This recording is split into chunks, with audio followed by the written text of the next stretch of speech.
Remember those prizes that I promised? Do you remember that? It might be to your benefit. You remember that statement? Oh, so we learned, right? Yes? I have an easy question to start. And I have a facilitator or an assistant, Miss Burnett. She's going to help me to identify those who raise their hand first, if I wasn't looking up, so that there is no bias with this process, right? So, Reverend Morris spoke before, right? He was our first facilitator. And he spoke about legacy carriers, right? Yes? And so he didn't quite say who a legacy carrier was. He spoke about the tenets and the skill set of legacy carriers, but he didn't explain specifically who a legacy carrier is or was, right? So I'd like you, having listened to his presentation, to tell me what you think or who you think. And I'm glad the expert is still sitting in the room to help me to say, you know, that person is right. Who is a legacy carrier? Everybody's hands are up, right? Oh, there's a gentleman right here. Thank you. Yes, sir. And you are? Yes, Mr. Buchanan.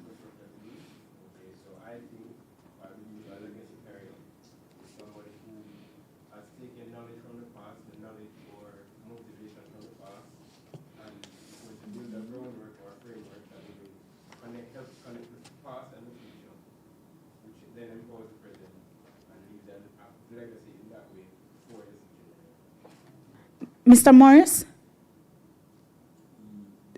Yes.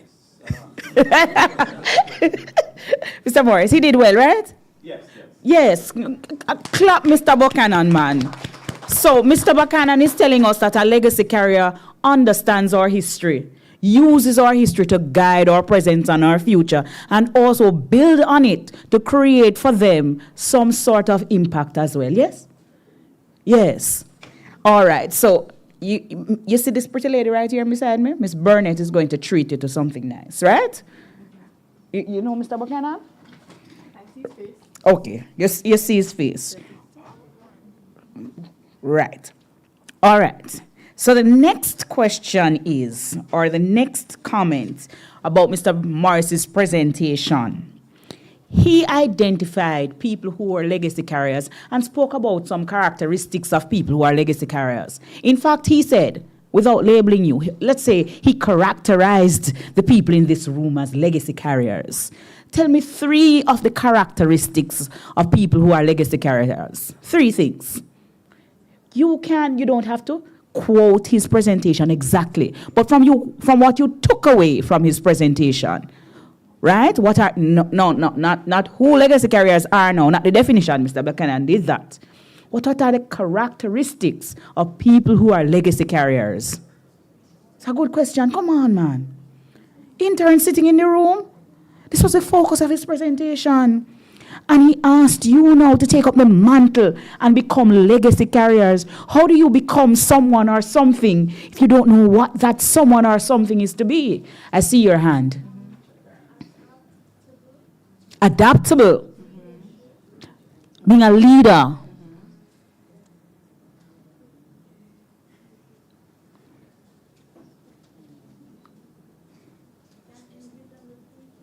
Has a vision for the future.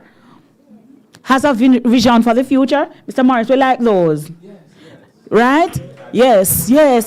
Yes, we like those. We like those. So the persons who are in this room who intend on becoming legacy carriers, we need to be creative. We need to be innovative. I'm not quite so innovative, right? And he said that those characteristics reside with the people who are in this generation, right? Yes? In this generation. And so I'm going to give you a freebie now. Tell me from your recollection, what would have impacted you most about Mr. Morris's presentation? So that one is, I'm not leading you down a path. I'm not asking you a specific question about something that you would have recollected. I'm asking you now to think, introspect. What was the most impactful part of Mr. Morris's presentation for you? And you get a prize to tell me that it impacted you. Yes, sir. Pardon me? The cutlass and the file. Tell me how that impacted you, the cutlass and the file. And you got the joke when he said it the first time, right? Okay. Because essentially, I wasn't expecting to go down that path. I thought it was actually, but I'm a part of the application section, so I thought it was actually going to be some new devices. Right. Some cutting edge devices, right? Yes. So these cutlasses that cut and these files that are used to sharpen the cutting edge technology, you understood it and it resonated with you. All right. The cutlass and the file resonated with, what's your name, sir? Mr. Redway? Redway, right. And Mr. Redway in application said them archaic devices not going to work, Mr. Morris. So we need to come with something sharper than those sharp devices. Yes, sir. Yes? Yeah.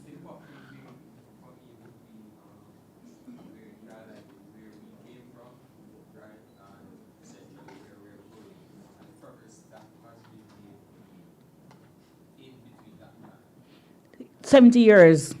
Quick. We are now number one in the Caribbean. In the 2.5% top university in 70 years. Only 70 years. And that's all because we have people who have facilitated us and supported the people who should be the drivers, because behind the scenes are the people with the knowledge and the support services. I want to applaud you again. Clap yourselves. Yes. So thank you, ladies and gentlemen. And as we go on, we need to remember and engage in our presentation, because there are prizes to be won, and not only because there are prizes to be won. This seminar is meant to develop us, and a part of developing us is being engaged in the process, right? Plus the games that are coming, the activities rather. Miss Brown says I'm to market them that way. The activities that are coming may also be supported by what you learn. So pay keen attention. I am going to introduce a second session, and in that second session, we've had gentlemen speaking to us before, but we are now going to be graced by lovely Rose. And so before we hear from our facilitator, I didn't ask Miss Brown how this name is pronounced. So pardon me if I butcher your name. A wonderful intern whose name is next on the list will come to introduce the guest speaker, and she'll also pronounce her name for my benefit, right? A beautiful Rose will introduce the next facilitator. Thank you so much for coming.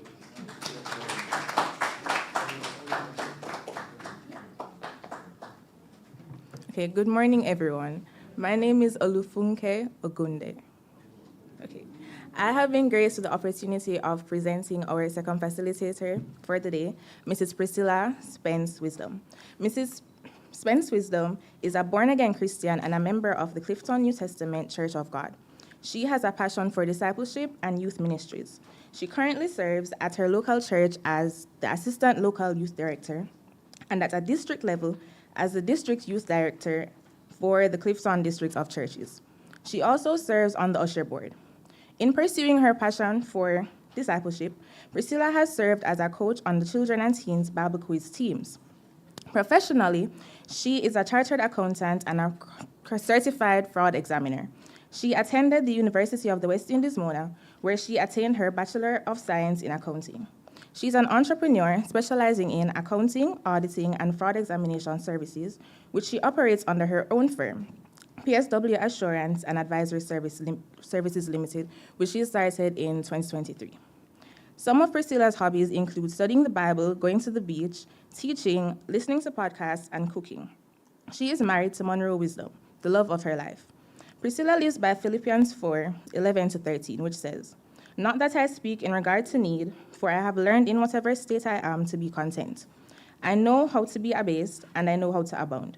Everywhere and in all things, I have learned both to be full and to be hungry, both to abound and to suffer in need. I can do all things through Christ who strengtheneth me." Please help me in welcoming our second facilitator for the day, Mrs. Priscilla Spence Wisdom.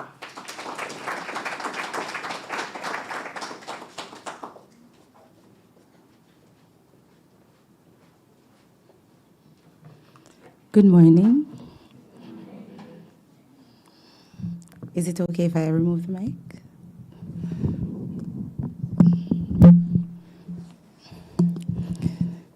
All right. This is more like me. Good morning, everyone. Good morning.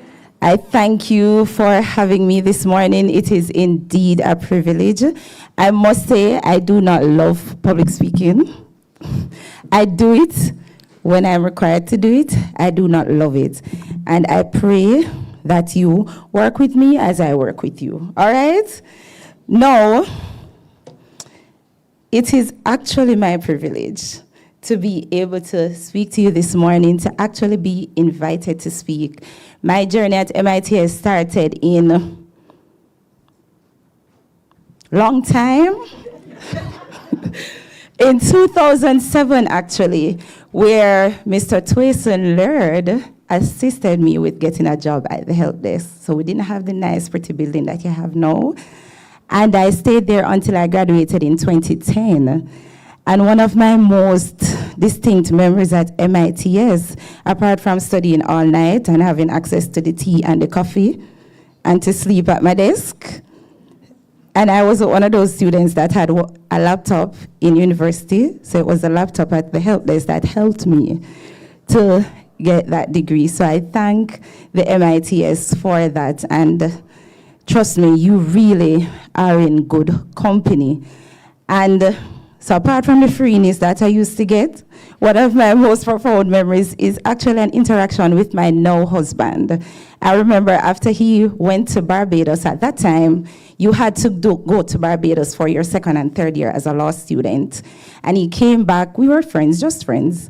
And when he came back, he called me and was like, Priscilla, where are you? I said, I'm at MIT, so I'm working. And he says, okay, I'm going to come and look for you.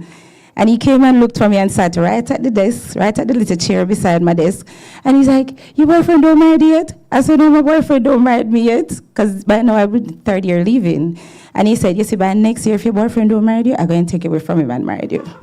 So he did not take me away from him, but we're married. And so mine is the task to talk to you about, or the theme, or on the theme, aligned. I want it to come up, please. Thank you. It's aligned to learn, aligned to adapt, and aligned to grow. And I use the sub-theme, unlocking excellence, because I really do believe as interns, that is what we do. And I do not believe that any experience is wasted, including your experience here at the MITS, right? Now, as we unlock excellence this morning, remember, I ask you to work with me. And what we're going to use the analogy of a plant or a flower growing out of the rock, because we're aligning to learn, we're aligning to adapt, and we're aligning to grow. I'm going to come down, you're going to hear the nervousness. I'll just walk you through it. You're going to hear the nervousness, and then I get comfortable, and then I just run out. Olympics coming, all right? Now, let us briefly define what is alignment. You don't have to move from there as yet. There are two definitions that came up in the Oxford. It means to place or arrange things in a straight line, or to give support to a person or organization or a cause, right? So I usually sometimes ask young people, or anybody for that matter, what are you trying to achieve? And based on what you're trying to achieve, that is how I'm able to guide you.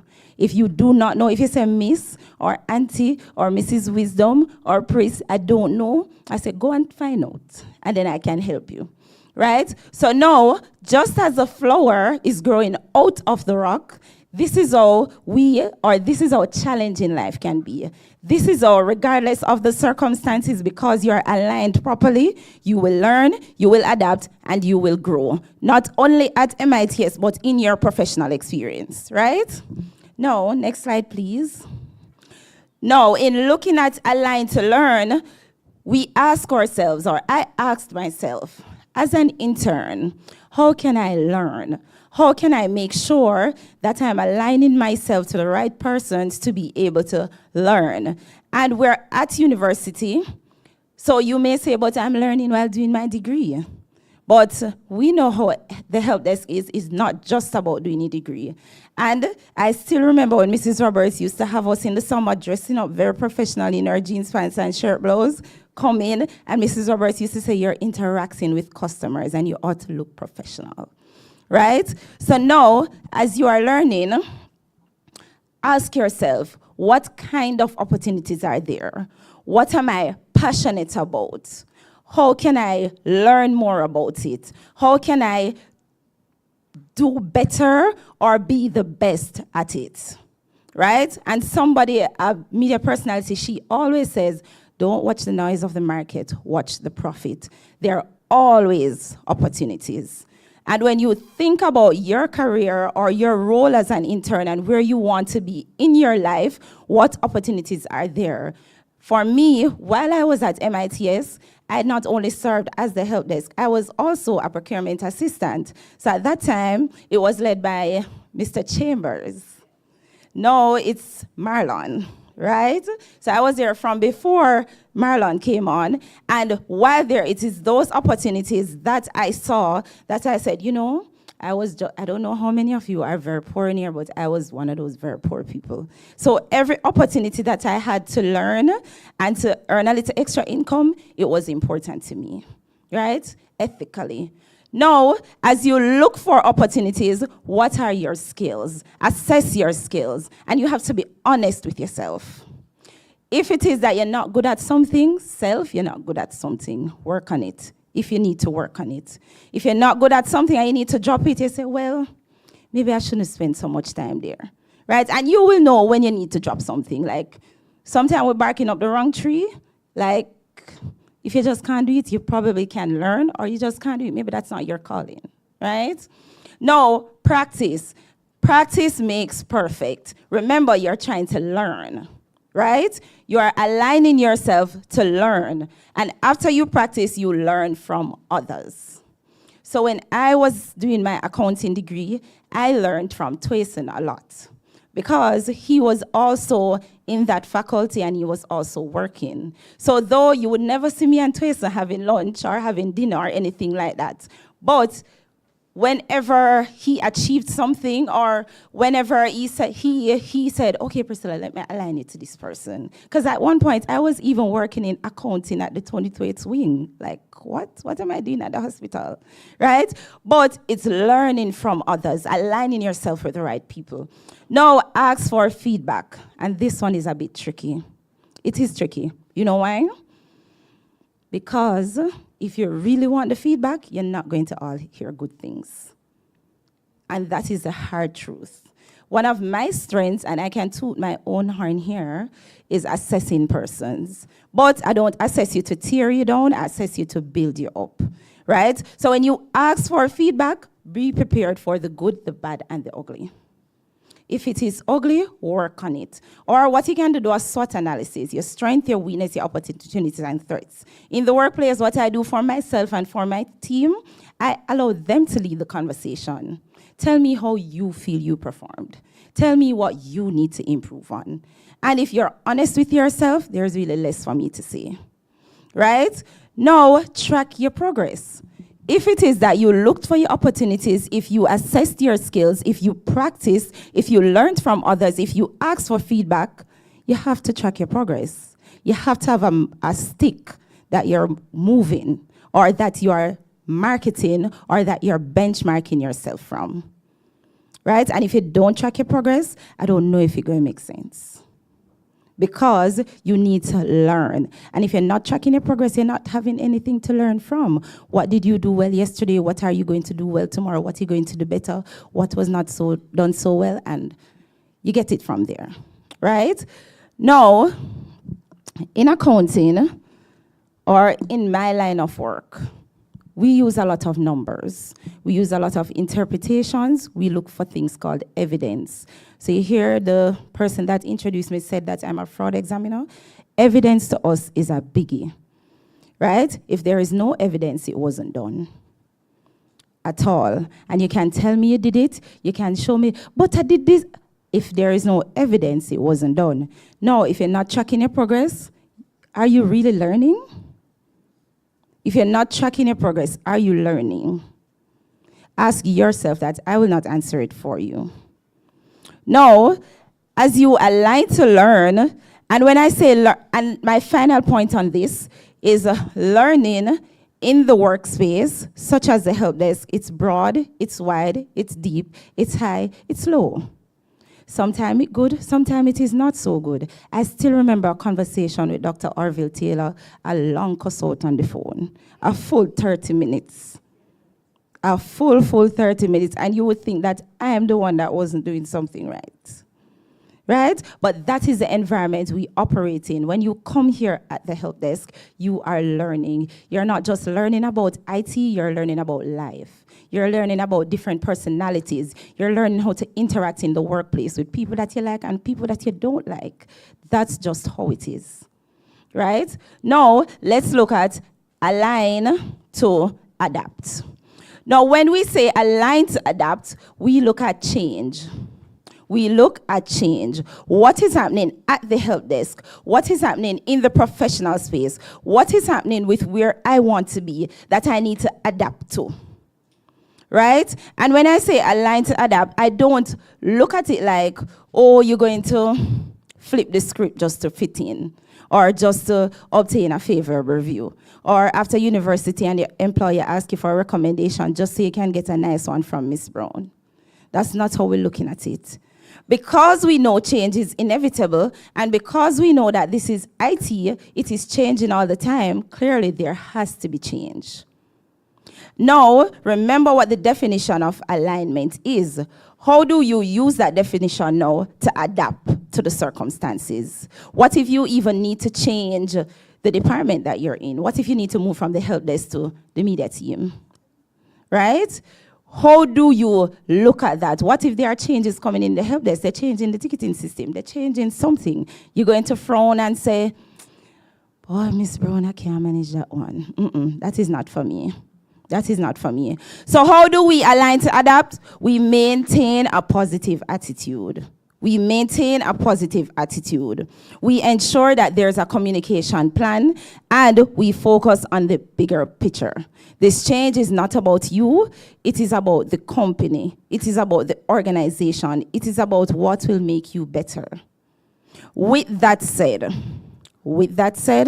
what I urge you to do as young professionals, as you align to adapt, is do a self-check. Do a self-check every time there is a change. And, you know, there is this mindset that we talk about in the professional space. Are you a winner? Are you a player? Or are you a victim? Are you a victim? Do you look for every opportunity to complain, or do you look for every opportunity to make the best of every opportunity? Right? How do you view it? How do you align yourself to make sure that when the change comes, even if you're not ready, you're going to get ready? Right? You think about that as a professional. And the truth is, some of us, we may never work in an environment like this again. I know I didn't work in an environment like this again, and sometimes I really, really miss it. Right? Sometimes I really, really, really miss it. And to be honest, it's rough out there. It's rough. You think it's rough here? It's rough out there. Especially when you start leading people. It gets rougher. Okay? When you have to be leading multiple personalities to achieve one goal, it gets rougher. So no opportunity is wasted. And I want you to look into your professional self. And how can you make sure that whatever is happening, you bring your best self as you are aligning to adapt to whatever is coming. And we may not like the sound of this, but sometimes if you cannot adapt, you really have to leave. If you really believe that you're not for this, or you're causing your victim mindset to poison others, maybe it is time to move on. You may never know. And sometimes it is a hard pill to swallow, but it is what it is. You know when it's time. Well, I know when it's time to leave an organization. I know when it's time to be like, all right, I need to reassess this. right? And that is how you align. So you align to learn, you align to adapt, and finally, you align to grow. Can anybody in here tell me what is something that you do to make sure that you're good at your job, or to make sure that you're better at your job? What is something that you have done? You can raise your hand. Go ahead. Come. So he has a to-do list in his journal, right? At the back. He tries to have better patience with people. And I laugh because it was while at MITS, I learned the term common sense is not all that common. I must say. Go ahead. Oh, yes, I heard your bio. I heard her bio. And I thought to myself, how does she do it? So, yes, she has to read all the time. And the truth is, there is no job that I know that once you finish here, it's done. There is no job that I know that is like that. And if you decide to be an entrepreneur, it gets worse. Right? It really does. You have to align to grow yourself. You have to, and when I say align, sometimes it's with the right people, but it's also in your mind. It's your mindset. How are you going to make sure that you do this and do this well? And I don't know about you. I say to myself all the time, if I can do it, I can do it. And if I can't do it and do it well, I can do it. I want to know that if it was not done well, it's because I just missed it. But I want to put out the best effort that I can. I don't always get it right, but put yourself into it so that when you stick your name up, you're proud to stick your name up. I remember in the audit firm, one of my managers, because in audit you get promoted all the time, like every 6 months, really. You can get a promotion, right? And so I remember my boss was giving me something to do, and I said to her, but I'm not at this level yet. Why are you asking me to do it? And I think at that time I was an assistant accountant, and I could be an accountant. I was an accountant, I could be a senior. Or I was a senior, and I could be a manager. That's so many years I worked with her. And she was always, do you always want to be an assistant? Do you always want to be an accountant? Do you always want to be a senior? That's how she always said, is what do you want to be? Where do you see yourself going? And a lot of times we look at it in a workplace situation, but remember, some of us are entrepreneurs. Some of us will probably never step into a 9-to-5. But I must say, my 9-to-5 experience makes me a better entrepreneur because of the discipline and the rigor of a 9-to-5. Right? Now, how do you align yourself to grow? You prioritize your professional development. Right? You don't let comparison derail you. People say comparison is the thief of joy, but let's reword that. I don't know if you don't compare yourself, how you're going to know if you're doing well. Right? If you don't I have to compare myself to know if I'm doing well in relation to other professional accountants, in relation to other managers, in relation to other leaders, in relation to other wives. Well, maybe not so much. I think I'm a good wife. Right? Now, what you do with the comparison is, how do you make it better? How do you make yourself better with that comparison? And it's not about what we Jamaican call it bad mind. It's not about bad mind. It's not about being red eye either, because you have to also check your heart when you're doing this. It's how can you be better at what you're doing? Because there are times when they may tell you something that you didn't even think about. I remember when I was just doing a simple thing as a business card, and somebody said to me, why don't you put a QR code on the back so that person can scan it and go to your website? I was like, you're making a lot of sense. Thank you. And whoops, I had the business card with the QR code on the back for a person to scan to go to my website. It's so simple, but it made such a difference. So when people ask me what kind of services I provide, I just say, here, scan the QR code. Right? And it wasn't that, I didn't feel bad that the person gave me that suggestion. And I am sure that when I look at other accountants, when I look at other managers, when I look at other leaders, when I look at other employees, I see how can I be better. And I want you to do the same as an intern. How can you be better? How can you do better? Right? Be hungry, not hungry. But even though I say be hungry, there is also a limit to this, because you can get so hungry that you get so consumed by the thing that you really have lose the vision. I don't want to do that. So be hungry up to a point. Have somebody checking you.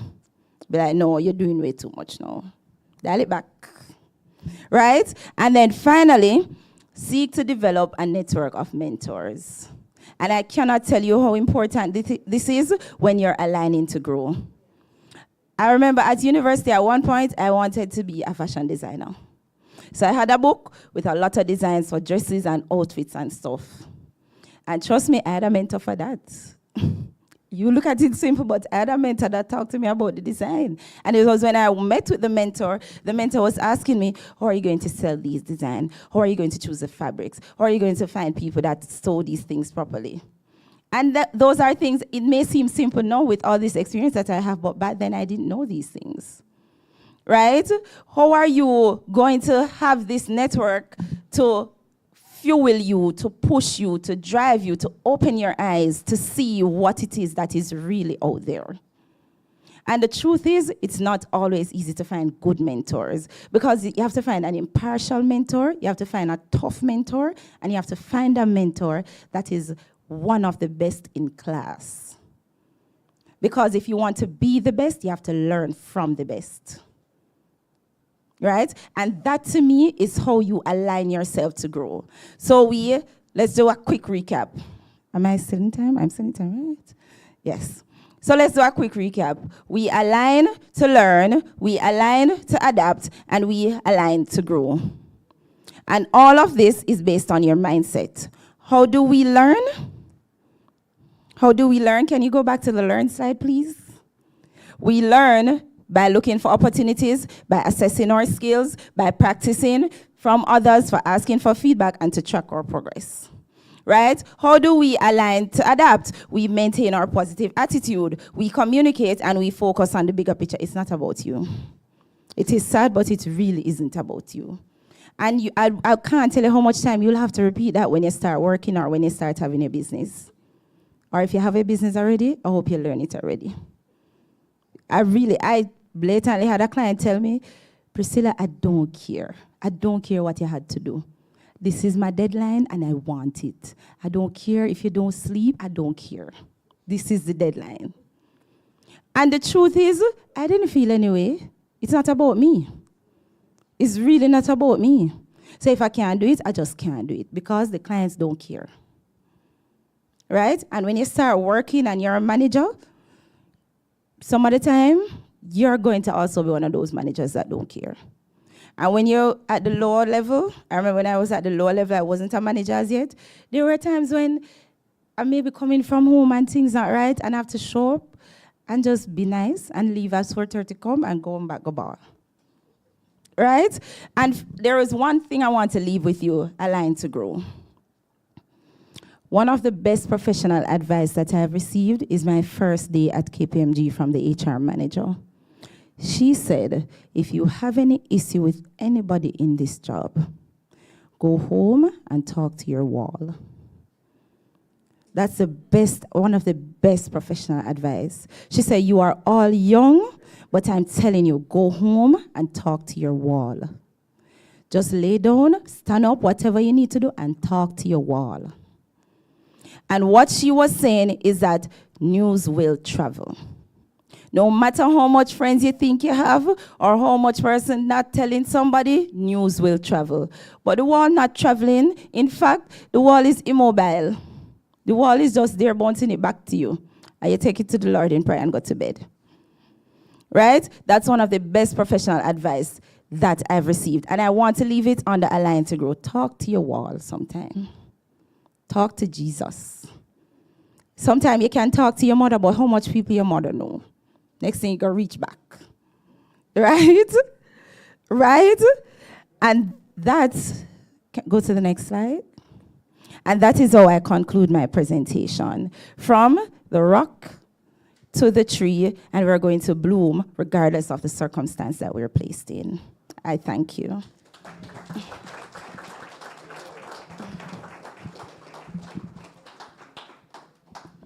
No, man, that clap finke. That clap finke. Look how much we've learned about learning, we've learned about adapting, and we've learned about growing. And we've gotten some gems. We've gotten some processes that we can use to learn, to adapt, and to grow. Where does looking for the opportunities come? Where does that one fall? Adapting to learn. Adapting to learn. Where does looking at the bigger picture come?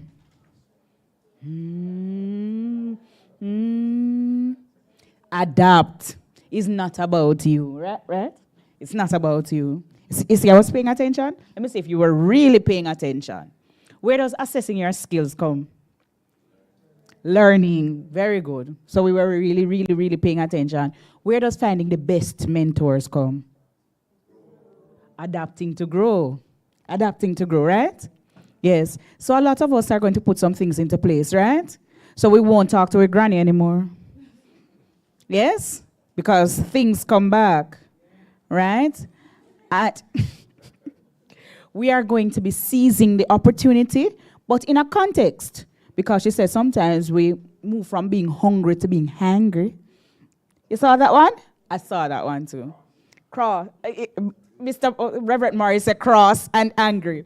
But I'm not going to steal the thunder of the person who will come and give a lovely vote of thanks to our wonderful speaker.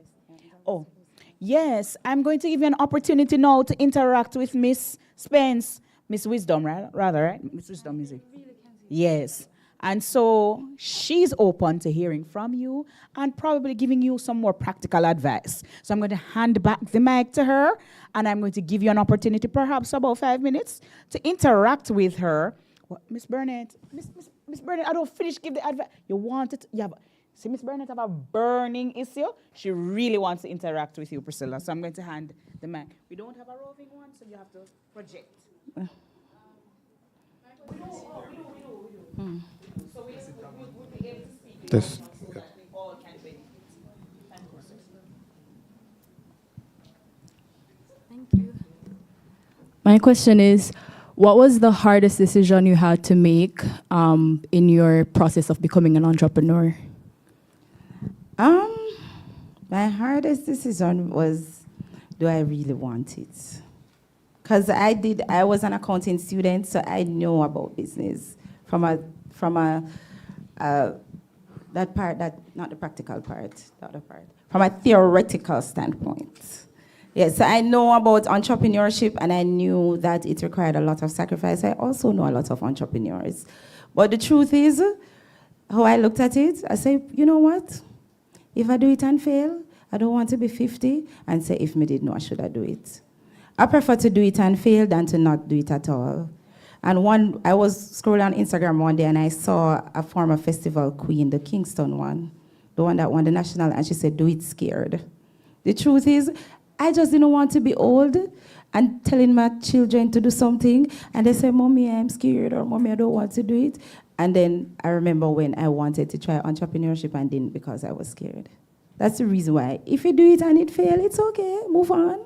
I was going to leave the work, and God not gonna make me suffer. I'll find food. I started from zero, I can start again. Good. Really good. You're welcome. Yes. Anybody have any other questions? Yeah, and then I'll come to you. Good day. Good day. So, how can one transform themselves from a victim mentality to a winner mentality? All right. Thank you for asking that very important question. So a victim is somebody that is always complaining. They always find the negative in every situation. Every time something come up, it's always a negative stance. But winners, even if they cannot get it done, they find out how to get it done, or they seek assistance. But it all starts with your mindset. And I think what a lot of us lack, and I say us because I was there, is ownership. When you own your job, when you own your role, when you own your career, whatever you own, it is yours. And so you have to do everything you need to do to make it work. Because at the end of the day, people don't care. They want to see results. So how do you transform that? It starts with your mindset. It starts with one thing. What is one thing that you're always complaining about? And when you think about that, okay, how can I fix it? And then you start with another thing. I usually start small. So start with one thing, build up, build up, build up until you get to the bigger things. So in the workplace environment, you may think about, don't think about work first, think about your personal life first. Because usually when things affect our personal life, it spills over into work. Right? So what is one thing in your personal life that you're always complaining about that you can do something about, you ever complain still? You do something about it, now look at work. What is one small thing at work that you're always complaining about? But the truth is, if you change your mindset and do 1, 2, 3 things, it can be better. To me, that is how you transform. You start small and then build up to the bigger things. Go ahead, Miss Pretty Name. Mm-hmm. Okay, thanks. Mm-hmm. So my question is, seeing as though you seem to be a very forthcoming person. I always was. It wasn't always a good thing. What would you say was the biggest sacrifice that you had to make to get you to where you are now? The truth is, if you decide to do accounting, and I don't know if there are any accounting majors in here, doing accounting is a sacrifice. The entire major. If you really decide to pursue this as a career, it's a sacrifice. I mean, the good thing is that it's maybe a good and a bad thing. I've always been a career person. So I've worked from when I was 19. I'm not going to tell you my age now, but I've always worked, and I've always looked at my life like, okay, Pris, where do you see yourself? Because I grew up extremely poor, like below the poverty line, right? And because I grew up below the poverty line, not because, a plus with me growing up on the poverty line, my mom, I grew up with a single parent, but my mom wasn't like a normal parent. It's like we were in the garrison, but she never pretend like we're in the garrison. So I think the driving force was my mom, because she was somebody, she couldn't read, but from as long as I could remember, she always asked me, do your homework? Go and go do your homework. Or go ask somebody to help you. She couldn't read, so she was not that parent that could sit down with me and do it. Another thing was that for PTA, she never missed a PTA. She never missed a PTA. She never missed a report day. Never. And there was one point in 10th grade, in 4th form at the Convent of Mercy Academy Alpha. There was one time in 4th form when I started having boyfriend, and my grades tanked. And as a poor person, you think that education is really the way out, right? So my mom thought that because she felt if she had finished high school, she wouldn't suffer so much. And when she came to collect my report card, I saw her cry. And from I saw her cry, I never let that happen again. From I saw her cry. One of the biggest sacrifices that I've had to make is sucking it up and being like, Pris, it's not about you. So nothing at the workplace, you're not going to hear me go home and take it to heart. It's not about me. It really is about getting the job done. And there was a job that I was in. I remember the first week I went to the job. By day 3, I knew I couldn't stay there. And I went home. At that time, I wasn't a Christian as yet. I had a boyfriend, and I went home, and I said to him, I can't stay there. And I bawled the night. I bawled so much, because nobody at work not going to see me bawl. Hello? Hello? I went home, and I bawled. And the big sacrifices that I had to make was just making it roll off my back. In church, they always say you have to have a duck back where things just roll off. Things just roll off. And there are times when my clients can say, Priscilla, it's not you I hate, I just hate what you have to do. I just hate what you have to do. You really have to get to a point where it's really not you and your work you do. So you're going to have to make a lot of sacrifices. I can't think of a big sacrifice that I had to make. I got married late. I haven't had any children as yet, so I haven't had to sacrifice marriage or children. I haven't had to sacrifice much, and I really do have a supportive extended family. And my friends, they really do believe that we can do anything. Like, once we're doing something, they say, yeah, girl, you can do it. and we are going, we might do it and fail, but we'll try something. So I haven't had to make any major sacrifices. I just got tougher. That was it. I got tougher. Yeah.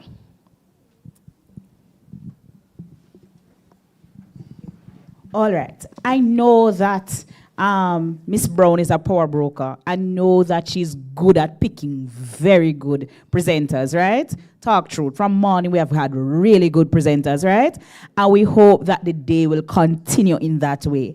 I'm not trying to steal Mr. Watson's thunder, but we still have to give Miss Wisdom another round of applause. Right? Yeah, man. You see, someone who can connect with you and be honest and truthful about their lives to help to build each of us, a big something that. And so we are grateful that she came today. But again, I'm not the person giving the vote of thanks. And so I'm going to hand over the mic to Mr. Jervil Watson, and he's going to come to give the vote of thanks. I'm sorry. I'm sorry. I keep butchering people's names. Say it for me. Javel. Okay. There you go.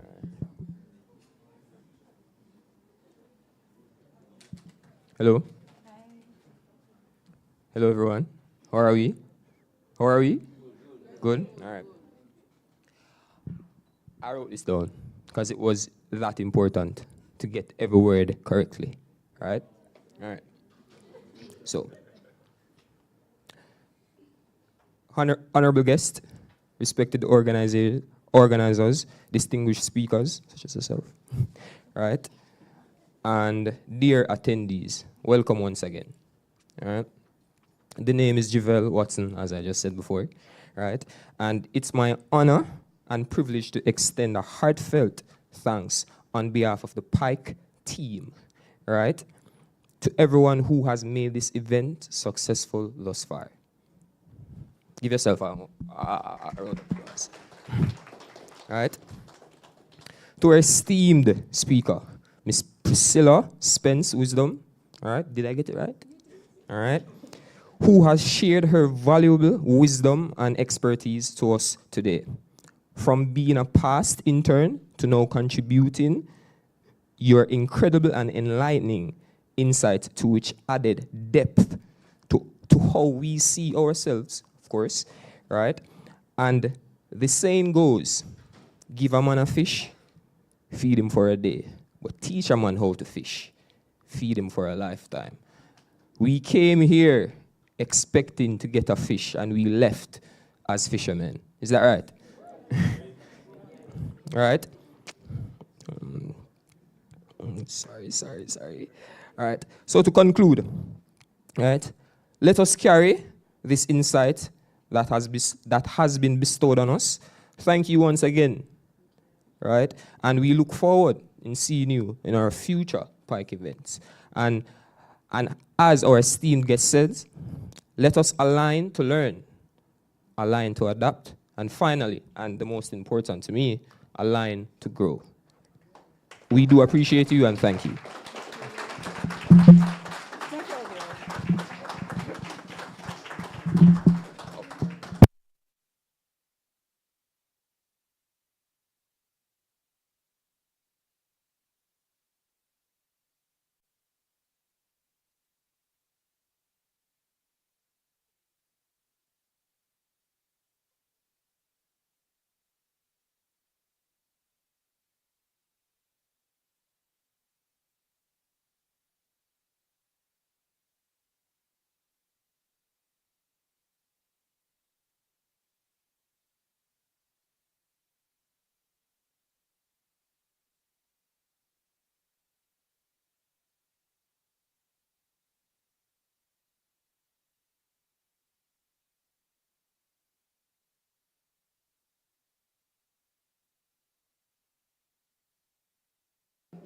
Star 121 07619 1374 58959. And the winner is? Miss this one? And the winner is? There we go. Good listener, good listener. And on the other network, the one they say is the faster network, and on the other network, Are we ready? Okay. And on the other network, *121, and on the other network, 72857, 8963, 6047. And the winner is? There we go. You see, good listeners. Miss Brown, we have good listeners in the room, very good listeners in the room. All right, because the gentlemen were so good just now and the lady in asking the questions at the end of the interaction, I have no questions to ask, and I'll ask Miss Burnett to give out the prize to Miss Burnett. The gentleman in the yellow, the gentleman in the stripe, those were the persons who asked the questions, right? Just now. Miss Burnett is to get one. Mr. Reed is Reed? I did well, and yes, right. All right, so before we go to our second session, I've just been advised that there is something audiovisual that we are to watch.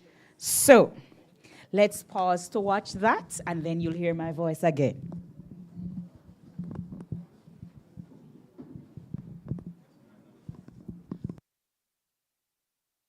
Hi, Mrs. Roberts. I'm the User Services Helpless Team.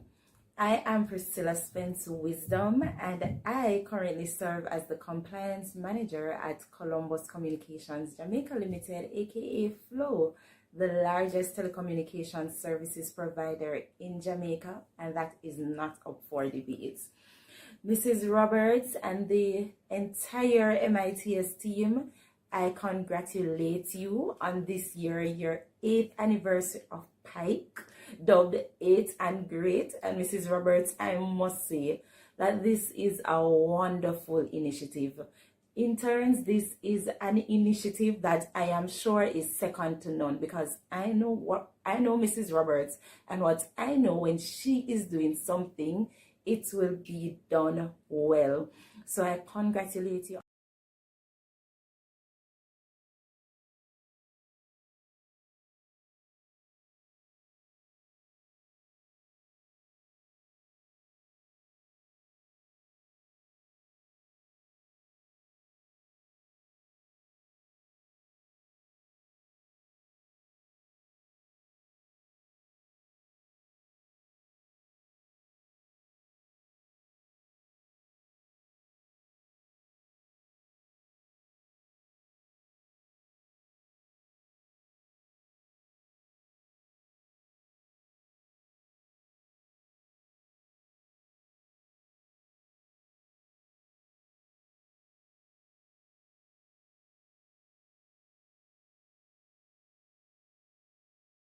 We're just going to tell Miss Wisdom that we are 10, right?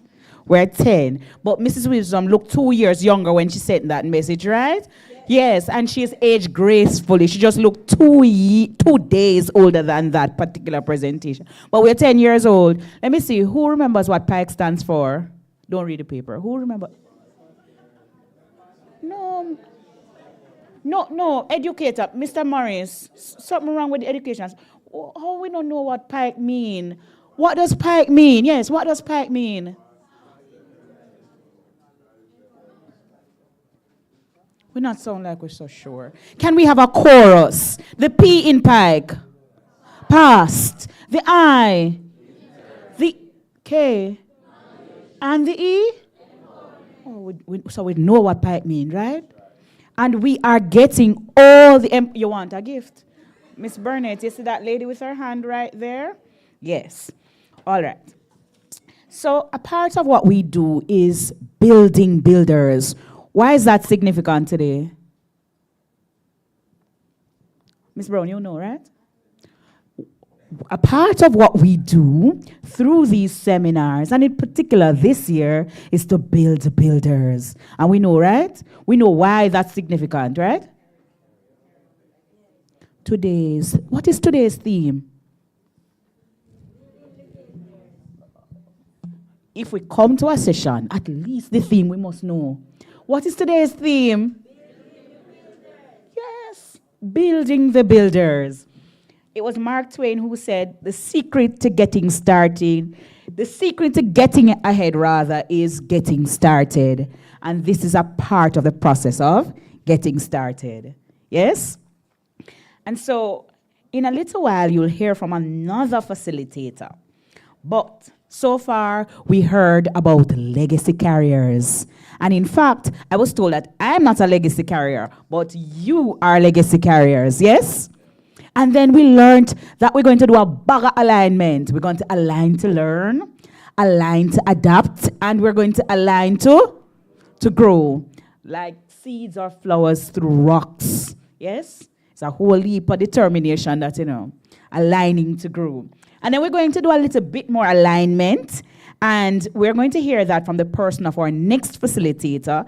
But before we hear from our next facilitator, a young lady is going to introduce that facilitator so that we have a context within which we are going to engage with our facilitator.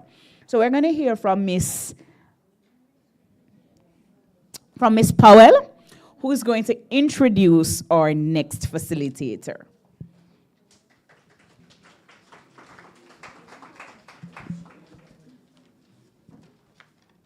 Good morning.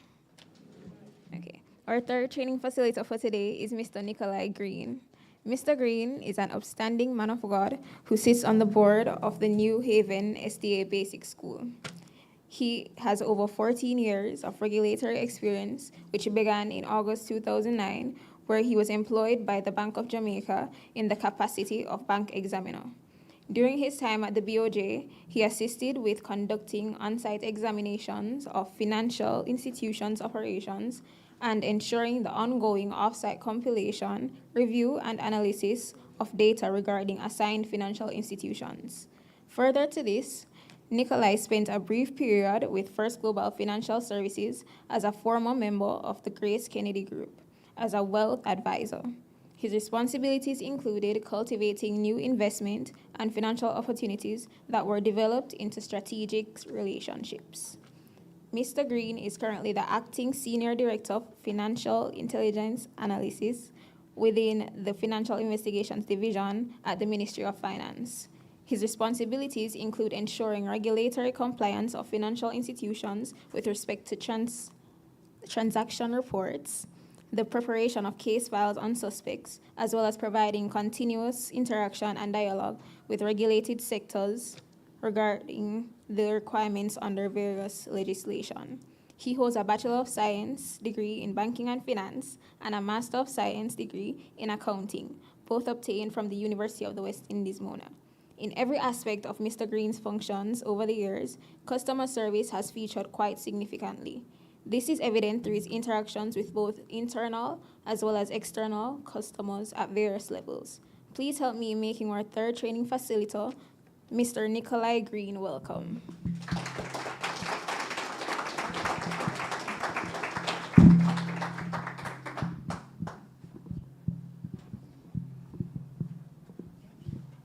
Thank you very much, Ms. Powell, for your introduction. How do I begin? First of all, as Priscilla said, she's nervous. I'm very nervous as well. I don't do well with presentations. I don't do well with interviews. They're not my thing. I prefer discussion, conversation. And the card are gonna make me drop. Make it worse. All right, yes. And I prefer interactions, coming down into the crowd and so on. But what will stop me from doing that is to give the cameraman an easy time, instead of following me around the place. So that's the only thing that's going to keep me in this area. I would like to take the opportunity to thank Mrs. Roberts very much for inviting me. She has always invited me to participate as a part of the program, which has gone 10 years. But we've had challenges in the past, why I may or may not have been here. I'm very happy to be here in person today. She is very high on customer service, good customer service. All the years gone by, it's been a very serious thing for her. And I just like to extend my commendations, for 10 years of success. And when I heard 10 years, I said to myself, 10 years, this thing started after I left you, Priscilla and I. And it gone 10 years already. Something all right with the maths, because I can't 10 years. But nonetheless, you know. There's a story my mom always tell me about people and their problems. You know, everybody feel that their problem is the biggest problem that exists. You know, me have my problems, and if I tell you my problems, I gotta say, yo, you know, I'm probably sure if you're here, or you think your problem is the biggest thing. But she say, if you take your problem and put it in a bag, right? And then you see other people's problem, you quick, ask back for your problem. Mrs. Roberts gave me this topic here now. I have a problem, because I like customer service. It's very important to me. You know, I'm a human being, I am alive and I interact with people. But it's not my area. You heard my profile, I'm in finance and regulation. Slightly close to, or slightly related to what Priscilla does, in a little bit. But that is my area, not customer relations. But when I hear Priscilla's topic, I say, yo, hold on for my problem, because you know, Mr. Roberts, give me that for do. I don't know, I'd have to tell her, I say, it can't work. I would think about it, but Priscilla did a very good job, you know, very, very good job. I'm really proud and impressed, you know, for her presentation. And the reason why I took up the task to do the presentation is, I don't know if it's Warren Buffett, Bill Gates, or one of those popular persons that said, if you're given a task to do, and you don't know how to do it, say yes anyway, and figure it out after. So, I'm here now, trying to learn and figure it out myself. All right, so align your interest to customer relations, management, and industry requirements. Now, again, I had to be doing some research, but you are in customer relations. Oh, I said it before, and let's say it again. You're not going to sit down and look for me. It not going to work, so. So we're going to interact, we're going to speak, we're going to have dialogue, we're going to have conversation, right? All right. So you're in the area of customer service or closely related to that area and in the line of business that we do. What is customer relations? Customer relations management, what is that? Because I had to do a lot of research to get here to try and talk to you. So customer relations management. Come, somebody answer me. Talk to me. Don't let me pick on you, don't let me pick on you.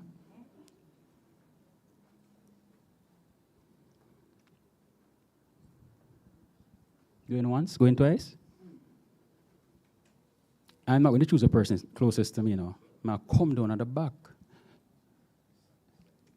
Hello. Ann Williams.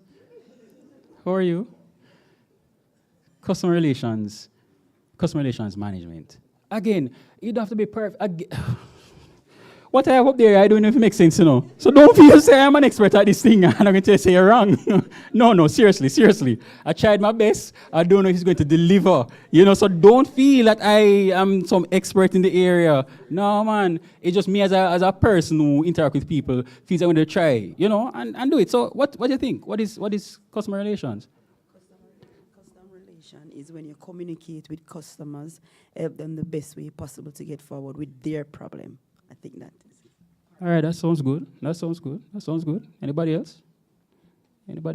Oh, yes, I have a volunteer here. Wonderful. In my opinion, customer relations, firstly, would be the interaction, the process, and general overseeing of the business and the customers in relation to how each entity would interact with each other. So it would involve things such as business ethics, customer service, as you said. So the management of that would be to ensure effective and efficient operations between both parties, both the business and the consumer. All right, lovely. I like it. All right, you both did very good. I appreciate it. This is what I found in my research, what customer relations management is. All right, this is the general overview. So we're going to touch on go back. What is customer relations management, CRM for short, the benefits of customer relations management, the multifaceted nature of CRM, The CARE principle, which I coined in my preparation, I think it works. It look good, don't it? CARE principle, yeah. And we're going to close off with the summary. So what is customer relations management? Customer relations management refers to the principles, the practices, and guidelines that an organization follows when interacting with its customers. So from the organization's point of view, this entire relationship encompasses direct interactions with the customers, such as the sales and service-related processes, forecasting, and the analysis of customer trends and behaviors. Ultimately, CRM serves to enhance the customer's overall experience, right? Next up. Elements of CRM range from a company's website, and emails, mass emails, or telephone calls. This mainly happens, in overseas territories, not so much here in Jamaica in terms of telephone calls. We get the spam emails a lot, though, here. The entire point of the CRM is to build positive experiences with your customer, to keep them coming back so that a company can create a growing base of returning customers. The term CRM increasingly has been referred mainly to technological systems. So it's a very specific term, again, learning this from my research, that managers and companies use to manage external interactions with their customers. It is useful at all points during the customer's life cycle, though, from discovery to education, purchase, as well as post-purchase. Stop me if I'm losing you, because sometimes I lose myself as well. So just we can talk and we can clarify and we can learn together, all right? So what are the benefits of a CRM? Because we're doing all of these nice fancy things, because at the end of it all, with the CARE principle, Miss B say, align your interest to customer relations, management, and industry requirements. I'm going to align my interests, and the passion might come out, but just bear with me. Bear with me. It's not you. It's a situation sometimes that really just get at me. But we're just getting the general stuff out of the way to get down to the meat of the matter. The meat is the nice part, right? You always say that nice part of the meat later, You just hope it's not a piece of ginger, and you save it till the end, all right? So a CRM system, this is the technological aspect now, helps businesses organize and centralize their information on customers, allowing for easier access and customer support. Businesses use the CRM system to optimize sales and marketing and improve their customer relations.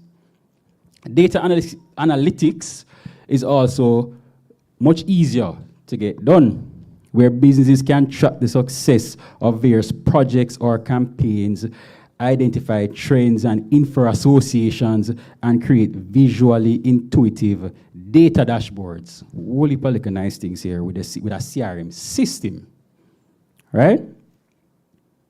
Any questions? We're not saving them for the end, All right. So the multifaceted nature of CRM. This is what I found in research. Are boring, Tell me, I can just sit down. So, no, I can't? All right. I have a commitment, I have a chance to fulfill it. All right, what I found in research. We have 5 steps in the CRM process. We learn about, hear about generating brand awareness, acquiring leads, leveraging the CRM data to convert leads into customers, build strong customer relationships, and selling more to your current customers. MITS offer a lot of services, right across the board. I touched up on the website to, get a little refresher and get an understanding of what new products and services that MITS offers, and it's quite a bit, quite a bit. I'm impressed and pleased with the progress that the unit has made, with the management team. Commendations to the management team of MITS. All right, the next thing now, 7 critical skills of CRM. Yo, I tell you, you see you're doing this thing, it's interesting, That's in green. Let me tell you why it's in green. 7 skills of CRM. We ain't have a clue, you know. Some I do my research now, I'm see CRM. And this thing talk about decision making, assertiveness, mission analysis, communication, leadership, adaptability or flexibility, and situational awareness. It sounds good, don't it? I lie? It sounds good, don't it? And it sounds like skills that are very critical for customer relations management. You know, say, this now have nothing to do with customer relations management. I see about crew resource management for the Navy or for some military report, me find. I say, yo, but this sound good. This sound good. But put this in a presentation, man, it sound good. Because these skills are skills which you can transfer to client relations management.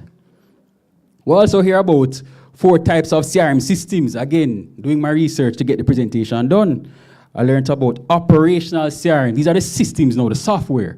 You have operational CRM, you have analytical CRM systems, you have collaborative CRM systems, and you have strategic CRM systems. Plus, I'm sure there's more. But this is what this source that I went on provided to me. So I was like, all right, that's good, it's interesting. So you almost can get a diploma or a degree. Name CRM, trust me, because when I was doing these are a whole heap of things. So I see possible we can have a nice Bachelor of Science or a Bachelor of Arts in Customer Relations Management with all of the information that's out there. All right, now. We're going down to the passion, the care principle. The care principle. The first C in the care principle. So this is how we're going to align our interests to customer relations management. No, it's kind of redundant to ask you to raise your hand, but I'm going to ask you to raise your hand.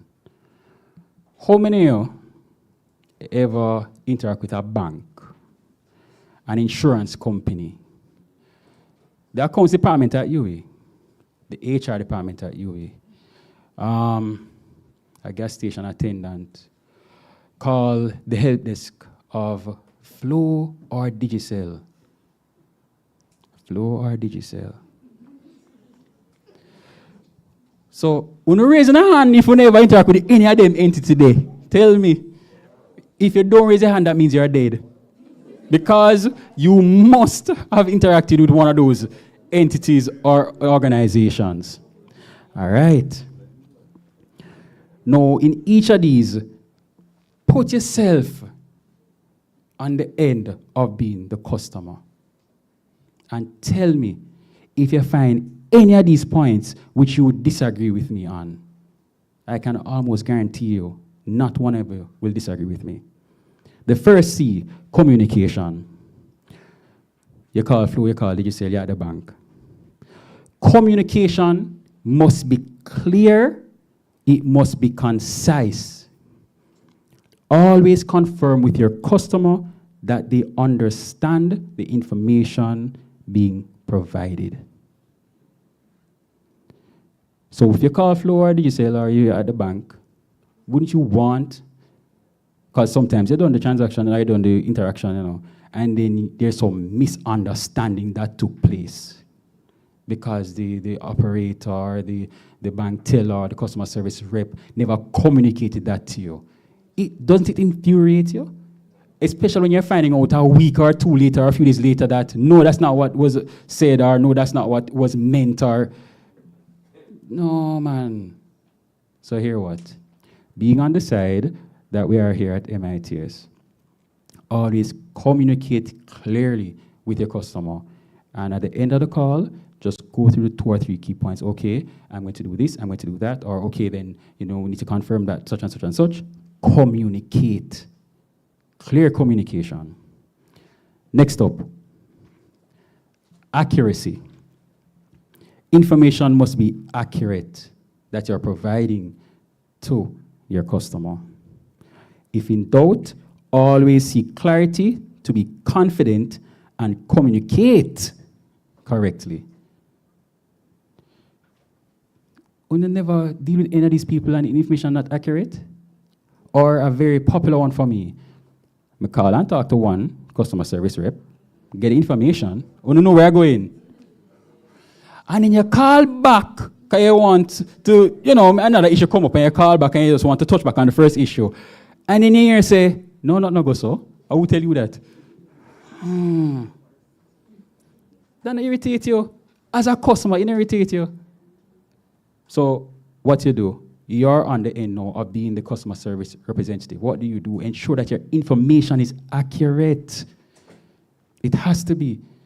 If in doubt, so could you give me 1 second hold? Could I put you on hold for a minute?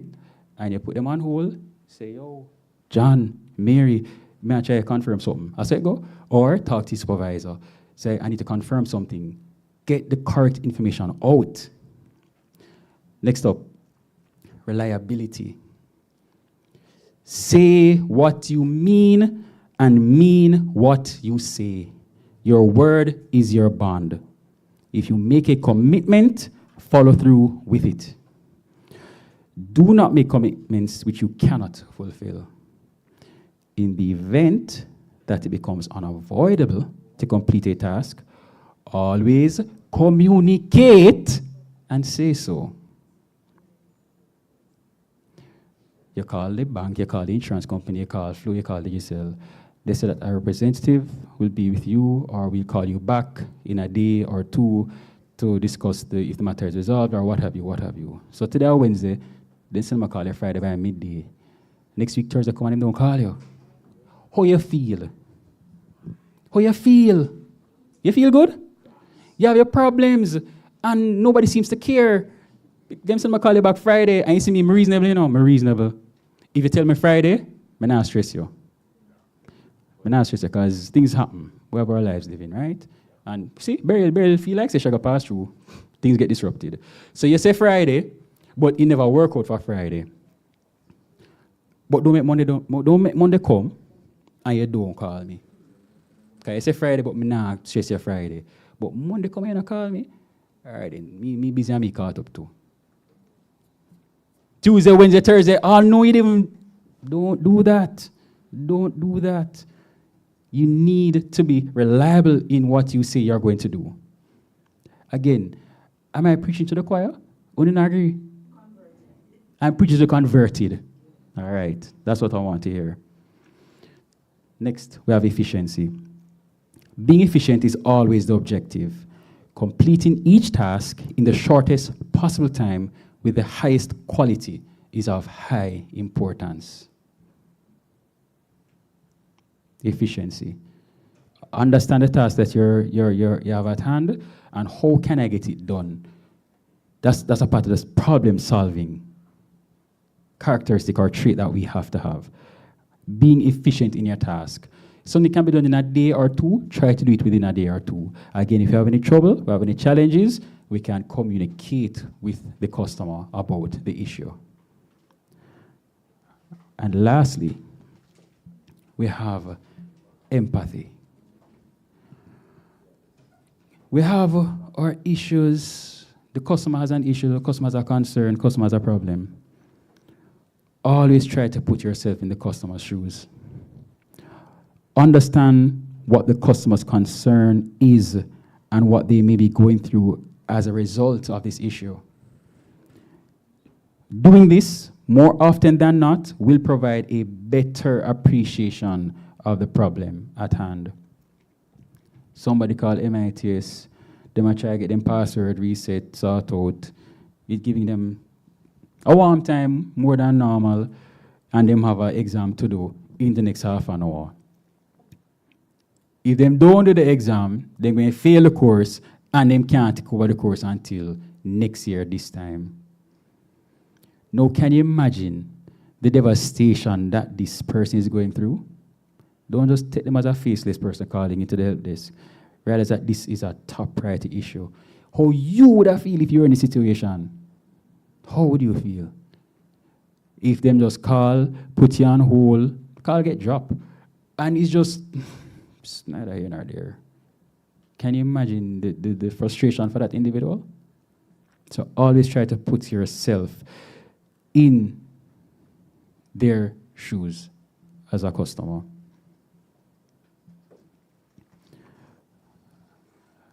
So that's the care principle, how you are to align your interests.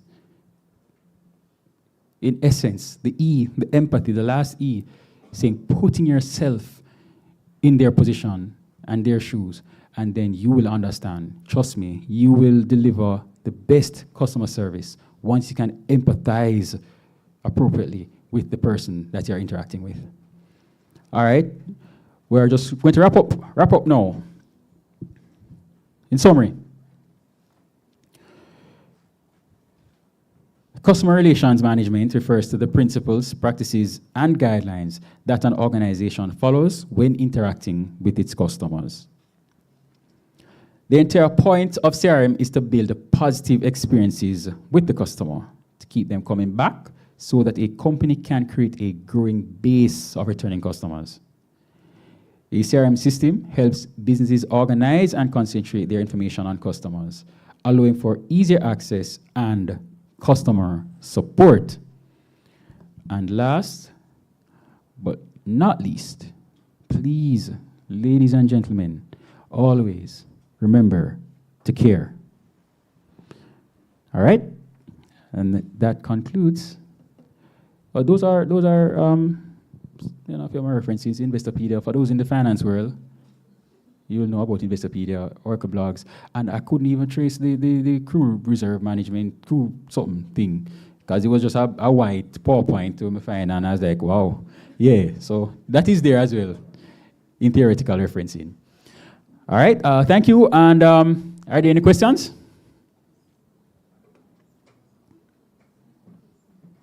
None? All right. I'm a teacher. Oh, you will be having the questions. All right, no problem. No, he's going to stay right there beside me. So if you don't have a question, I have a question. But I'll take your hand first. This. Remind me of your name as you take the mic. Hello, everyone. I'm Jada. First of all, appreciate your effort for trying to present on something that you're not really knowledgeable about. I really appreciated the effort. On the other hand, in an effort to get to know you better, since a lot of your personal story and yourself wasn't shown in the presentation, you're a past intern. What's your most memorable moment here at UE working at MITS? Wow. I think maybe getting the job. Getting the job. Yeah. I came in, I didn't know what to expect. I just saw an opportunity. I started to work here at MITS about 3 months after starting on campus. I started August 2006, and I got the job December 2006. Mrs. Roberts, Miss Brown, and Chris and Gale and Angela McClarty were on the interview panel, and I remember giving my responses and seeing the bright glow on Mrs. B's face as I gave my responses. It was very encouraging, and it was a very good moment. And interacting with Miss B over the years, them say when you have a good boss, it makes life a whole lot easier, because I've been in the working world, sometime now, I'm not going to tell you how long, sometime now, and I can tell you Mrs. B is one of my favorite bosses over the years, because you meet some people, and trust me, it's not easy, but she was always very supportive, very encouraging, someone who we can interact with, someone who we can talk to, open door policy, just a good spirit to have around. So my most memorable moment is getting the job and having Mrs. Roberts, Miss Brown as my boss. Yes, so that's all I have to say. All right, thank you. So we've gotten to know him a little better, so that, getting the job was important. the generation before, the legacy carriers, you see, most of us had to work and do undergrad degrees. So even if we look like we've accomplished something, most of us had to study on the grind, work and do the undergrad degree, especially the undergrad degree, because many of us are first generation university graduates. Many of us, right? Many of us. All right. What is the other question you have before I volunteered? Thank you so much. You have another question. I'm an intern. I may not be earning as much as they would think they should, or thank you. They may think they are not earning as much as they should. And you mentioned something about efficiency and in the CARE principle. What would you say to individuals who may think, well, I'm not earning as much as I think I should or I deserve to be, and may think that I don't need to be as efficient on the job in our customer relations service? How important is that for persons who may have that kind of mindset or thought process? Boy, I'll have to say shake it out of your head. Because, first of all, my perception is, you said intern, right? Internship. It's not about the money. It's not about the money. Actually, MIT, Miss B, did me a favor. So, the thing we're talking about the money, I could have write something on my resume when I done my 3 years at UE. So I actually did something. I actually know to interact with people. I actually know to serve purpose beyond the theoretical. So this thing where, boy, you're not getting enough, so you don't have to be efficient. And no, what you need to do is you're building yourself. You're building yourself and being able. I feel good because Miss B could have called me because of the Priscilla and all the other persons that we're just told we come this year, over the years, on a day or a little while now, more than 1 year, 2 years. You've seen other interns that have been here and the more that may come at the end of this, I'm not sure. But she was able to call on us because of our work ethic and how we put ourselves forward. She has a little board, I don't know if she still have it up, of all the person that would have passed you, that if you're kind enough to give her one graduation picture, she puts you up on it. And it's quite encouraging when you come and you see a photo as a part of that. So don't feel it's about the money and you're not making enough money, so you don't need to be efficient. And if you have that kind of mindset, I'm going to tell you to change it. And think about what you are getting. It's a big favor for you, to build yourself, to build your character, to learn, to grow, as Priscilla said in her presentation. So that is what the focus should be on, building yourself. So it's really a favor that these organizations are doing you when they give you an internship. Down the road, once you hone the skill and improve on yourself, then you start to earn. But you need to start from the ground, at ground zero, as Priscilla said, and you build yourself up. So don't focus on the money. The money is just a little thing to get you going. But that's not what the main aim of the internship program is. Right?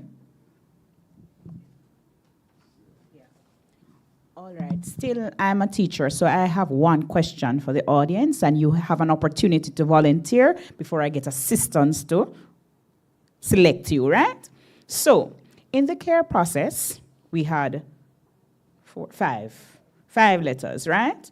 Select any one of the letters and tell me shortly, in one example, how you have instituted that principle in your process as an internship so far. I see Mr. Reed, and I like Mr. Reed, but I'm going to talk to somebody at that table. You see, this table where the person who introduced the facilitator sits, I haven't heard much from that table. And so I'm going to invite the persons at that table to volunteer to respond to that question before I select one of you. So look around quickly and quickly volunteer before I select somebody from that table, because I want to hear from that table too. Yes? So there were 5 letters, and each of them had a meaning, right? Right. So just tell me how you are currently, or how you plan to internalize that process into your work as an intern. So I need to volunteer one of you? Going once? Going twice. Going twice. And the person that I select is this young lady looking at me with the glasses right here, with a beautiful blouse that I like, and she'll answer. Just give her the mic, sir. I mean, it just came, I don't know the question. Oh, she don't remember what they mean. So tell her what they mean. So somebody tell me what the 5 letters are. I don't know the question because I stepped out. You stepped out? Yeah. Okay, so we learned about communication. We learned about accuracy. We learned about reliability. We learned about efficiency. And we learned about empathy. Okay. Right? And these are principles in the CRM process.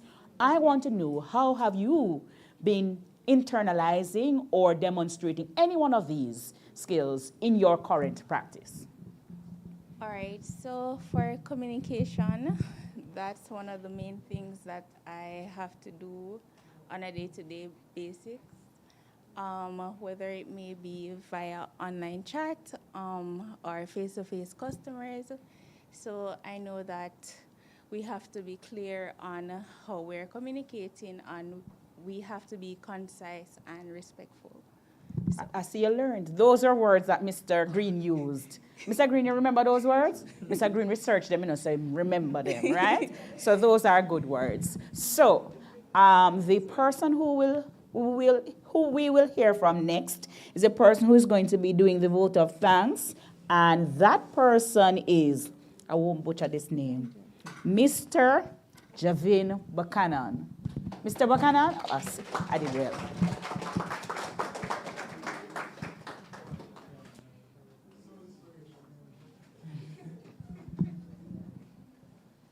Thank you. Okay, so good afternoon again. So I would like to extend our gratitude and appreciation for taking the time out of your day to speak to us interns and staff and providing some refreshing insight and taking the time to relate to us and tell us a little joke while giving us the knowledge that we need. So as Jada alluded to, we also really appreciate the effort that you put into the research and, as I said, the interaction with us. Seeing as customer service is our cornerstone here at MITS, we'd like to say a very, very hearty thanks, Mr. Green, for the knowledge and inspiration that you've bestowed on us today.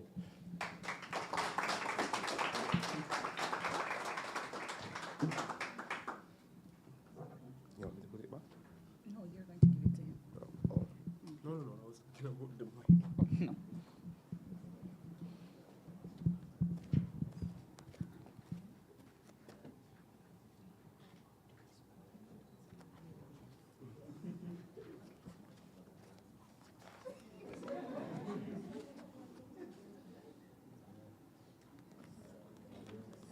One sec, just one more. No problem.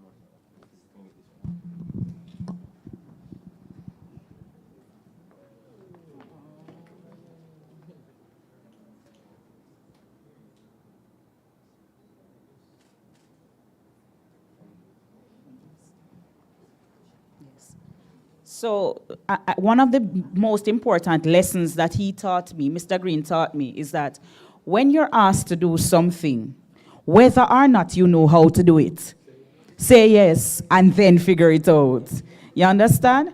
But then it also tells me about the way Miss Brown is able to interact with people who she has known. She's able to convince people who don't even know how to spell customer service that this is what you are going to present on.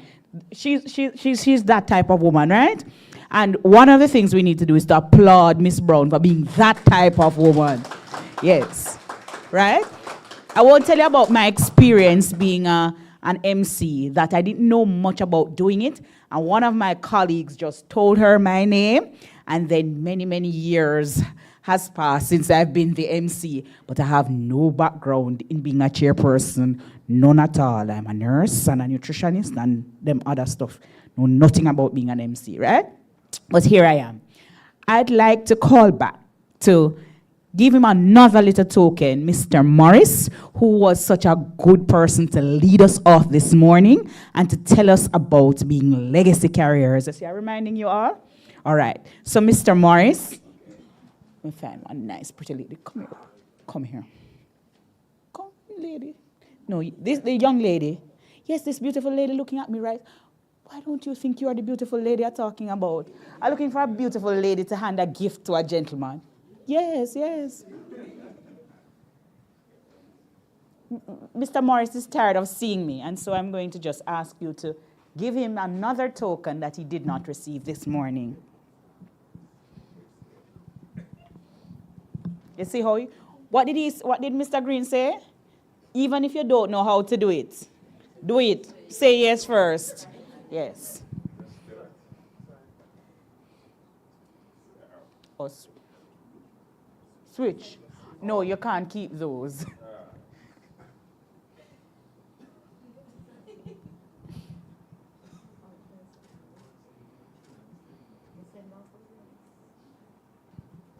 Thank you. Mr. Grant, I remember you from earlier. Come, Mr. Grant. You see, I remember your name. Mrs. Wisdom, I'm going to invite you to come back. Right, Mr. Grant? Yes.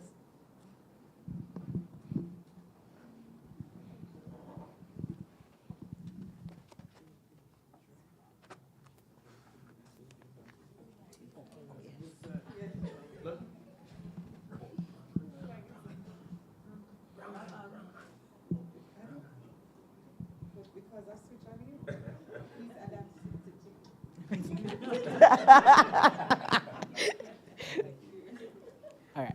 So he's adapting to change. That's very good. Thank you, Mr. Grant. I didn't get your name, but thank you for agreeing to do something that you wasn't prepared to do, right? All right. You see, I have to do fillers. I had to learn to do those things. So lunch is on its way, but we get to do something until lunch is here. And instead of asking you to do something big, I'm just going to play a game with you. Who's prepared to play a game? I'm going to have to volunteer people again, not true. Who is prepared to play a game? A game. So I need 8 people to play a game, and it's just a game.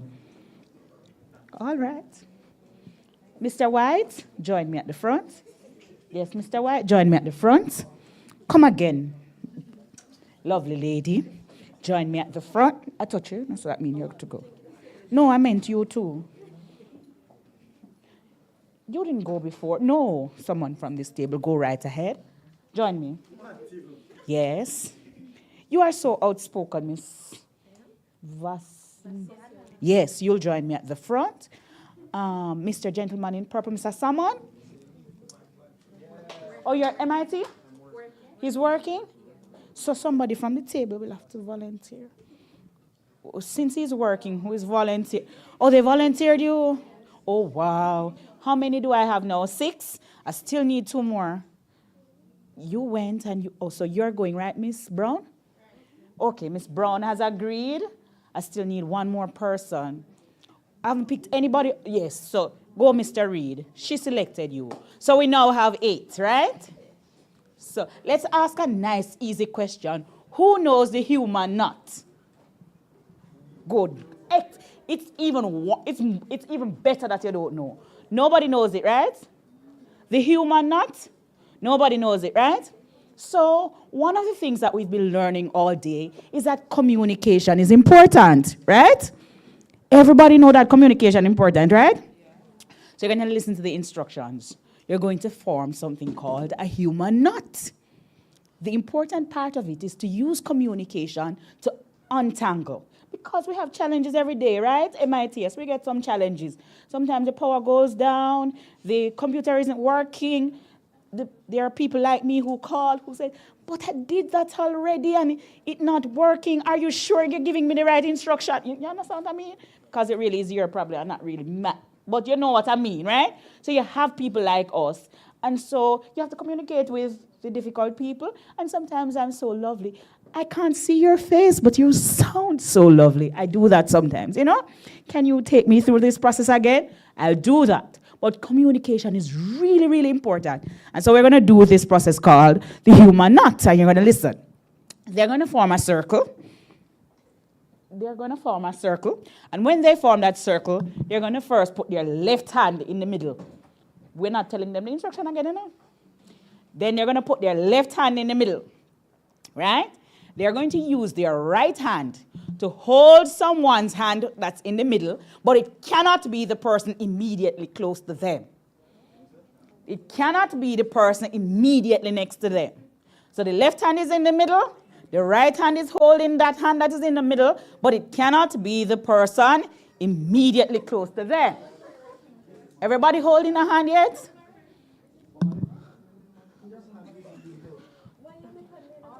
You see, communication. Listen. The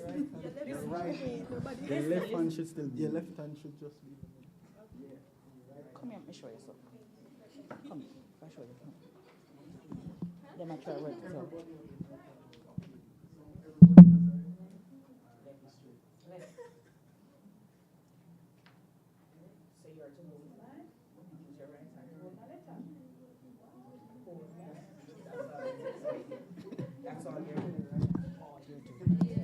All they're doing.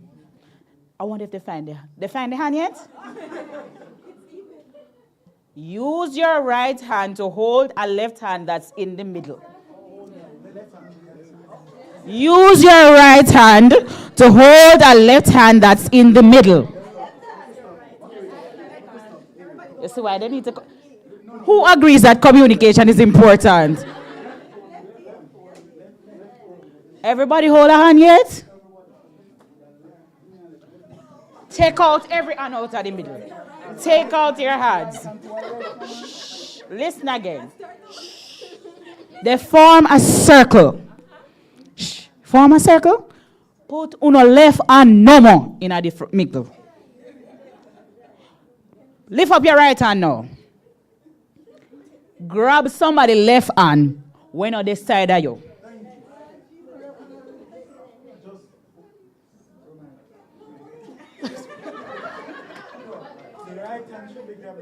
Yes, the hand you lifted should grab a left hand that is not your hand. Perfect.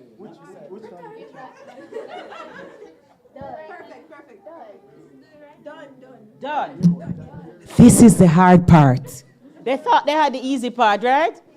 Listen now. Listen.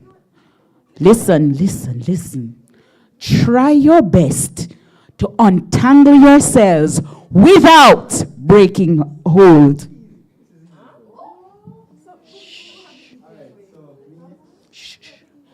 You can crawl over, bend down under, slide, move. Do not untangle. It can work. Anybody want to look at it on YouTube? Look at it on YouTube. It's called the human knot. It means that you are to communicate. You see what I mean? They have to talk to each other. Somebody do what now? You see why they can't hold the first next to each other? You can move as much as you want. Good, very good.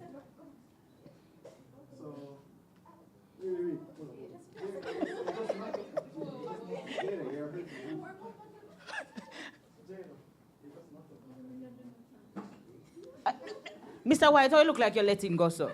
You're not to let go. Not to let go. When you are through, even if they don't untangle, look at it on YouTube. Over, under, in between. Over, under, yes, that way to sit down on the floor.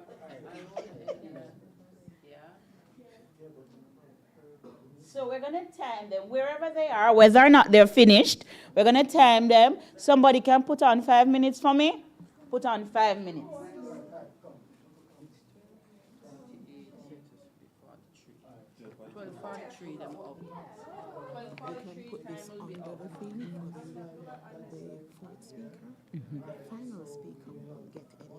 Right. Sure.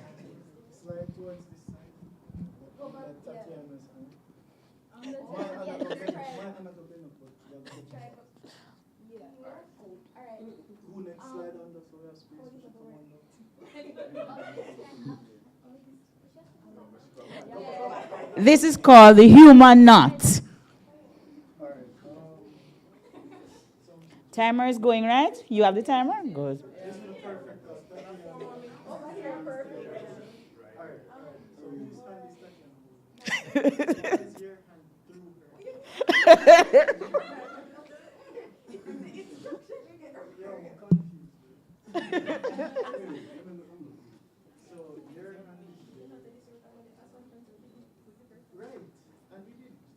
Yes, you were to do it that way.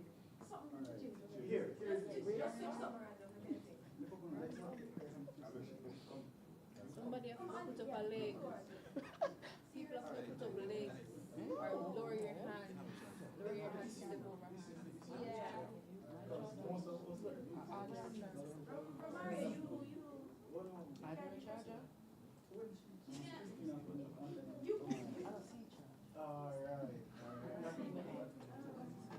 You said a circle, right? You, as long as you can untangle it, however, as long as the hands are not crossing and you have not let go at the end. That's the aim. That's the aim. You have 3 more minutes. Clock is going.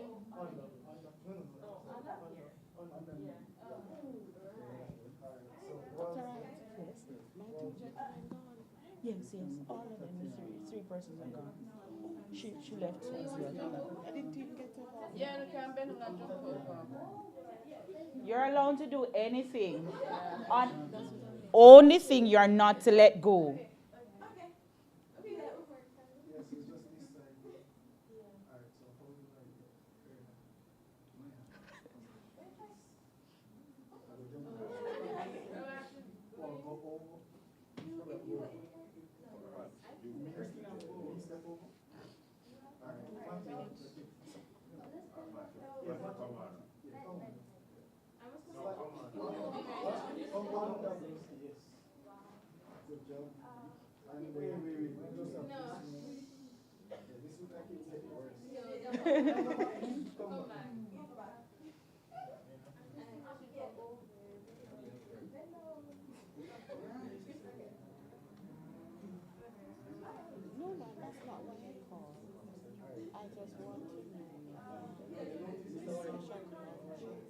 How many minutes?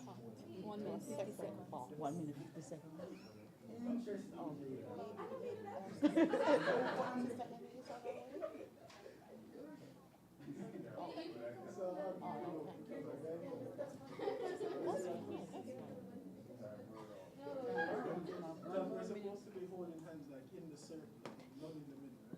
The hands are not to be crossed in the middle.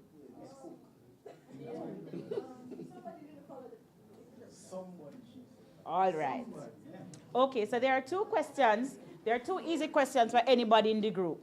One is for them to tell me how important teamwork is, and the other is to tell me about the value of communication. Simple as that. 2 volunteers.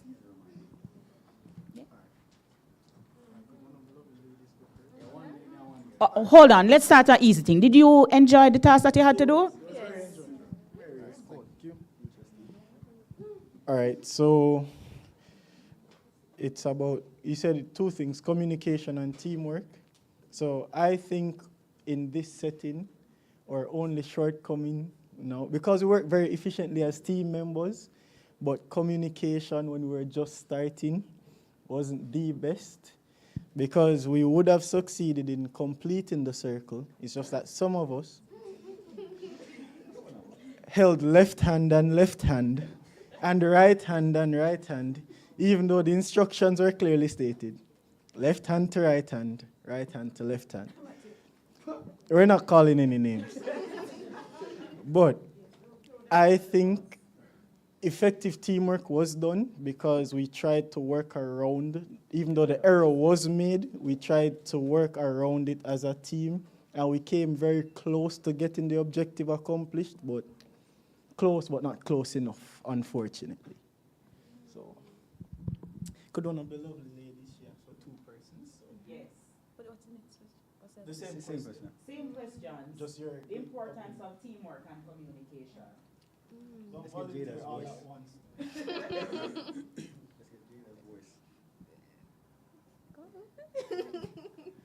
Thank you. importance of teamwork and communication? Okay. So teamwork is important because when you're with a group of people, everyone's input matters. So even though you might say, I'm doing the right thing, I don't care what anyone else is doing, it will affect you in the long run, as we have seen here. Matthew. What? All right. Does anybody in the audience think we could have untangled ourselves after we got the knot? We couldn't do the untangle. I want to thank the persons who volunteered to be here and to do this part of the exercise. And I hope you've learned, even though it was a game, the importance of communication and teamwork. Right? Give them a round of applause, please. All right, I'm not going to do this skit. I'm going to do another game, and I'm going to volunteer the person that I'd like. So you can choose between yourself. Oh, okay, fine. She was quicker, so you'll have to come. She could do it too afterwards, but it's one first. Just one. Just one. Just one. Or by the way, come with her. Come with her. Now that I've thought about it, come with her.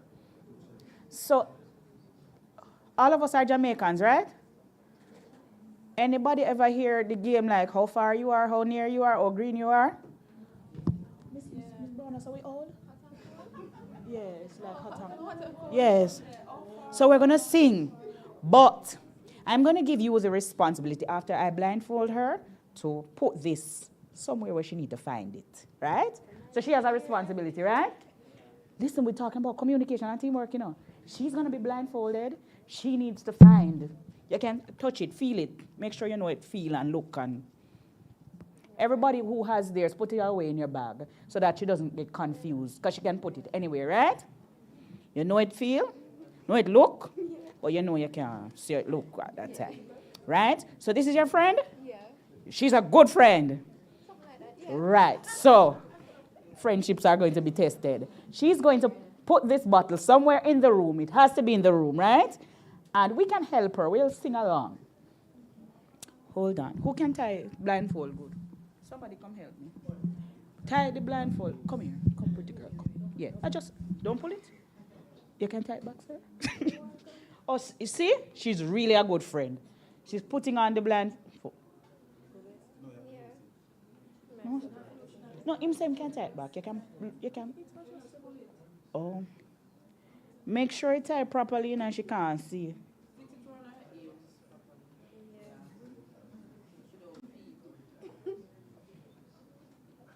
Yeah, but I think it's going on.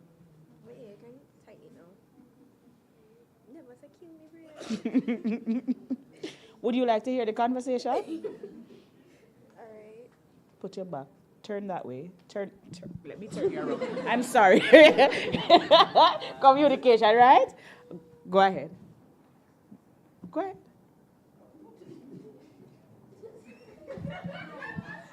We don't agree, do we? No. Okay. We don't agree, so work on it.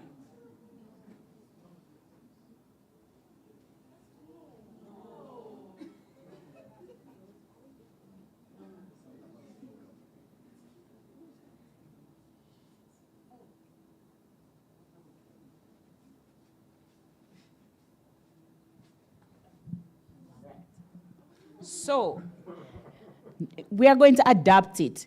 Primarily, her friend is going to be there, and the only thing we can sing is, how far you are, how far you are, how far you are, how far, and then how near you are, right? So, come with me, I'm walking you. So we're starting from right here. I must make sure you look up, you know. Don't make sure you fall. Come.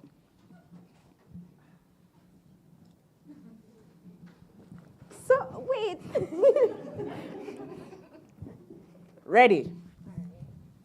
Listen to them. Walk, you're looking for the red bottle, so walk around and they'll guide her. No, you can't say it. We're going to sing how far and how near. So you have to step off first so we can sing.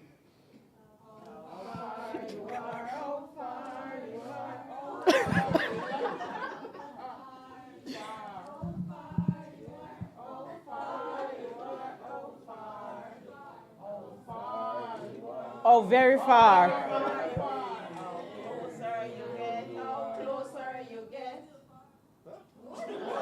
Can say how near. Yes.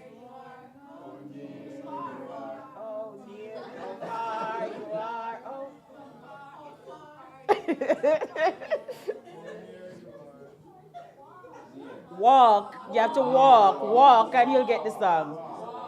How near you are, how near you are, how near you are, how near.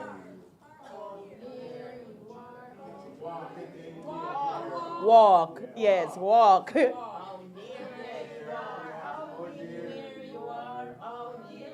You are.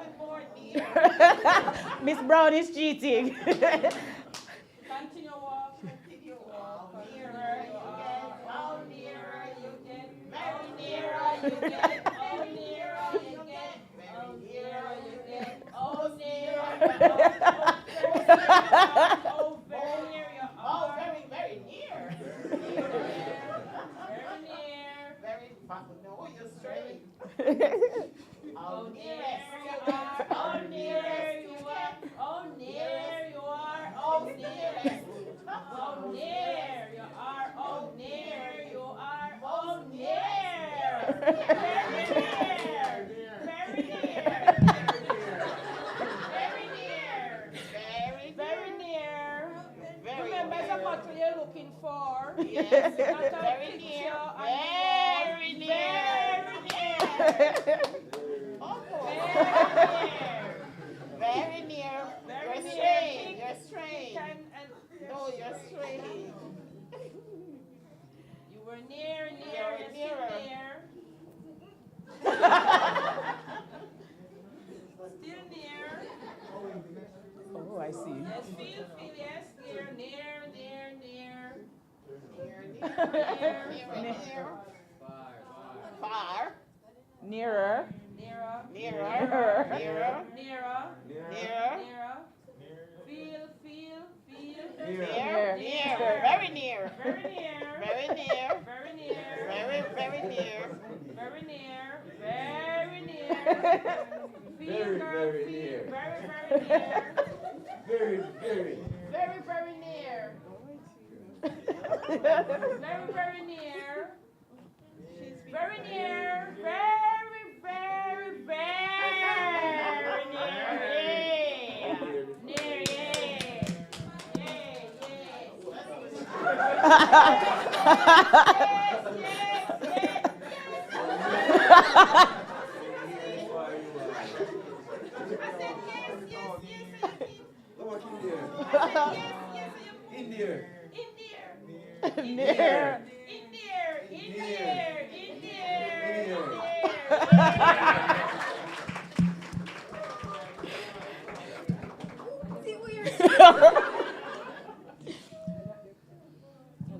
Okay. No, she gets the answer. Tell us about teamwork and communication.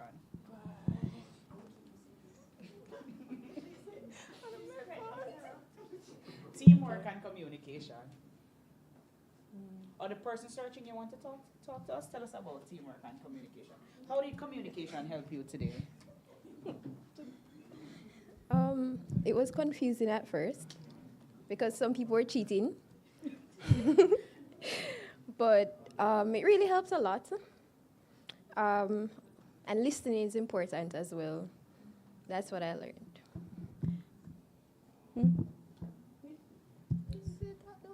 Yes, tell us about teamwork. Tell us how important teamwork is.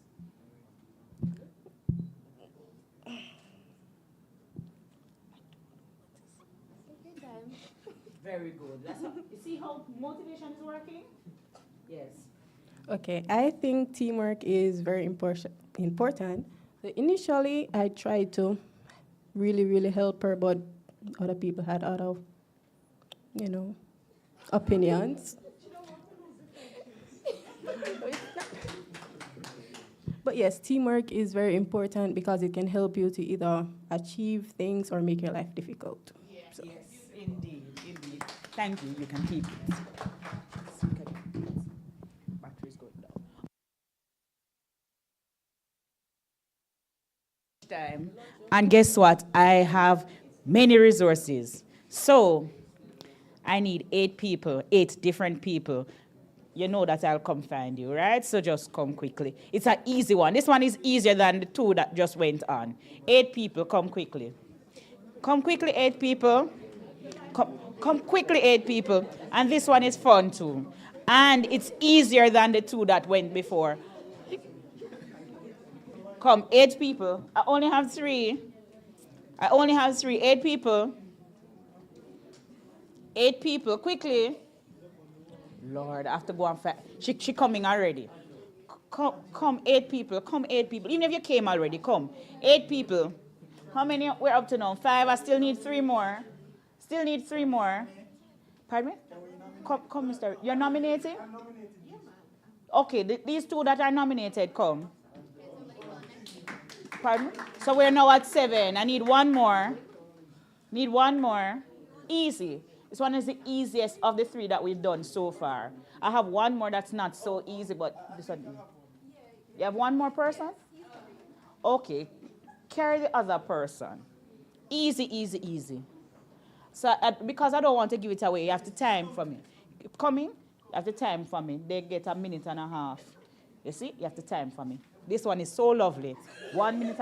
He's coming? Oh, he was pretending. Okay. Put down the phone. So listen, we only get to give the instructions once. As soon as I'm finished giving the instructions, you start the time. This is about communication and teamwork again. So the instruction only goes once.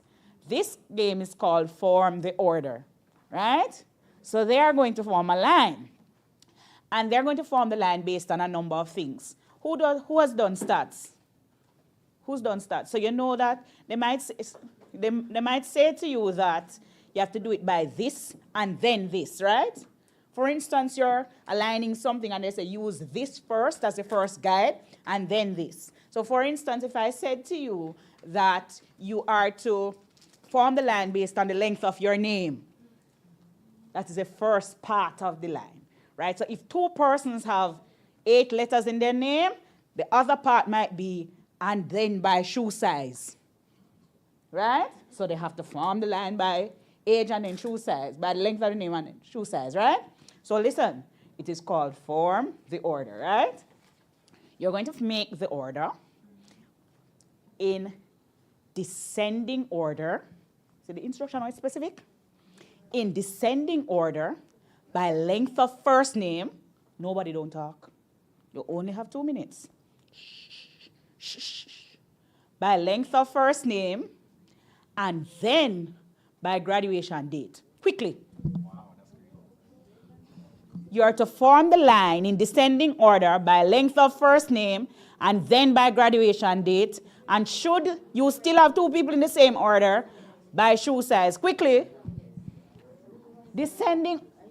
Your timing, right? Let us see.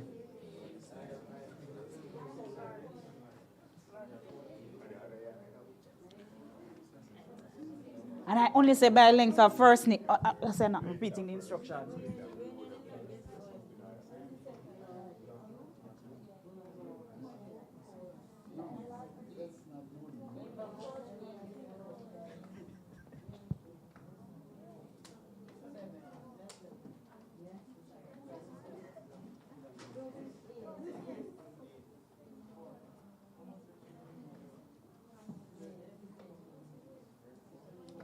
We know what descending mean, right? Okay.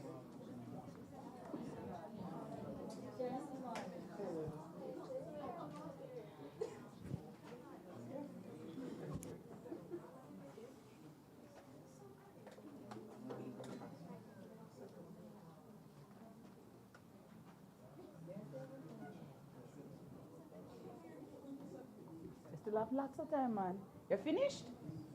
You're finished? You're finished, right? You're finished? Team, you're finished?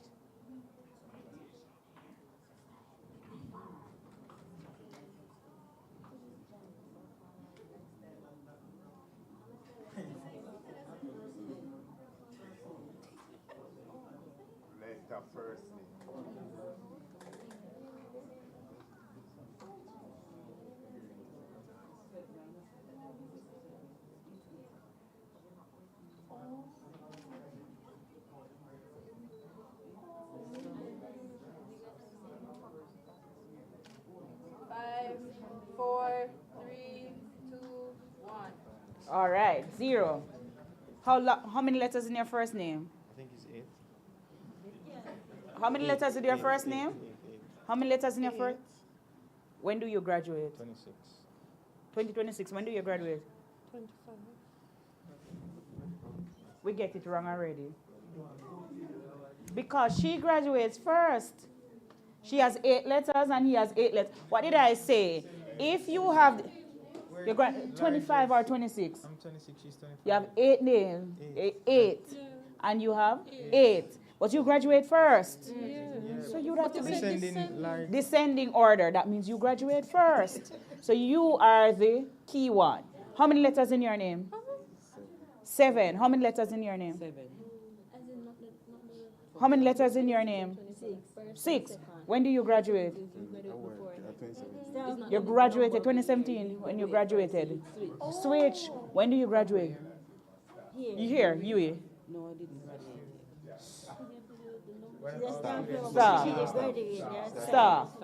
Stop. So then, what's your shoe size?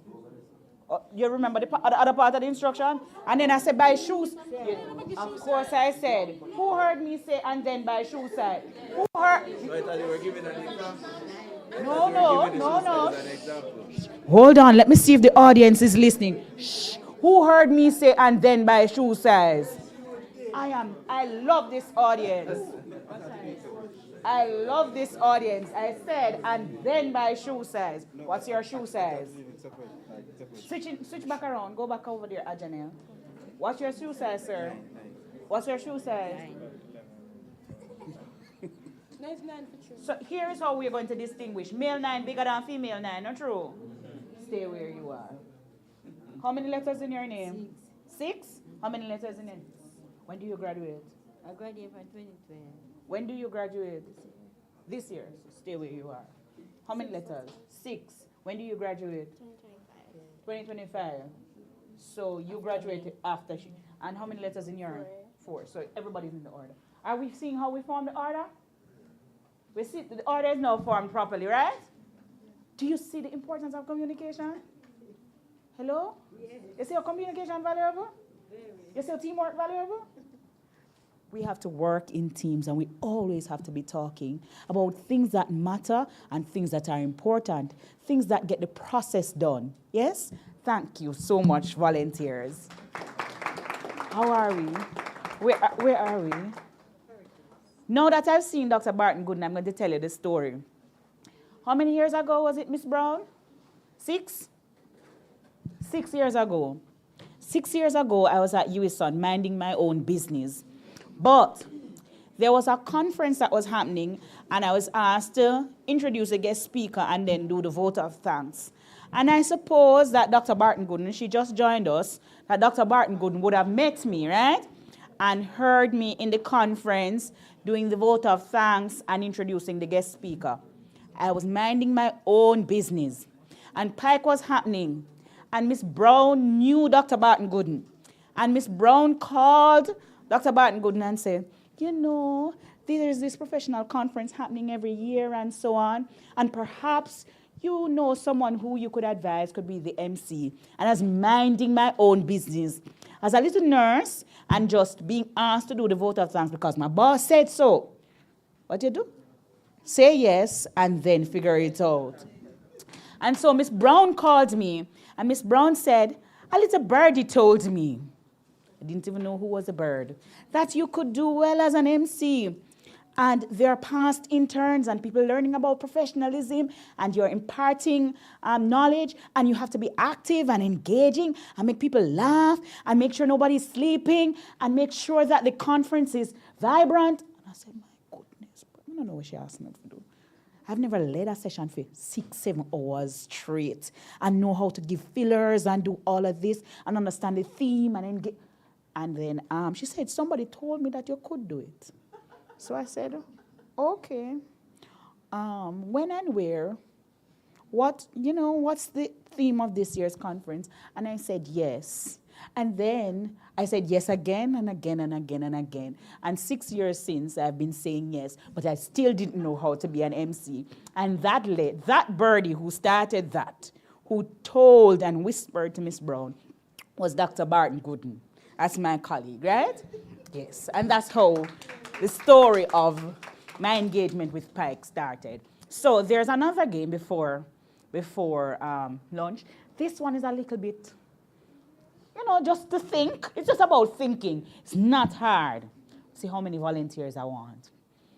A team of 9. Anybody, whether you volunteered already, can do it. Are the games hard? Who said yes? Are the games really hard? They're not hard, not true. You have to think and communicate, right? So there's another game. I need 9 people. 9 people. And it's not so hard, it's just thinking. Or you want the one that is the skit, where you have to perform and engage and think about what I said and demonstrate using the skit. Which one do you want? You want the game or do you want the skit? The game or the skit? The skit, okay, all right. I will need a team of 4 persons or 5 persons to do the skit. Easier then. 5 persons. Not 9, but 5. 5 people. Let's get 5. Miss, can I get the register? Oh, there's Mr. You're volunteering to come, right? Thank you. 4 more. 4 more. 4 more people. So do I need to pick them? How many tables do we have? 6? All right, I'll take 6 volunteers, which means that I must see someone from each table standing here with me. There must be someone from each table. This solves everything. And should there not be someone from each table, I'll just ask Miss Brown to tell me which table is not represented and to help me to get a representative. So there must be someone from each table. I have 3 persons here. Are you from the back? Who's from the back? Oh, yes, you're from the back. Someone from your table here? Yes. Someone from this table has not come yet. Yes, but you must come again. Someone from this table must come. So, Mr. Grant, talk to your table mates and make sure someone from your table comes. So I now have 5. So this is the only table not yet represented. Okay. So you're selecting the lady because she has not come as yet, right? Thank you very much. So we now have everyone here. And this is again, leaders must also know the instructions. And they also must be cognizant of what needs to be done. Not true? True? Leaders must be cognizant of what needs to be done. In order to equip the people who are following you and working with you, you must know what to do. So the leaders have to listen very well. So we're creating a scenario for you. And guess what? You can all now be potential leaders. In the end, you'll select who will lead, right? So this is the ISS department. And you have a customer like Dr. Wright. You know her, right? Nice person, right? You have a customer like Dr. Wright. And what we found is that there are many customers like Dr. Wright who are forgetting them email password every time, every single time. And they get locked out of their email. It's a plausible situation, not true? And they get locked out of their email. What you're going to do as a team, you're going to devise a strategy, whether or not it exists, you're going to work together as a team to devise a strategy to help us to remember our passwords or to make passwords that are easy to remember. The leader, the team leader, must communicate a way to deal with those customers that are less easy to manage. We're not going to call them difficult, because I wouldn't like to be labeled as a difficult customer, right? Those that are less easy to handle, and motivate the staff as to how to do that. Who wants to be a very difficult customer? Because we're going to see, Mr. Reed, thank you so very much. So we're going to see that this strategy is working. This strategy that they planned is in place. Mr. Reed, you understand the context? You must call. All you need to do is to call and be difficult. So we give them, how many minutes we need to give them to work out the strategy? Let's work as a team. How many minutes we give them to work out the strategy? 5 minutes. So Miss Brown, you're hearing MIT's problem solving, right? So whatever the issue is, they're going to problem solve. They're going to talk about the strategy to handle difficult customers and how to help them with this particular problem. And then we get the difficult customer. We're going to see it in play right here now. All right, the timer is going on.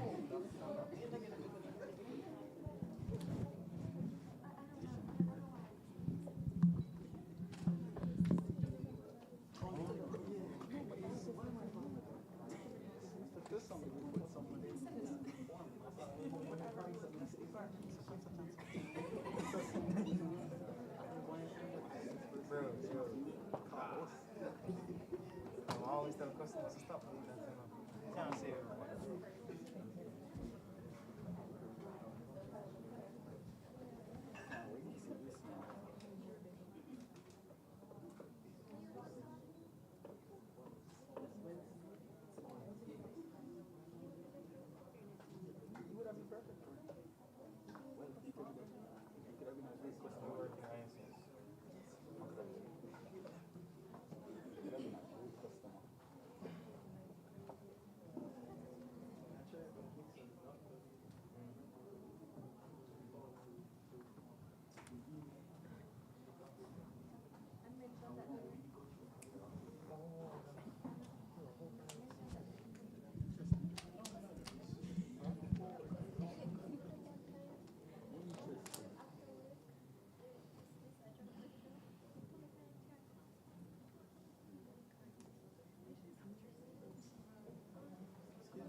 How long will you be on hold? You can fix the context. You want to be, how long do you want to be on hold? Just 5 minutes. 5 minutes is a long time to be on hold. 5.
I had a customer where she wanted to register for her classes through Microsoft.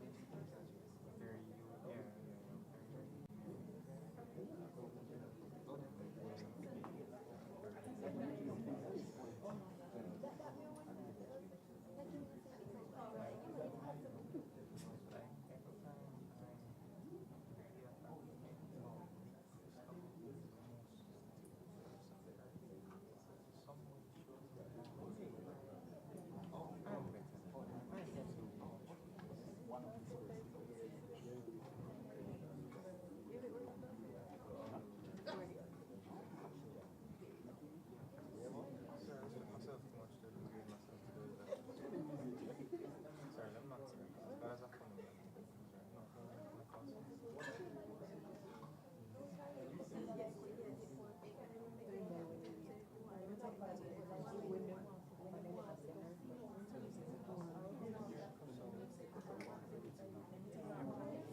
Only 30 seconds remaining. Planning team.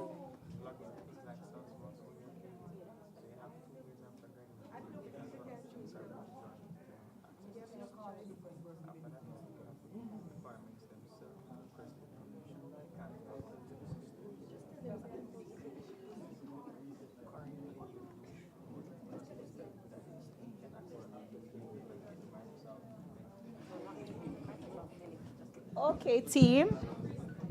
Okay, team. We've come to the end of the brainstorming process. I'm sure the person who is going to respond to the caller will need to sit, right? So, whoever is responding, may I get the other mic to Mr. Reed, please? Yes. So just to be clear, right? I am responding on behalf of the entire team suggestions or I'm just looking here, but I want to know if they were going to be able to. Thanks. Escalate the call. Okay. Suppose you want the manager to come in. Suppose you can determine what resources you need based on the interaction. All right. So, do I need to remind you of the context? Right. So we know what is happening. MITS has been getting, particular ISS has been getting a lot of calls recently from clients who are less easy to handle, and those clients particularly have been having issues remembering their password, but they're a little impatient with the service to restore their password and access to their email, right? So the team has strategized on how to assist in handling this particular problem, and having strategized, there is just a particular incident that happened just after the strategy, right? And we're going to see that unfold now.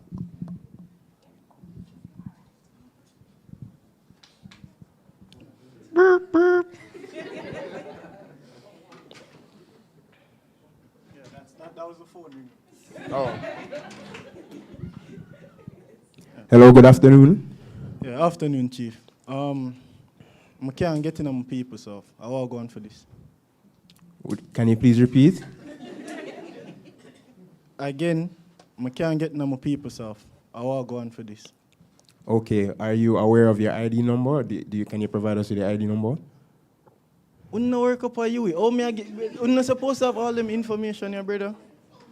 Okay, so are you a student or a staff member? Staff member. Okay, so were you provided with an employee ID number that begins with usually 100? All right, hold on, I'm going on my wallet. Yeah, so Marvin, you ready for it? Yeah, ready. 100123133. Okay, thank you so much for providing us with that. Yes, I received it. Can you please provide me with your name? Where's my name? Yes, please. You can call me Joe. Nice to meet you, Joe. All right, so thank you so much for providing us with the employee. Say now, tell me your name. My name is Javin. You can call me Javin. All right, respect Javin. All right, thank you. One moment, please. All right, no problem.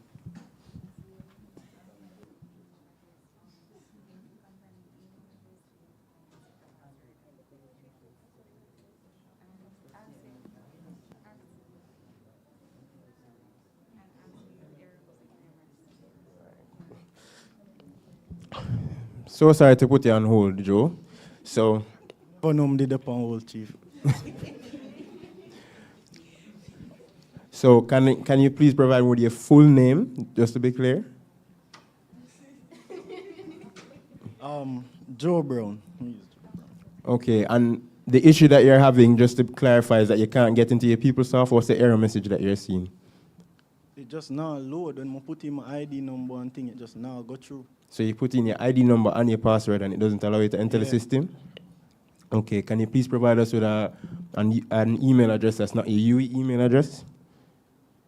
An email address that's not my UE email address? Yes, your personal email address.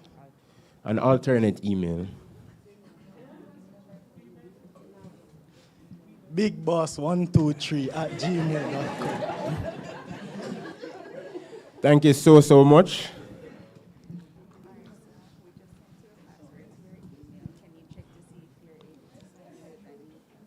Okay, so we just sent the new password to you.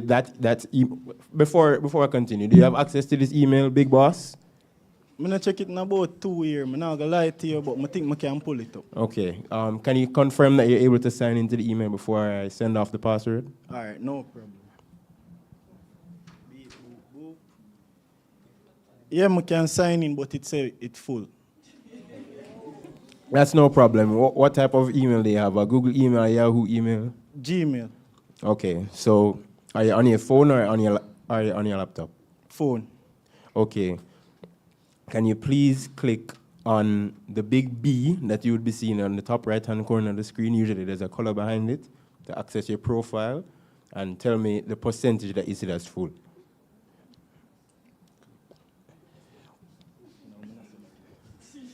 I say 90. Okay, that can work. All right. Okay, so we're going to send you the email. We're going to send you an email with your password attached, okay? Can you confirm that you're hearing me on the other end, Joe? Yeah, man, me I hear you. You say Javed? Yeah. All right. All right, so we just sent the email a while ago with the password attached, so tell me if you're able to see it. Yeah, I get it. What does the email say? Your password has been reset to Okay, one thank you. bag of gibberish and Thank you. Okay, please stay on the line and try and confirm if you're able to get into the system with the same employee ID number. all right, no problem.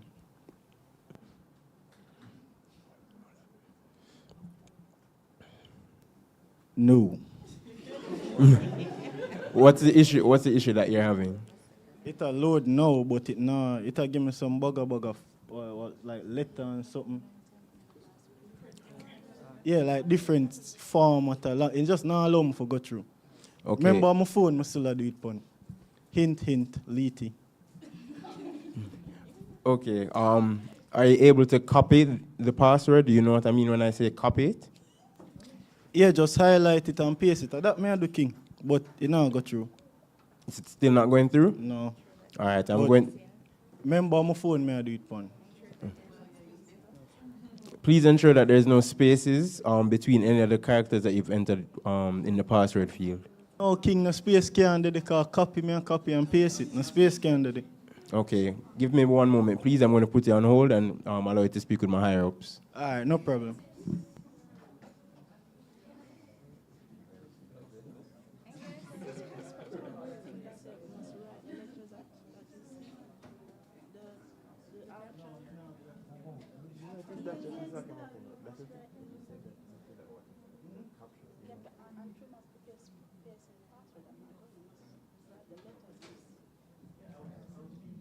You want to give it?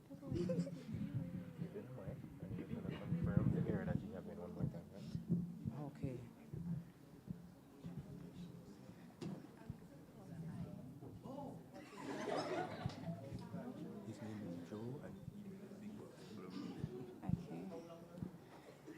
Hi, thank you so much for holding the line. You're speaking with Alethea Bryant. Is this Mr. Joe? But Javin, your voice changed, bro.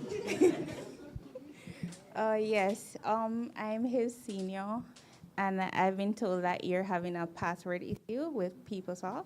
Mm. Okay, so how may we assist? So, Javin just reset it, Yes. but I still can't get it. Okay, so are you copying or typing the password? Javin asked me this 3 times. Yes, tell him but some I more need to copy and confirm. paste it. I still can't get in. Okay, you're copying the password. Mm. Does the copying has any spacing? As spacing counts as a character. Javin asked me this. I'm going to tell him, say no. Yes, but now you're speaking to me, so could you just follow our instructions, please?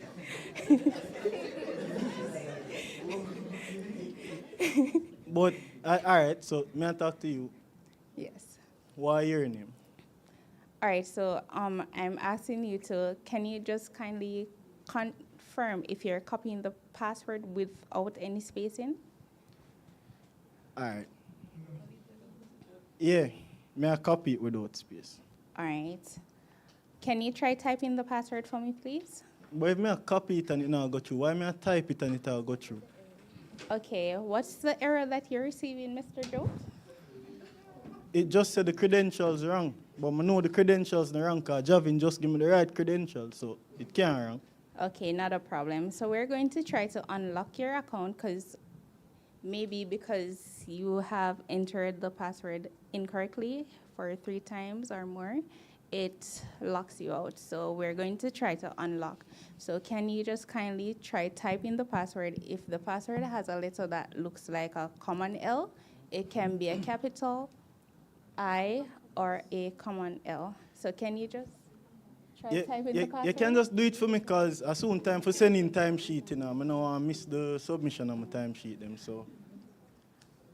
All right, not a problem, but can you just try this for us, please? Or All try using the, when you're doing this, try using the incognito window, please.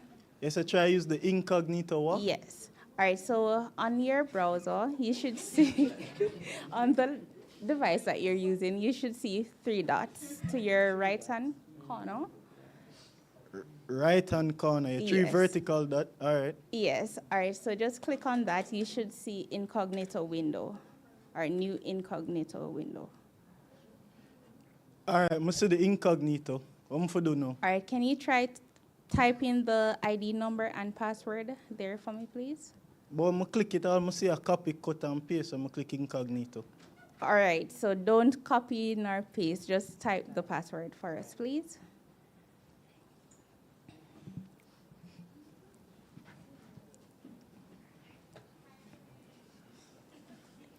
All right, I'm type it.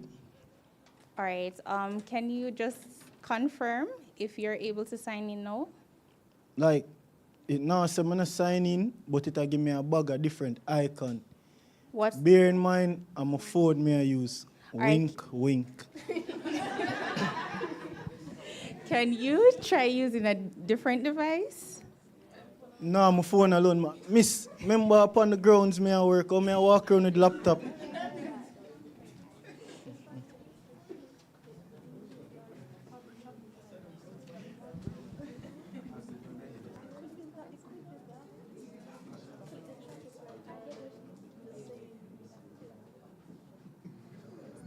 Okay, so all right, so to to your all right, so to your left hand corner are some phones. It depends on the phones that you're using. So to your left or to your right, are you seeing an icon that says desktop version? Just Oh click yeah, on me I that. see that. Yes, That the can right you below click on that incognito. first, please? The All desktop right. version. All right, I'm click it. Okay. Put can in you- back the credentials. Yes, please. All right. John, know it work. Yo, Okay. respect, you know. You're most welcome. So it takes so long for me to get through. Well, we're sorry for the inconvenience. All right, thanks. Oh, What by you the say, way, name? before you go, Mm. since the password was having issues, would you like to personalize the password? No, brother, it not going to expire again in 120, you say? No, every 42 days, because Oh. you're a staff member. Yeah, but Ye- I'm glad yes. you deal with the problem. And your voice so nice, yeah? All right, later, Miss Margaret. All right, it's actually Alethea, but... Oh, yeah, sorry. Okay, nice speaking with you, Mr. Joe, and happy we were able to assist. All right. So the good news is that lunch is here, but 1 second. Did you learn anything about communication or teamwork? Oh, hold on. Let's ask the team. Did you learn anything about communication and teamwork? You had to work together, even though this is something that you'd have almost done on a daily basis. You work in ISS? So they work in ISS. And this is something that you have done on a daily basis. But maybe she's never experienced a less than easy customer. We don't have the difficult, a less than easy customer. So first we want to thank Mr. Reed for being an ideal less than easy customer. Yes, and we would like to thank the team for working together as a team, for building that type of rapport where they can work together and engage and problem solve together. And so when you leave this session, I don't want you to leave the skills that you're learning.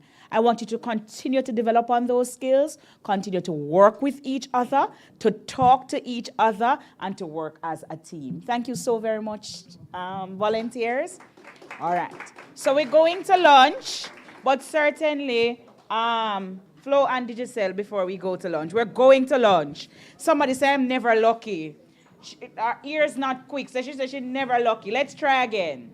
Let's go. Which one? Let's go, Flo. Let's go, Flo. Star 1, 2, 1. Let's go, Flo. Ready? Star 1.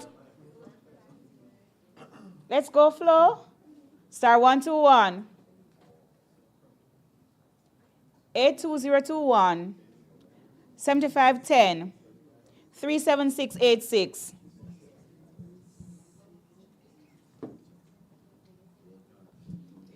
Yes, and we have a winner. Let's see, we have a winner. That network that says they're bigger and better, let's go. The network that says it's bigger and better, star 121. The number, the network, we're ready now? 45156, 5482, 5551. And the winner? There you go. All right. Miss Brown, we proceed in the same way we did for break. Miss Brown, we proceed in the same way? Miss Brown, we proceed in the same way? And the time? How long? How long we have? Okay, so I'm advised that we proceed in the same.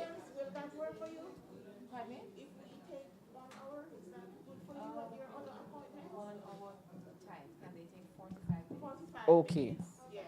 Yes. All right, so we're told that we are allowed 45 minutes. Please proceed in an orderly manner, the place we were before, and refresh yourselves and come back ready and rejuvenated to have our last session.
So I'm going to introduce Brianna Da Costa. I'm going to ask her to introduce the next facilitator. So, Ms. Da Costa. I did well with the name? I did the name well, right? Let's see.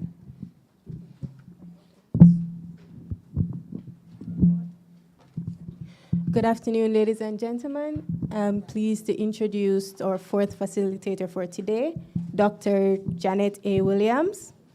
So Dr. Janet A. Williams is an adult educator who has served in multiple capacities at the different tiers of the tertiary education system for over 2 decades.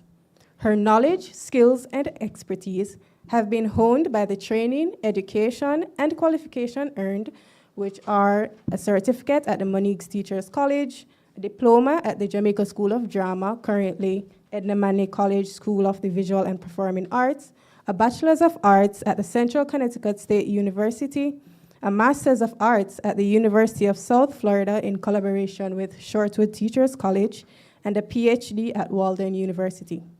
She has established excellent work relationship with personnel at Joint Board of Teacher Education, Teachers Colleges of Jamaica, and other stakeholders, external and internal to the college. Dr. Williams currently serves as Director of Marketing and Communications and a Lecturer of Language Arts at the Shortwood Teachers College. She is a team player who supports and enhances the quality of the college's academic and extracurricular programs through leadership roles, evidence-based research, and the development of governance policies. Her involvement in Jamaican theater and the wider community demonstrates her commitment to nation building. Her research interest taps into experiential learning, education through the arts, multiculturalism, and diversity. Dr. Williams is a Christian and an active member in her church community and has served in multiple capacities.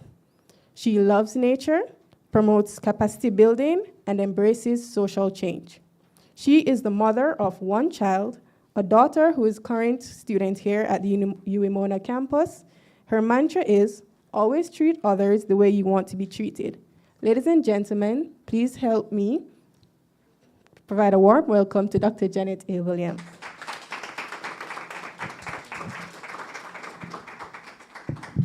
Good afternoon, everybody. How are we all doing? No, yes, you're weller or just well? There's no word as well, all right? Okay. But I think we are feeling so much better simply because we've had lunch, right? Yes, and you got a little time to stretch your legs. And I'm particularly happy that I came in just before to have enjoyed just a little teeny bit of what you were being a part of. And I'm envious that I wasn't a part of the process a little bit more. But then I should have come in far much more earlier, and then I would have benefited so much more. All right. So, okay, hold on. Oops, that thing's under here. All right. So as I'm having a discussion with you, I have some envelopes here. And in the envelope, there are some strips of paper. So I'm going to ask, I think I have 6. Each table gets an envelope. Clarence, that's right. Chance. All right, that's 1. Don't worry about the color. And then I have, this is who now? Romario. All right, so there you go. Distribute that table for me, please. Each of you. 2 more. Send the envelope down to the next table. And we'll get a chance to use that in a jiffy. So while you're doing that and listening and trying to see, you're going to take out a strip of paper out of the envelope, each of you. So do that while you're listening because we are really crunched for time. And though I think I have a difficulty in managing the time, I'm working so hard at it. I have to get it right, and I've been getting it right sometimes. All right, thank you so much. I must congratulate you all. And in congratulating you, I really want to acknowledge the protocols that have been established this morning, and that's what I'm going to continue with. But in doing that, I cannot help but mention Miss Janice Brown. And as I did the research and did some reading, I realized that Miss Janice Brown, Mona here at Mona, and director of the initiative, and the owner of PIKE, you know what that is, Past Intern Knowledge Empowerment, and I'm excited. Past Intern Knowledge Empowerment. started all the way in the summer of 2015. 10 years. Clap yourselves. Clap yourselves, Pike. Are you a Pike? Are you a Pike? Present. Okay, well, clap, man. Clap yourselves. Because you are a beneficiary of the vision that started then and the vision that is going to continue, I'm declaring, for a long time.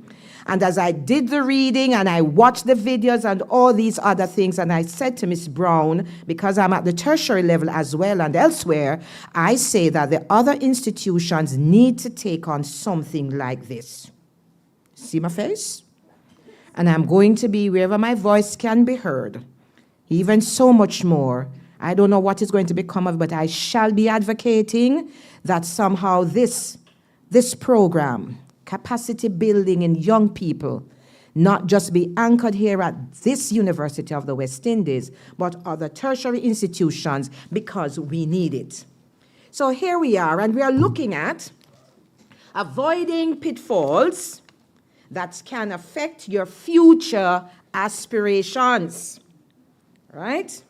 What are these pitfalls? We're going to get into that, because the focus is not even so much about the pitfalls today, but really what are the strategies we can use to avoid getting into those pitfalls that we're going to look at shortly. Go to the next one for me. And you'd have seen here, there's a little boy. You're there with me? A little boy that's looking, and I'm just using a boy because it can be a male or female, as a matter right now, looking at the world in front of him.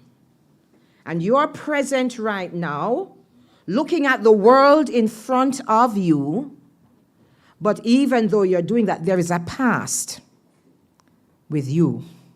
There's a past with me. There's a story about you and me that nobody else knows about, or some people do, maybe in this room and not within this room, that know so much about the past and possibly want to anchor you to the past. If it's good, they want to hold you. If it's bad, they want to secure you.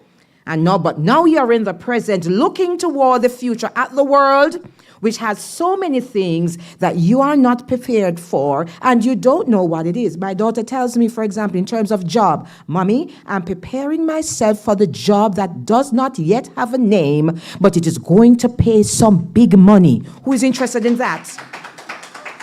That's what PIKE is about, preparing you for a job market, for the job you're not so sure what it is you're going to have just yet. But I think at the back of your headspace, some serious money. If you're not interested in that, I don't think you're excited at all. So that's your starting point right here. The present, that's where we are going to go. Nevertheless, not putting aside how the past is going to affect the present and the future. I just want you to literally close your eyes. Don't worry, look around to the next person or anything. Just listen to my voice. What is in the past that you think you need to go forward? Don't answer me, don't tell anybody. I'll say the question again. What is it there is in the past that you need that will help you to go toward the future? And just close your eyes. The reason why I'm asking you to close your eyes, because I want you to focus. Keep focused. And if you can't find anything good and there's everything bad, what is that thing?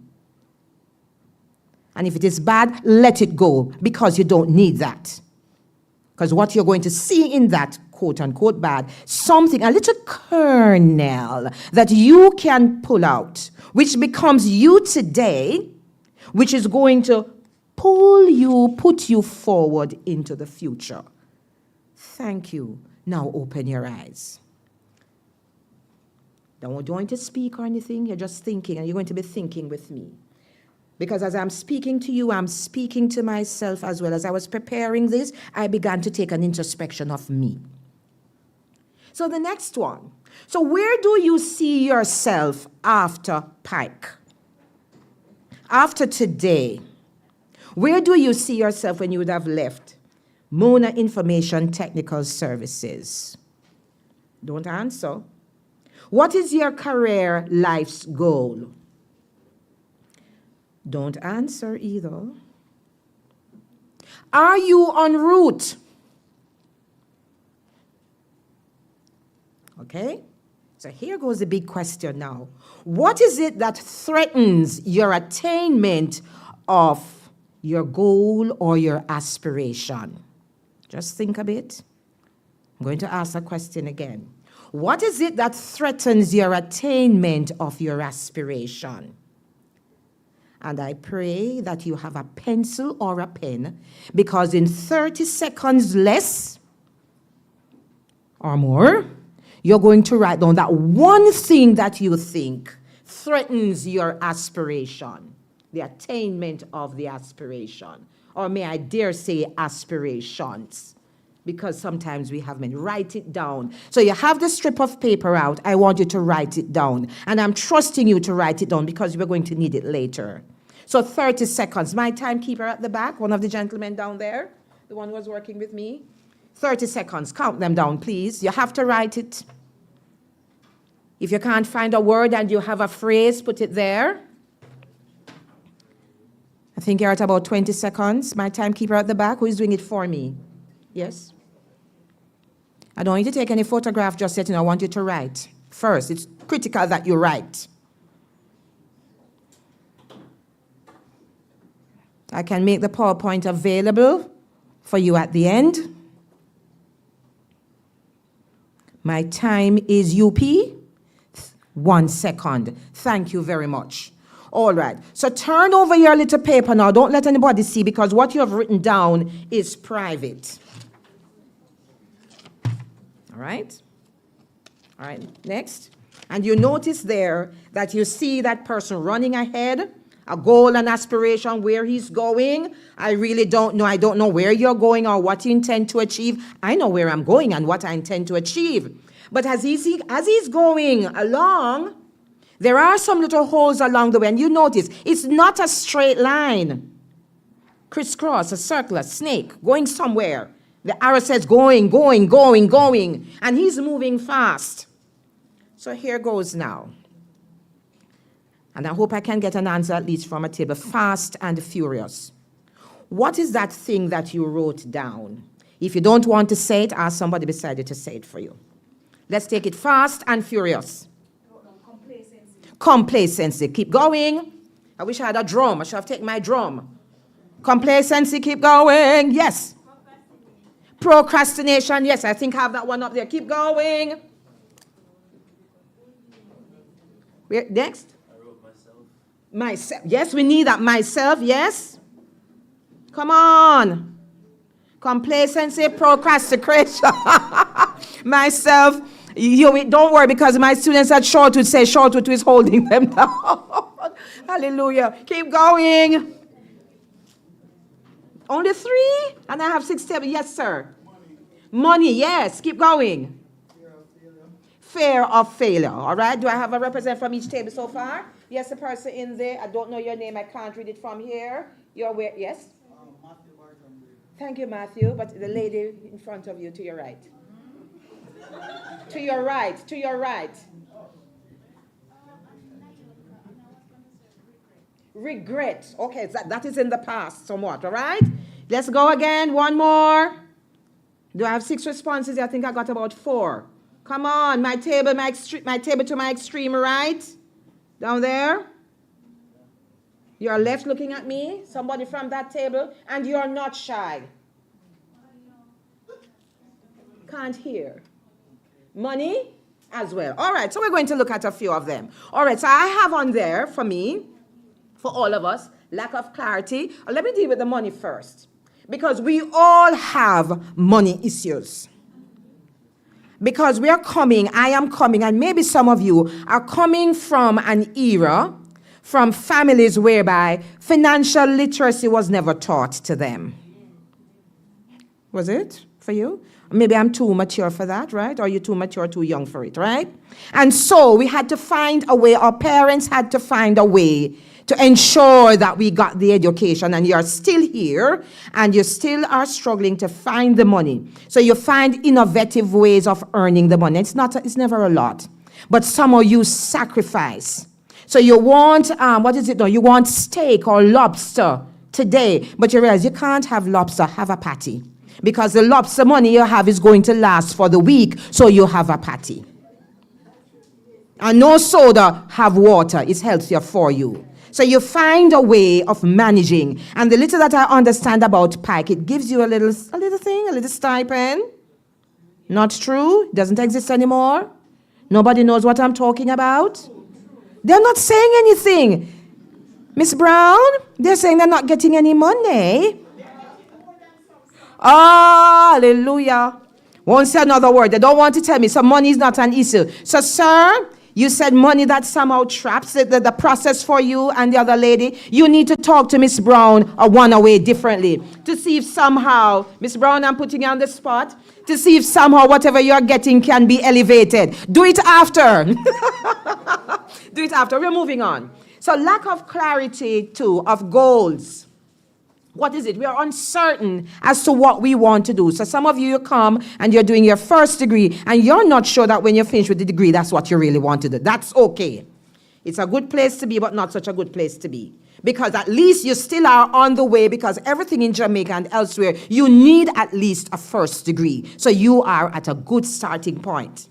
Lack of planning. That means you have no clear plan as to how you're going to get there or how you're going to finish university. But there's a plan, because PIKE, you are in PIKE, so there's a little money that will somehow augment whatever financial challenges that there are existing for you. And other things, the scholarships that there are. And if you watch the papers, and so you see a lot of scholarships that are out there. The Ministry of Education website has a lot of scholarships for tertiary institutions, especially the UWI and UTech.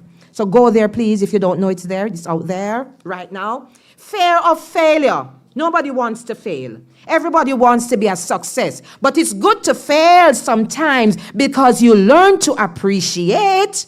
And whatever you think that caused the failure, if you're honest with yourself, you're not going to allow that to happen to you again. But you learn from it. So may I take the word now, regret. So because of what you did, you regret having done that, having said that, not having done that. And so when you look back and you say, no, I can't allow this to happen again. I have got to do something else. So if you didn't study for the exam, what are you saying? I won't even answer. Won't you try to answer? All right? Here goes now. The procrastination, dangerous. And I can share that I was sharing with my colleague earlier on a few moments ago. Procrastination, because everything is about the technology.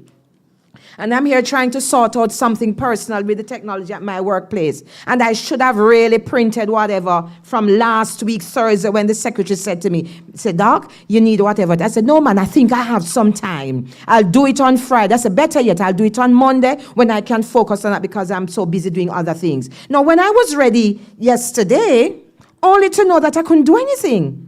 Procrastination caught me. But as I shared it with my colleagues, I got the answer, because I normally have a hard copy to protect me, to ensure it's there. I wasn't following through this time because I'm trusting the system. But not only that, my colleague said to me, I'm calling her my colleague, she said to me, you know what, every time you mark the register, man, just print it same time. I'm glad I came to PIKE. I got an answer. All right, here goes on. So the next one now is self-reject. How you feel about you as a person. I am not good enough. I am not tall enough. I am not short enough. I don't sound like and look like. Do not compare yourself with anybody. Why? The past experience is different from yours. The context in which you operate is different from theirs. Everything about you is different. So don't say, I'm not good enough. Say to yourself, okay, I realize that maybe that I'm too short. So guess what I did? To give me a little height. But it comes at a cost, right? What am I saying? So I see Sir looking somewhere. All right, because I'm not putting myself down by no stretch of the imagination. So when I come to you, or when you go to the other, you come with self-assurance. Somebody said, if you're wrong, be wrong and strong. But we're not going to be wrong and strong. We're going to be right and strong. So just when I heard the gentleman, the example that you gave earlier on, and he's there, of course, Joe was really putting his case forward, and he wasn't backing down. He is there about getting help. What I didn't see on this side, though you're trying, you weren't so assertive enough to try to get the problem solved. What I'm happy for, that you did find your supervisor. And then there was a key word there that you all missed. He said that he's on the grounds. So the fact that he's on the grounds, on the campus, say, come over. Thank you for that idea. Come over. Let me fix it, because it's probably going to take another 20 minutes on the phone, and there are lots of other students who are calling with other issues. All right, so we're moving on. So we're not going to self-doubt ourselves anymore. And if you think you have limitations, what about you? What I'm happy about PIKE and MITS is that they are into capacity building. Who you were when you started, I think it's May or whenever or last year, if you look back into who you were then, if you're honest in your all, and I don't know any of you, no, I know a few of you, you'd have said, I have grown, I am better for it. I have developed. I can talk a little bit more, I can smile a little bit more, I can speak with confidence, I can walk with a self-assurance. Anybody in here like that? If you're in here like that, raise your hand. Proud. Look, where's your hand? There you go. Some are not putting up their hands at all. That means we have some more work to do with you. I can't read your name. Is that Anne-Marie? Pardon me? So, that's okay. All right. So fear of failure. Nobody wants to fail. You want to succeed all the time. But success will not come all the time, because there are things that are going to slow you. What are we still talking about? The pitfalls. Turn over for me, please. Right, here goes on. Burnout. Sometimes you're in a job and space for too long, right? So the job becomes a routine. And one of the challenges we have in the system, that when our students, be it UB students or wherever they are, and they get out in the world of work, the kind of skill set they fall into, a lackadaisical, here goes your word now, complacency, no care, business, I'm earning the money, so but I'm not interested in any growth any at all. Maybe this is where I want to be, but whilst you are there where you think you want to be, how are you honing and developing that same skill set? I'm asking you. External influences that we need to think about. So the pressures that we get from others, right? Sometimes society pressures, parental pressures, sometimes tear us away from the goals that we have and we're not able to fulfill. And I've heard stories where students say that they come to UE, I hear most of the university here, is that you're doing what your parents want you to do. So when you finish, you just give them the certification and move on to what you want to do. All right? Influences I'm talking about. Inertia. That means any change that is happening in your department, you say, I'm not with it, I'm not doing it, I'm not a part of it. So you're resisting, right? You're preventing the growth. But you do not need to prevent the growth. You need to explore the new opportunities, because change is a constant.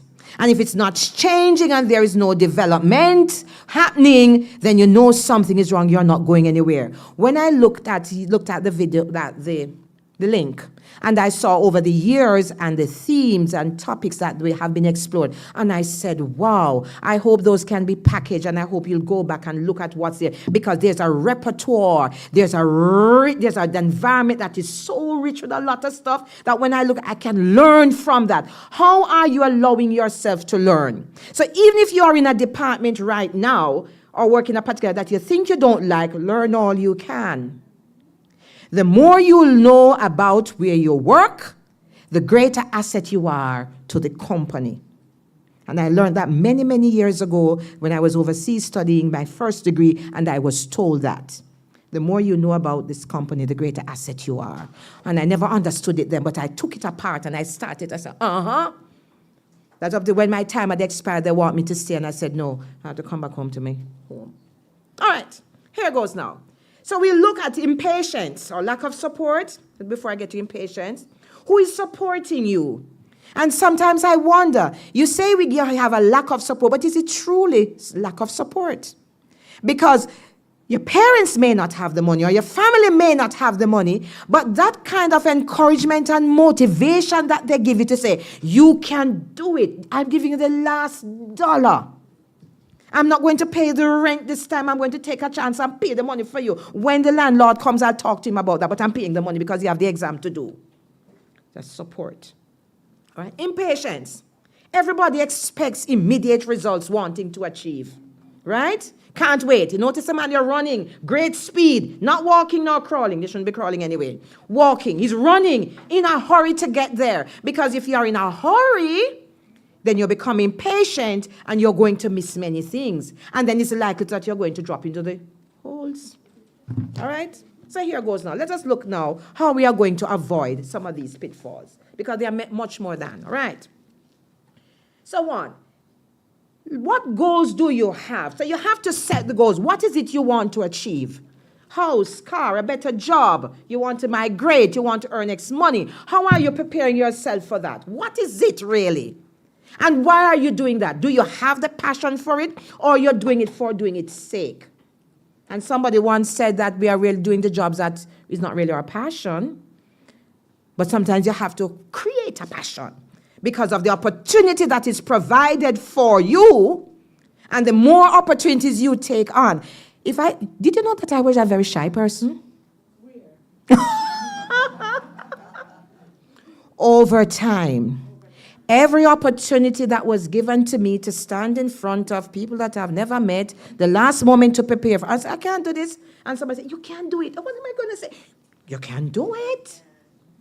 And over time, you get better. So when you started at MITS and you weren't comfortable and as I just saw the video, they weren't able to do certain things. Now you're fast and furious, you're a clipper. You know it inside out. That even if you're dozing off your lunchtime and say, I don't know the name, Romario comes over and say, hey, Joe, so-and-so. And he can tell, and he tells you exactly what to do.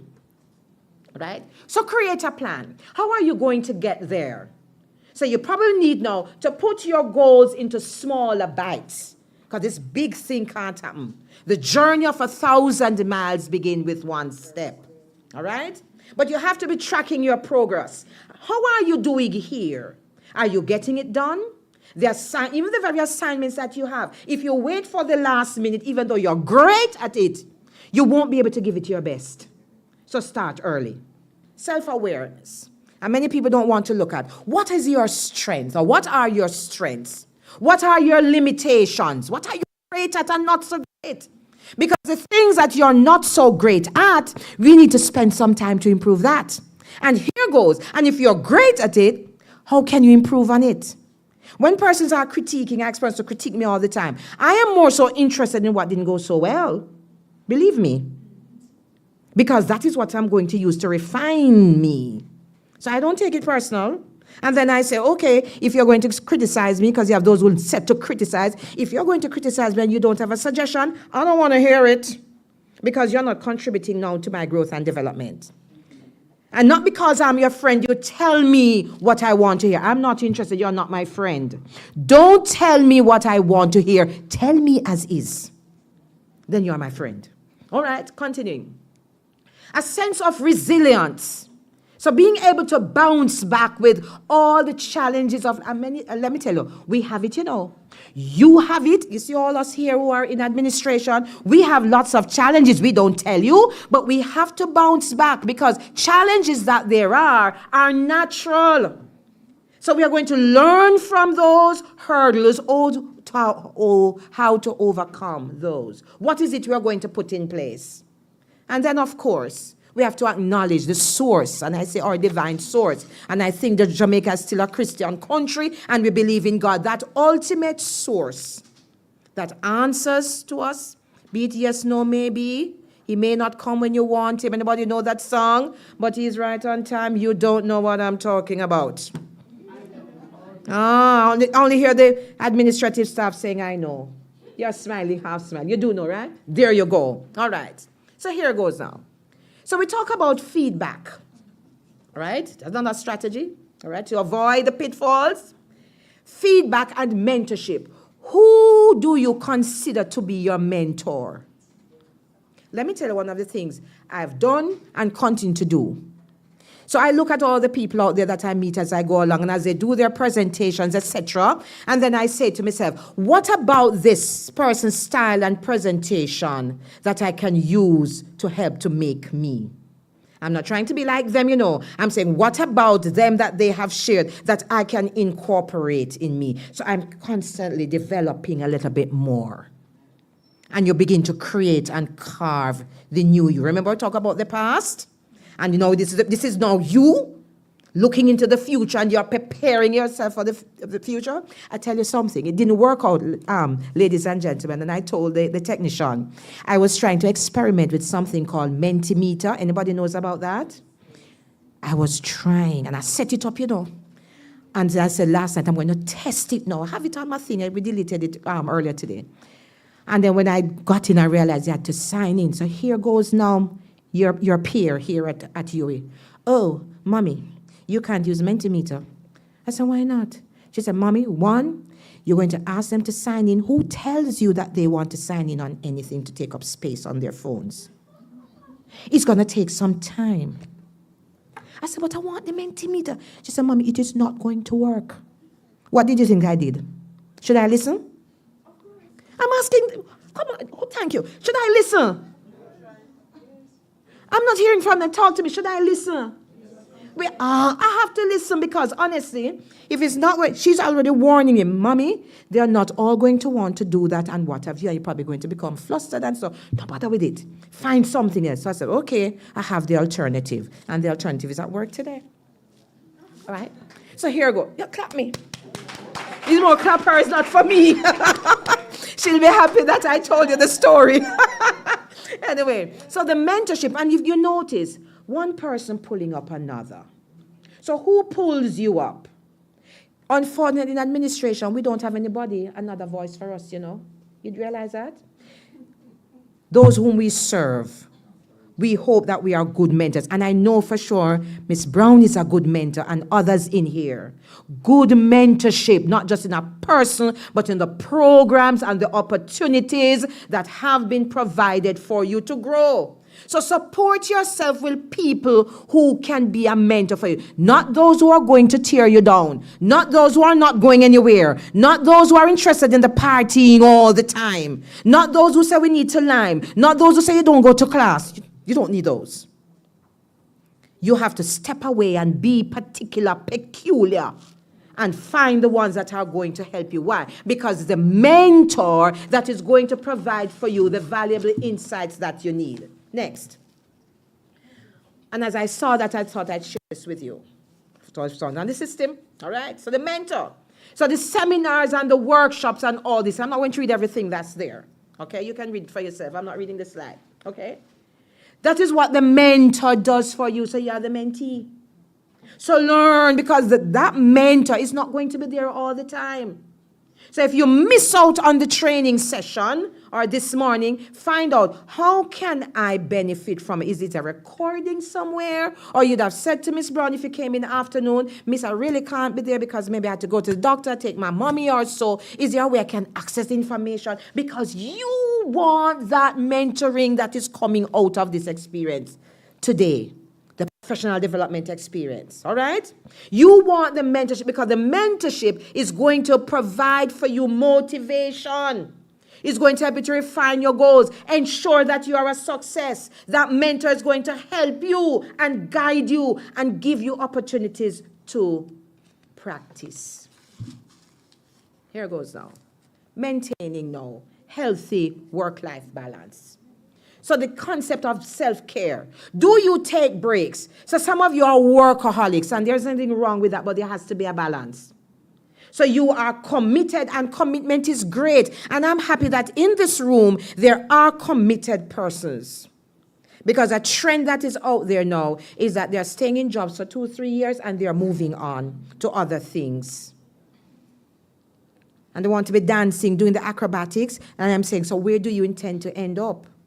So the attrition rate might be good and bad, but the stability for you is important. So take your break and the exercise. Exercise your body and your mind and your soul. Here goes now. What about those relationships now? I'm not even talking about boyfriend-girlfriend relationships now. I'm not even talking about those right now. All right?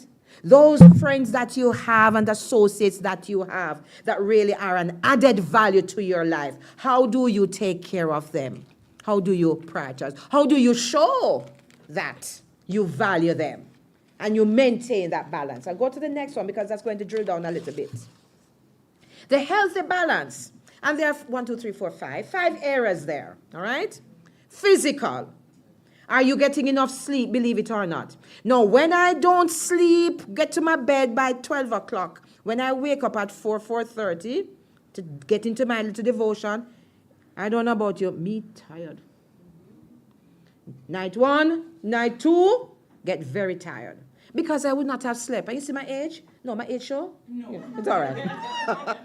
And you too. So if you're not putting in the hours of sleep, and sitting at your desk and answering the phone after a time, your head goes down and you're not thinking anymore. So you have to get some rest and eating regularly and on time. Not the soda drinking and all those things. Eat real food. All right? Stay as natural. Emotional. Because the emotional well-being is critical. And every time people talk about the trend and the buzzword is emotional, mental illness. I don't even put the illness on it. Mental issues, all right? So you have to sometimes talk to yourself. Sometimes you've got to encourage yourself, right? I know I can do this. Yes, I know I'm not feeling it, but I can do it. I can get to the exam. I can go one more day at MITS. I can finish the task. I can meet the deadline that they have set for you to do. I can answer the 25 calls that are required for me today, even though you are pressured to do the other things that are asked of you. Here goes now, the social part of things now. Sorry, the table I was sitting at, I don't know your name. Mm-hmm. And I was observing. You know, they didn't talk to each other. And I felt bad. I didn't talk to them either. Probably you say I should have spoken to them. They didn't talk to each other. They were on their phone. And I don't think they were talking on their phone to the other person at the table. So watch the social part of things. So call and text your family and your friends and touch bases, but don't allow yourself to rob you of the direct conversation that you can have. I'm happy when Joe called MITS. He got somebody and not a machine. Because if he got a machine, then he would be flipping. And then we would know that he has such a big challenge. So thank God that every time the phone rings over there at MITS, one of you answer. No matter how tired you are or how busy you are, or if you have somebody else on the line, you are there to answer. All right? So the spiritual part of things, those of you like nature, tap into the other part of you. And of course, the kindness and the respect you have one for the other. And the psychological part of it, that's the part I love, the creativity part. You continue to learn and explore. Those who like to cook and experiment with drink and food and flowers and change up your room and all these other things. Even the men to do some fancy things, sir. Right? Yes. The artistic part of you, that's another part that you have to cherish. So when he prepares his wonderful meal, I take it for his wife or for his partner, he spends some time and do it with love. Real love, that she feels it. All right, he doesn't have it, not yet. His mother or so. And he goes, I don't know, everybody turns around to look at you, sir. What's going on? They're all... What I'm talking about. The mindfulness about people and space and others and even property. So you put yourself first. It sounds away because that is what Trump. Put America first. Put yourself first in our way, not selfishly now. Set boundaries. Sometimes we're not good at that. It's okay to say no. But you can say, no, I can't do it just now, but if you can wait, I can get it done for you tomorrow. Because especially in the job workplace, and they give you stuff, trying to test you to see, are you the ideal employee that I need to have? And they pressure you to work. But because you're going and say, Miss, really and truly, I'd love to do it, but right now, I will not be able to give it my fullest. But if you give me some time, I'll be able to say, yes, man, I want him on staff. I'm positioning him already to get the big money to take over my position when I'm leaving. Believe me, that's what the employees are doing. All right? So it's okay to say no, and it's okay to receive a no. Dangerous ground. I am happy when I ask for something and they tell me no. You know why? Because I believe the next time round, I'm going to get a yes. And maybe this no, if I got the yes, is going to rob me of getting to where I need to go. So just as I'm excited about the yes, I am excited about the no. Because it means maybe a better opportunity, more money. You're looking at. So when the girlfriend says, you know, it's okay. A nicer girl is out there. Wow, there you go. All right. And all these. And step back and look at. How are you doing in terms of all these other things? I'm making progress, I'm making better, I'm using the language. Yes, the standard Jamaican English, that's key, especially in the workplace. How are you responding to the customers? Because if they call and they sound a particular way for a particular space, they're not calling back. Or they complain. Well, I haven't had a complaint yet, Miss Brown, and I've seen some of the people, not you necessarily, out there that I've interacted, didn't know that they were a part of this process. And really they speak well. I'm so touched. They speak well. Clap MITS. Clap Pike. They look good, sound good, are committed. Demonstrate the highest level of professionalism, respect for, willingness to solve the problem and ensure that you are okay. That says a lot. Don't see very much of it. All right? But it's there. All right. Avoidance. Are we still avoiding the pitfalls? Here goes now. Continuously, because I dealt with fear already, managing fear in terms of positive self-talk. I don't want people around me who speak negativity. So if I'm going over there, so why is it you have to go over to accounts now to go pay the money? Why you don't pay the money tomorrow? I'm paying it now. So why you don't sit here and because I need to talk about whatever. If you will walk with me because I'm honest, I'm not shifting my focus to sit and have a conversation. Anything you have to tell me in relation to the work, can you walk with me? Because I have to achieve my goal. All right? So here, positive, negative, you don't want negative anything in your thoughts. As it comes, shut it down. Don't want to hear it. I don't hear, I can't. I don't hear, I will try. I am.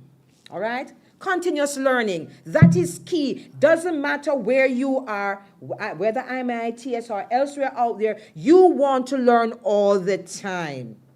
Observe, listen, read, have yourself wonderfully informed. Ask questions if you don't know. And if you don't know, you just don't know. And doesn't know, I really don't know the answer this time around. And that they'll help you. All right? So adapt and prepare for. All right?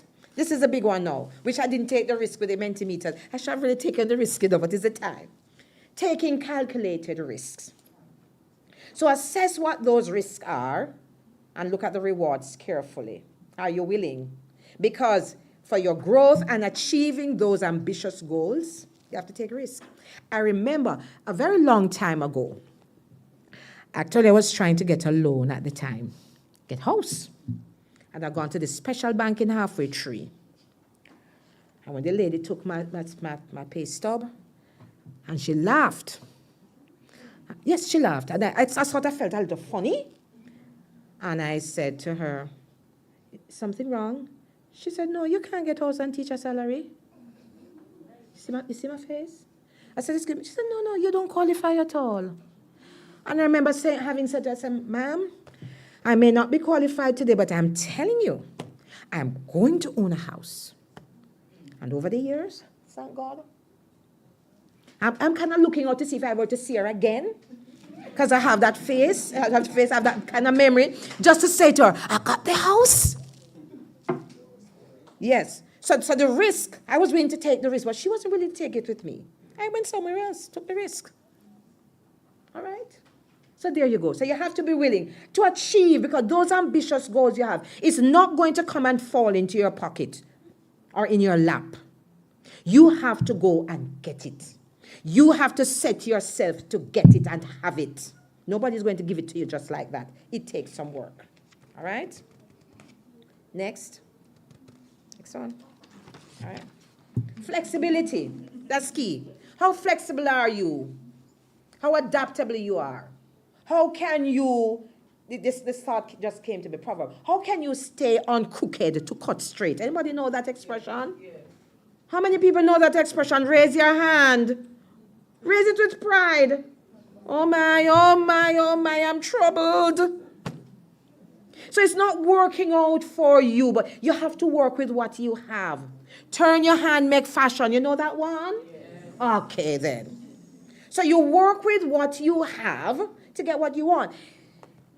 I don't know how to do pottery, but I used to go over to the visual arts compartment at Edna. And I love pottery, by the way, I tell you that. And as they are trying to fashion and it going on the wheel and stuff, and many attempts, and it comes out. It will come out to the ideal. But when you look at it and see the amount of work that goes into that piece of pottery, and you say, wow. And sometimes it's a beauty. It's hard to go back and recreate. What am I saying? So you're going through and things are stretching you, but you're adjusting. So yes, you may be placed in another department. You don't know anything about this. Work over there for a day or work that desk for a day. You don't have a clue. Go over there. Ask question. Learn it. Because the next time round, maybe that's not money. That desk has some money over there, in terms of earning. But maybe the test will say, are you willing to put yourself, making yourself vulnerable to learn? Notice what I'm saying. And when you're in a vulnerable place, it's not a good place because everything and all things come at you. But because you are resilient and strong and know what you want, you are willing to put yourself out there. So here goes now. Don't give it the next one yet. Almost at the end. So with all that we have said, and I hope I've addressed based on what you shared with me, and I don't know what is on your paper. So I want you to walk with me before I do the very last one. So that paper, where's my basket, or where are they? I want you to look at it. Please. Two men at the back. You are student or you are staff, administrative staff. These two gentlemen, standing by the door, come, please.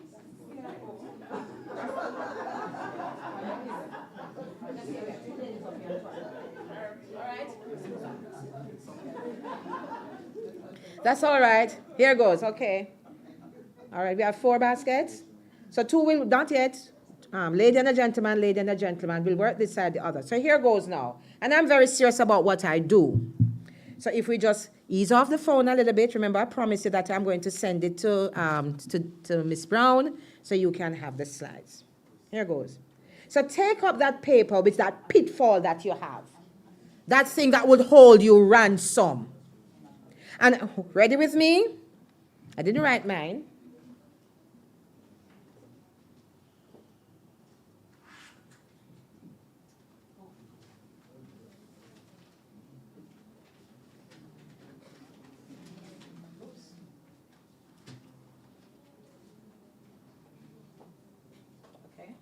All right, so I want you to hold it up in front of you because this is no more. And you're going to tear it up. So I no longer tear it up. The pitfall, whatever it is that threatened, no longer, no more. Tear it up to threads. What is holding you ransom? Tear it up. Destroy it. Getting rid of it. Once you have done that, now put it in the basket. No longer. Come on. Tear it up, shred it. If you didn't write, I have a problem. You didn't write? Oh my. Here goes. So put it in the basket. All right. So you no longer will allow that thing that you wrote to hold you ransom to achieving your aspiration. I don't want to know what it is you know. All right? Move quickly. So just work one side. Once you have collected from everybody, you're going to put it there. Miss Brown, we're going to ask you just to dispose of it in the over there, because there's nothing inside. Once. So you want me to put it? Yeah, man, everything in here. All right? So here goes now. Pour it in. So pour it in. So that thing is no longer. That thing is now in the past. All right? Are we looking at them or are you staying with me? All right, let me just hold on.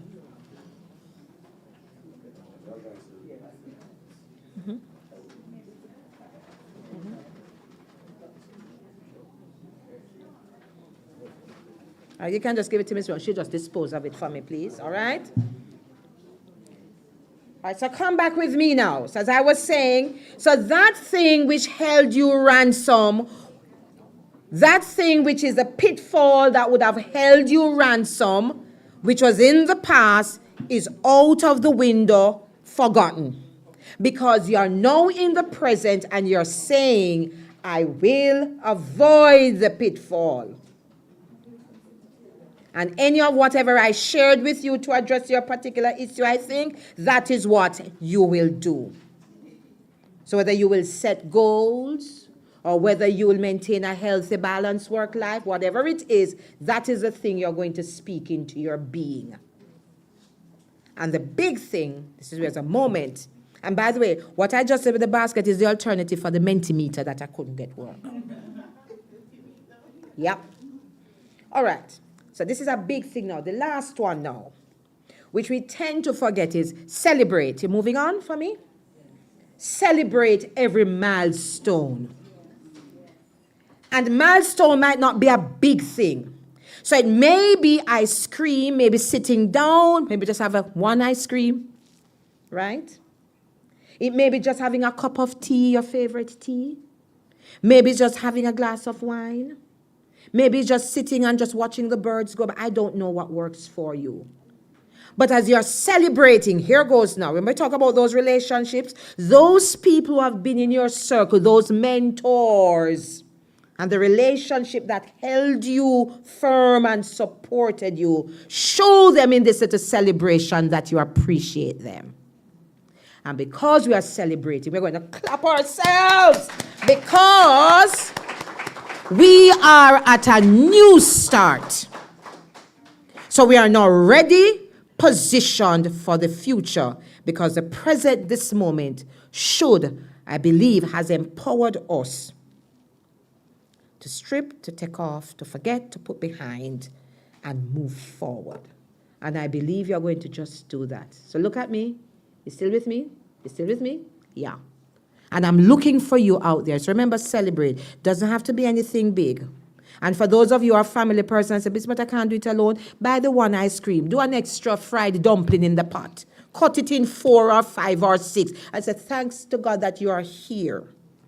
Your sister and your brother is always doing whatever you've never cooked for your mother. Cook for them this time. And it doesn't have to be anything grand. It doesn't mean no big money. It doesn't mean you have to dress up. Those who want to dress up, whatever it is, celebrate the achievement because that is going to help you as well to keep moving forward. Thank you. Hope I've used up the 20 minutes right.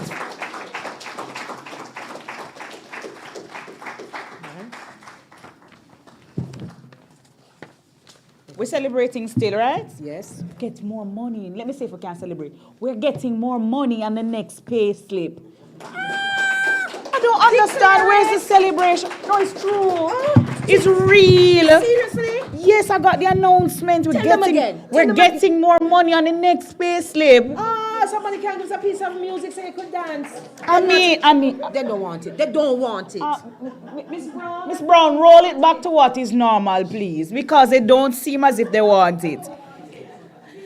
I thoroughly enjoyed Dr. Williams just now as she presented how to avoid pitfalls that can affect your future aspirations. I thoroughly enjoyed her presentation, and I'm telling you again, invite me next year. I'll sit in the audience. I really, really am empowered by these sessions. And so I am going to stand by and allow someone who's better equipped than I am to thank Dr. Williams for her presentation. And so in the person of Christina Bembridge, I'm now asking that person to do the vote of thanks for this session.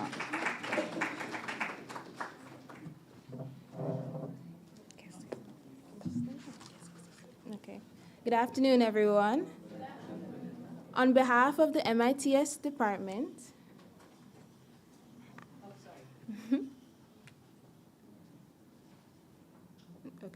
On behalf of the MITS department and the wider university, it is my honor to extend our heartfelt gratitude to our fourth speaker, Dr. Janet Williams, for accepting our invitation and being with us today.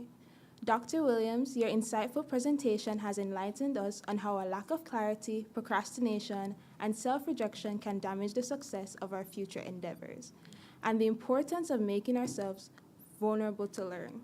Your practical advice and clear avoidance strategies have provided us with invaluable knowledge that not only deepened our understanding of potential obstacles, but also will undoubtedly aid our departments and interns in staying clear of them. Once more, we'd like to say thank you.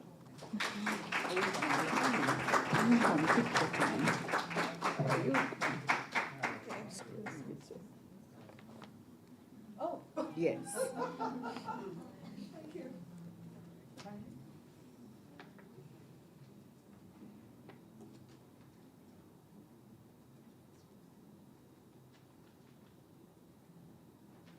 No, no, one more. May I take that one? Yes, there's Things more. are happening. Yes. I'm celebrating.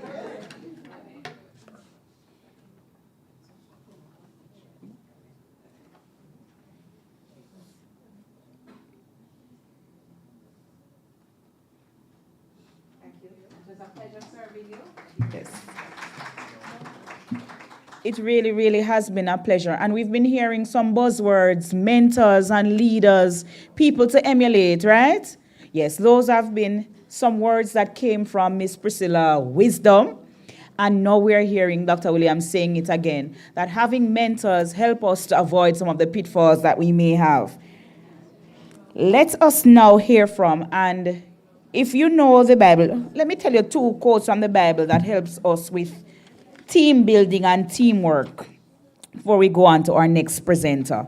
Who knows the Bible very well? Who knows Ecclesiastes 4:9 and 10? Hey. Ecclesiastes 4:9 and 10? All right.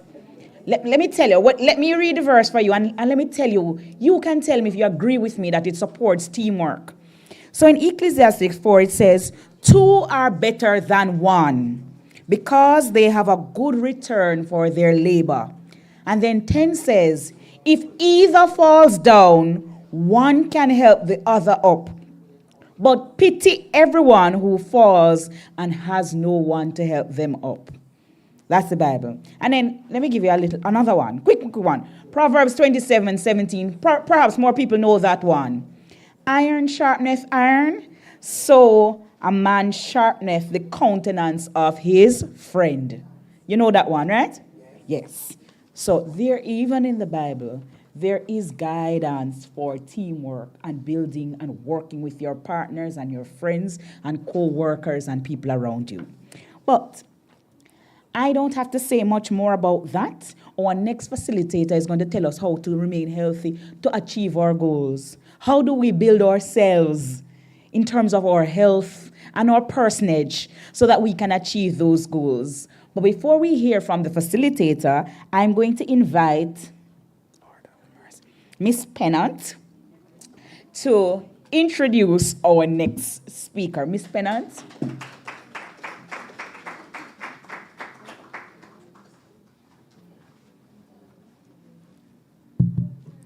Okay. A pleasant good afternoon. It is my distinct honor and privilege to introduce our esteemed guest speaker, Dr. Tina Hilton-Kong. Dr. Hilton-Kong is a distinguished leader in the field of public health and currently serves as the clinical director of the UA Mona Health Center. With over 2 decades of dedicated service, Dr. Hilton-Kong has made significant contributions to the prevention and management of sexually transmitted infections, including HIV. Her work as a medical officer of health and HIV clinician at the Comprehensive Health Center in Kingston has been instrumental in advancing reproductive health care in Jamaica with a focus on STI.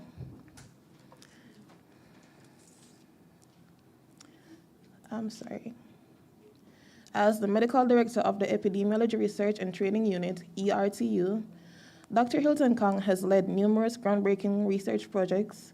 She has collaborated with prestigious institutions such as the CDC, FHI 360, UNC, and UAB, contributing to over 25 influential journal articles. Her research has a profound impact on health policies and practices, both locally and internationally. Dr. Hilton-Kong is a passionate educator and mentor. She has played a crucial role in training the next generation of healthcare professionals, ensuring they are well equipped to tackle public health challenges. Her dedication to education and mentorship has left a legacy in the field of public health. As a profound graduate of the University of the West Indies, Mona, and the University of Alabama, Dr. Hilton Kong has a strong academic background that underpins her professional achievements. She maintains excellent working relationships within the Ministry of Health, Jamaica, exemplifying her collaborative spirit and commitment to improving the nation's public health systems. On a personal note, Dr. Hilton Kong is a devoted wife, mother of 2 beautiful children, and a pet lover. Her personal journey of faith has been a guiding force in her life for over 41 years, enriching both her personal and professional endeavors. Please join me in welcoming the distinguished Dr. Tina Hilton Kong.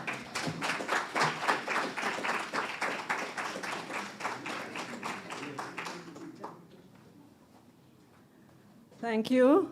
I'm not so sure if it's me she's talking about, because that was the Tina before the UWI Health Center. But thank you very much. That was gracious. And the only correction is when you're saying comprehensive health center, you have to say the comprehensive health center. Just like when you're saying UWI, you have to say the UWI, okay? Because the comprehensive health center, I don't want to see the show of hands who know it, because it still has a stigma that it is a STI clinic, but it's actually the comprehensive health center. I forgot my thought. Okay, but that is what I call my UCversity, as it relates to relationship, life, everything. That's what Miss Williams is talking about. You know, you go through some unpleasant and other things. It's to train you, and don't belittle that. You know, even as simple as I'll tell this story.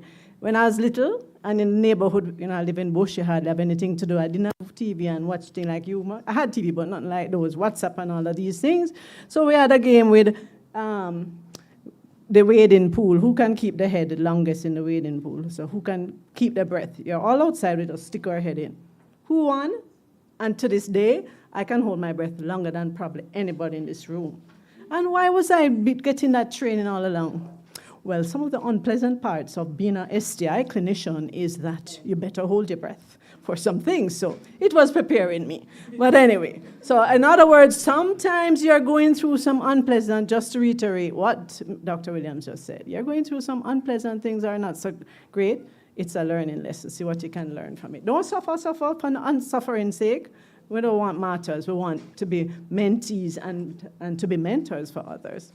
So she took away a lot of my talk, but that's great, because there's emphasis, what we want. And what you see on that, that picture there, building wellness. I want some observations. What you see? You have to talk loud, because I am, as you see, quite a little older now. Yes, you see, building blocks. Yes, what do you get from that? Else? What else? You say, oh, building blocks, right. What are they, bricks or, yeah. Are they building blocks made of other things? Yeah, sometimes it's concrete. Sometimes it's, when you're building, sometimes you build with different things, right? Okay, and do you notice that it's saying building? So ing sounds like we're going to be doing this. So I'm not here telling you what to do to get well. I am telling you, I am suggesting that is learn the skills to build and continue to build your wellness. All of us, it's a journey, all right? And the earlier you start it, the better it is for you. And just that, you know, what holds the blocks together? Cement, right. And, you know, you have cement and you have some cement, but even cement, how you mix cement to be really strong is the different ingredients and the proper proportions. All right, so keep that in mind. Next, I know it's the end of the day and some post-lunch and all of those things. So, health and wellness, there's actually even interchanging of using those words, but some people really separate them and so on. We don't really have to get too tough into definitions, but I think people need to really know, and the Ministry of Health and Wellness have been kind of shifting this for sure. We're not just always think of health as not being sick, okay? Or think of health, as you think of health, you think of hospital.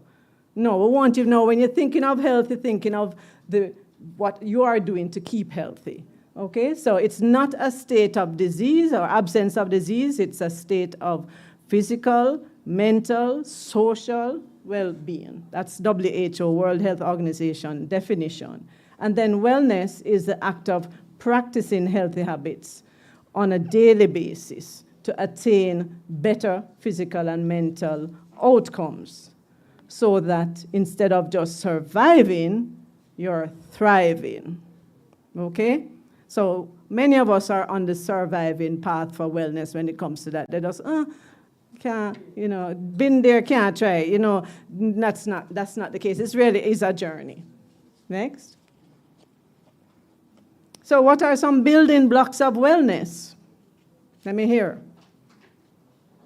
What are some things that might be useful to help to get you to being well? Good rest. Good nutrition. Exercise. Eating right. Good nutrition is good and eating right is good. Good company. Meditation and the vegetation. But meditation. You can have a little vegetation. Just kidding. To get the meditation. No? Yes? Anything else? Right. So the nutrition good nutrition, but you may have to kind of, on that same basket, throw away some of those old habits that will kind of hinder or delay your journey, arrival to wellness, okay? But again, I want to just show that, I want to say, while the wellness and building the wellness, there will be commonalities for everybody, it's going to be a different wall. For some persons, that wall is made out of concrete. Some persons, it's a brick. Some persons, it's wood. Because we're all made up differently. They're all, if properly put together and with the proper ingredients, will stand up.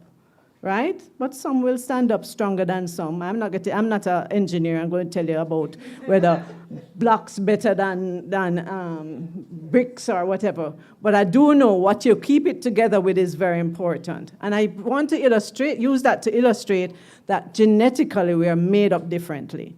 So while you're going to have some persons who did they can check off all that it is as it relates to wellness, there is some genetic makeup that may make that person more at risk for something or so on. So, but then you can't beat yourself because you have to know yourself. And then you have to also know your journey and so on. Okay? So it's not really pitfall, but you're just being aware of what is so. And even with that, even if you come from, say, a very strong family history of cancer or so on, there are steps that you can take to delay it or to even not have it. So, I just want to put that in perspective. Next. So I think Dr. Williams kind of went through this already. So these are some of the building blocks as it relates to wellness. But each circle there has things in there that will help you. So many of the examples you gave me, the physical, things that's going to help with that, good nutrition. Does anyone know what percentage, good nutrition, everybody I know can tell me that. What are the components of good nutrition? Tell me some things that are good for you, nutritionally. Sorry? I didn't hear. Vegetables, fruit, protein, meat, natural juices, water. Who said water? Water is very, very important. Right. Those are the things that are good for you. Do you know the proportions you're supposed to have? Ministry of Health has a chart on their website, a plate, and this is a Caribbean recommended proportions of what we should have. Of course, meat take up like half of the plate, right? No.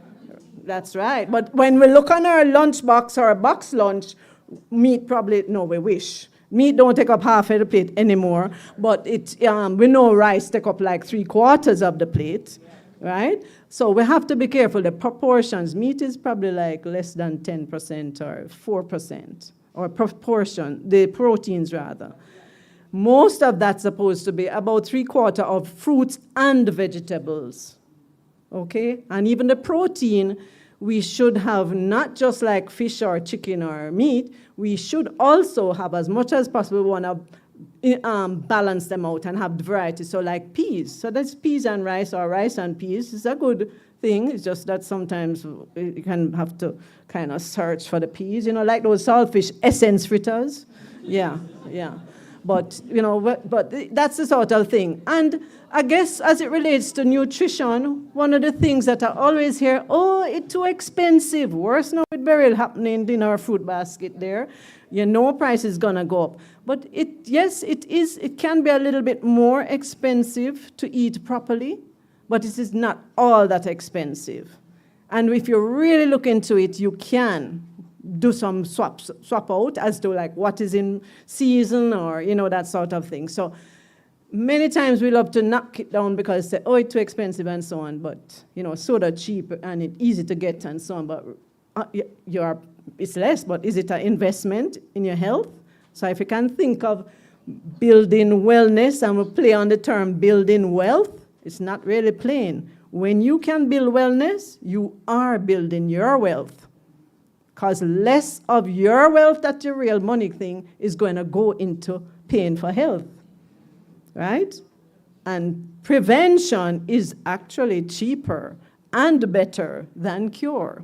So from a financial perspective, wellness is really very, very important. But also just even for your well-being and your self-actualization. So physical, sorry, before that. So physical, the other things, the exercise and all of that. Psychological well-being.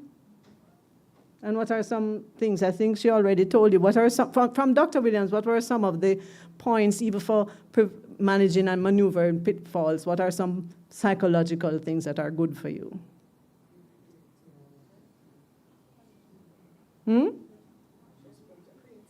Creativity. Positive thoughts, throwing away that negative, throwing away that pitfall thing, and just trying to look and work through, navigate. Okay, it's not all about like, oh, it sounds so nice. It's real. And going through those processes and that journey is really important. And we have the economic and environment. Your well-being is related to your environment.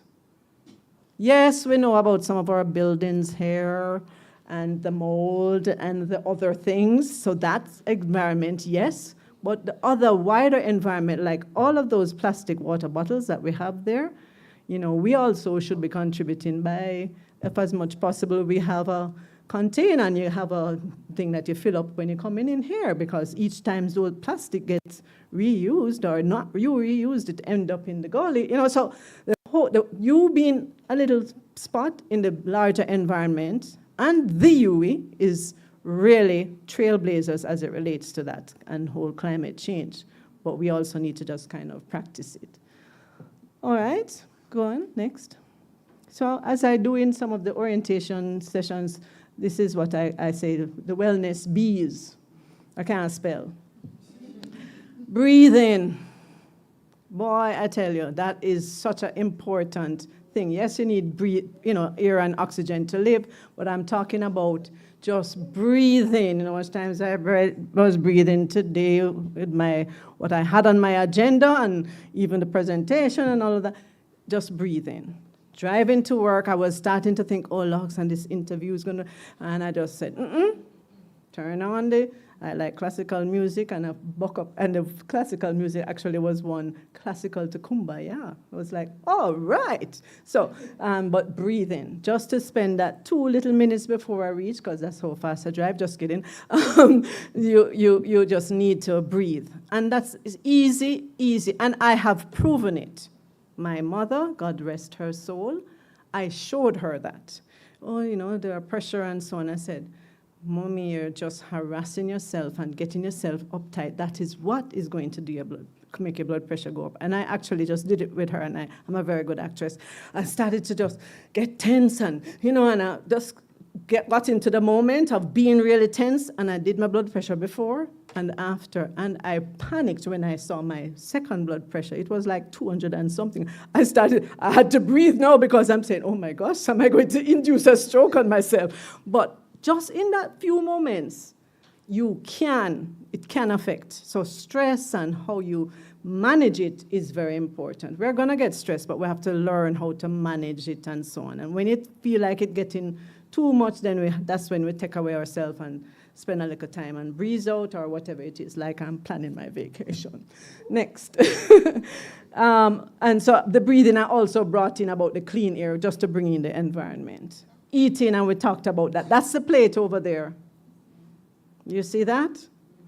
I don't see that big section here.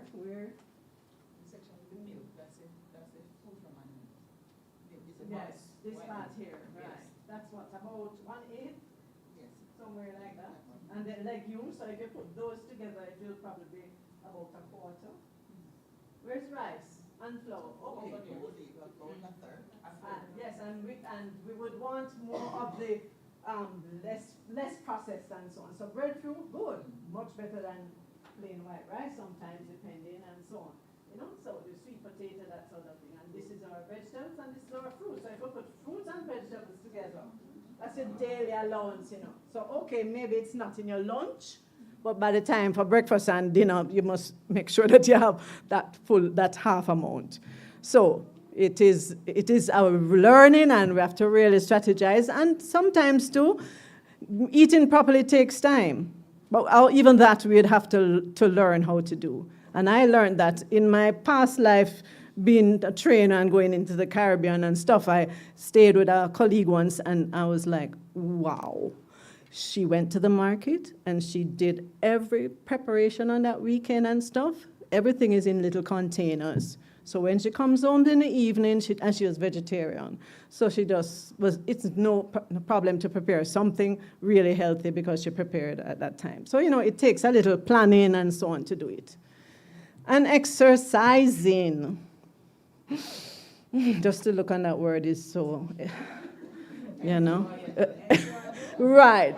But it should be regular, and I say it must be enjoyable. For you to continue to do it, it must be enjoyable. But I think we have some preconceived notions. Maybe I should say, when I say exercise, what do you think of?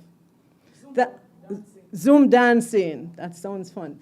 That person there in the blue dress, right there, yes, I want her to tell me. Exercising. Can you stand up for me? Right, stand up. Exercising, tell me an exercise that you like to do.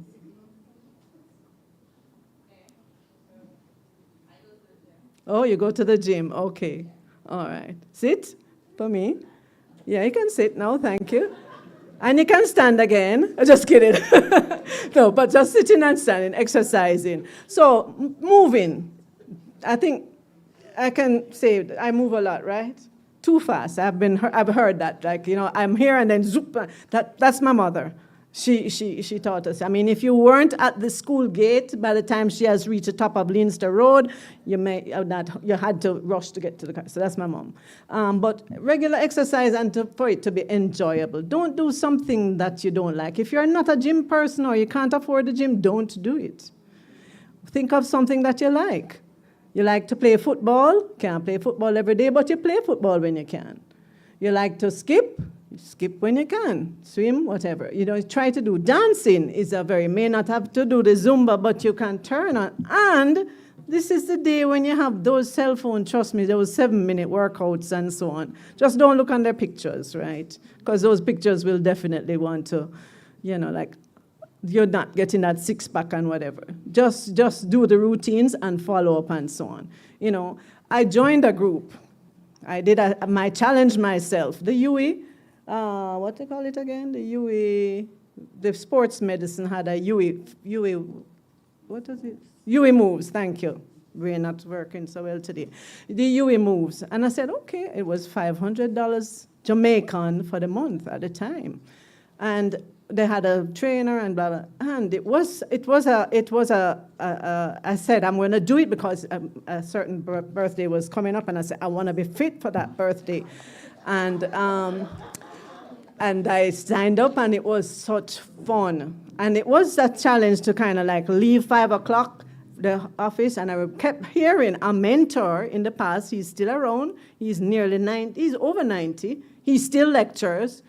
He is fit, and he said to me, when I was at this place, you know, at Paho he was at the time, 5 o'clock, come. I found, hello, no, I'm not making this place. And that keep me there till 7 o'clock, 8 o'clock. 5 o'clock he left, went and played tennis, and when he reached home, he found that he had some energy and everything to go on and do more work and was energized and so on. So I said, I must try that. I have fallen off. I'm not giving up. Thanks for muscle memory, as our trainer had told us. Muscle memory is good. And you can actually even, like while you're driving, doing exercise. And I don't mean you take your hand off of the steering wheel and you're doing this. But you can actually even, do your abs while you're driving. I'm doing it now while I'm talking, okay? So you can. And just like if you're in an airplane, you can do moves. So just really to move, and also you want to make your body actually, you want to be a little breathless. Of course, before you engage, you have to make sure that you're well enough. And here's an app for that. Here, the Ministry of Health have a website. You can go on it, and you put in what your information is, and it can tell you whether you would need to see a doctor first, whether you could start, on what you could start, that sort of thing. You know, so this is what you want to know. What is your score? What is your number, so to speak, in terms of what is my weight, what is my height, what is my body mass index, what are my risks? That's why you really need to know about your family. Is there high blood pressure in my family? Is there diabetes in my family? Not that it's going to cause any curse on you, but you just want to know, okay, I need to really watch this. And this also even know when. Yes, your mother might have had diabetes, but when did she get it? She got it when she was 70? All right, that risk is part of growing old. You know, so that's not necessarily something to go and worry or be anxious about. So just for you to kind of know, so you know how to navigate. I see people starting to fall asleep. 6 to 8 hours of sleep during the night, not during the workshop. So as much as possible, even when you have exams, you really should try to have 6 to 8 hours. And some people function, one size does not fit all as it relates to exercise and some of these recommendations. But most people need 6 to 8 hours of sleep. And there are times when you're going to have 4 or 3.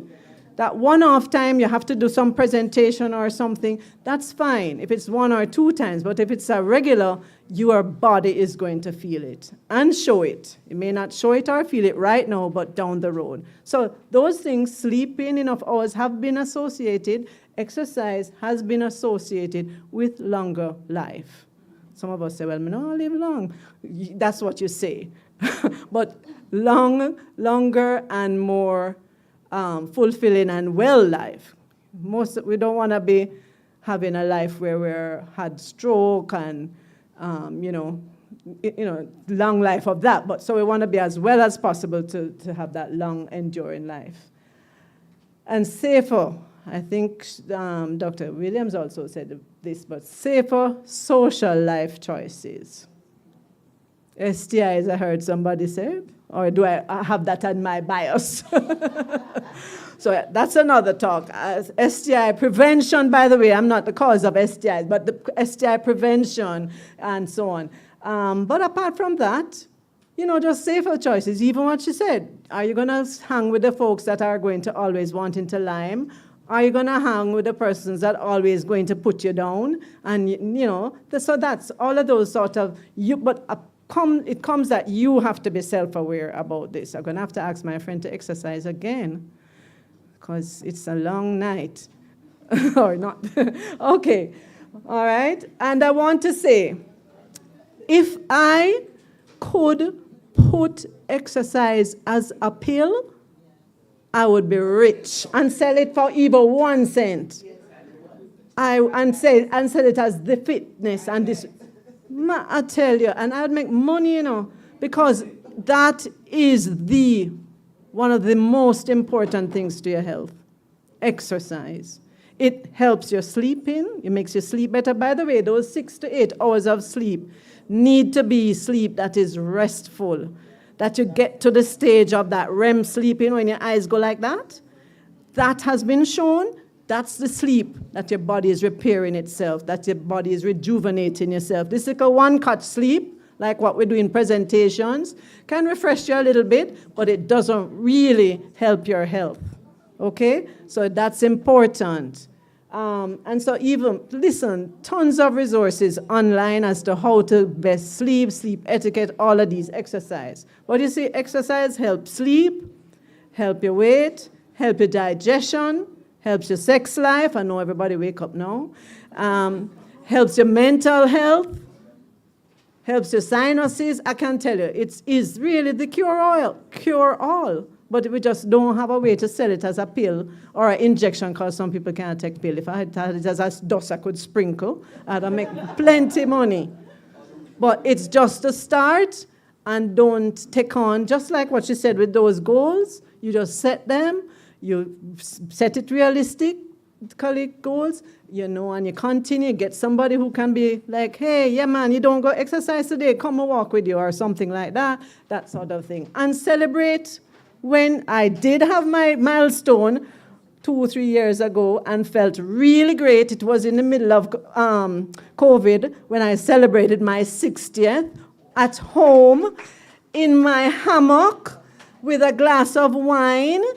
Just my immediate family felt great. But just that's what I'm saying. You can, and because I set out to do it and I did it. But I fall off, but 2 is all right, I can rise again. Next. That's it. Thanks for sharing your block. And I just to come back to the cement, it was like, it depends on what you put into that cement to make that wall strong. And that wellness, what you put in, and from early, and with the proper kind of guidance and knowledge, want to make a crooked wall. What was our saying again? Crooked, straight, something. Stay one crooked, cut straight. I forgot to write that one down. All right, thank you very much. All right. Don't go, Dr. Hong. Kong, I'm sure Dr. Kong can take 1 or 2 questions from you about building wellness. Did I get it right? Yes. Building wellness. Are there any burning questions? Or something you want to share that can benefit your team members? Yes, about building wellness. Yes? Let's hear from you. You know that I know some of your names now? Do you know that I know some of your names now? Right, Mr. Grant? Right, Mr. Barton Gooden? Right, Mr. Reed? You see that I know some of your names now? So talk to me. And guess what? Let's be very clear. I'm the mother of a son, and so I have biases towards men. So all the men in the room, I tend to want to know what your names are, Mr. Simpson. Yes, I met some of you, so I know the names. So do I need to elect you to respond to this point? You can share your own thought about building wellness, or you can ask questions. And don't let me open my eyes again and there isn't somebody prepared to speak. Yes, Mr. Reed?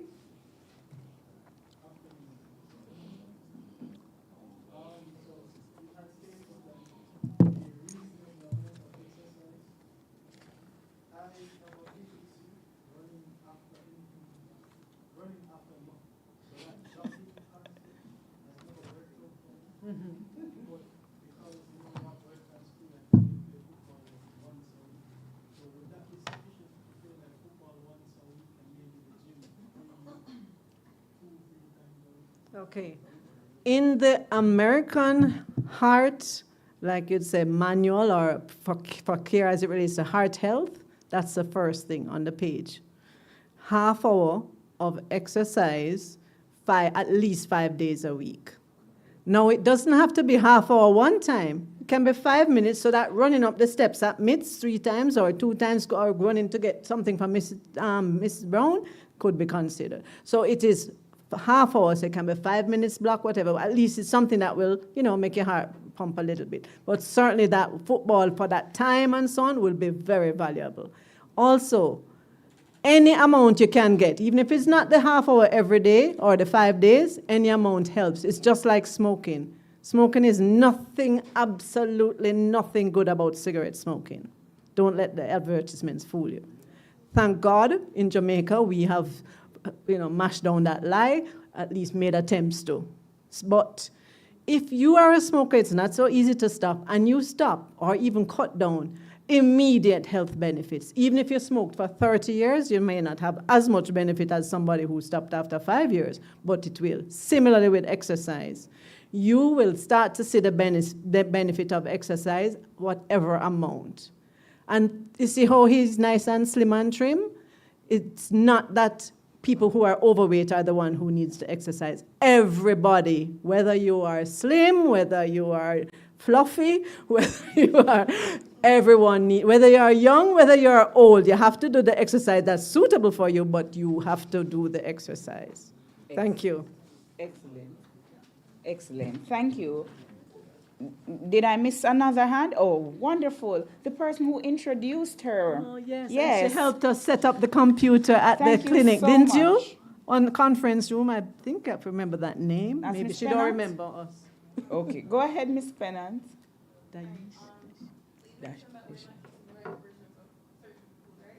Mhm.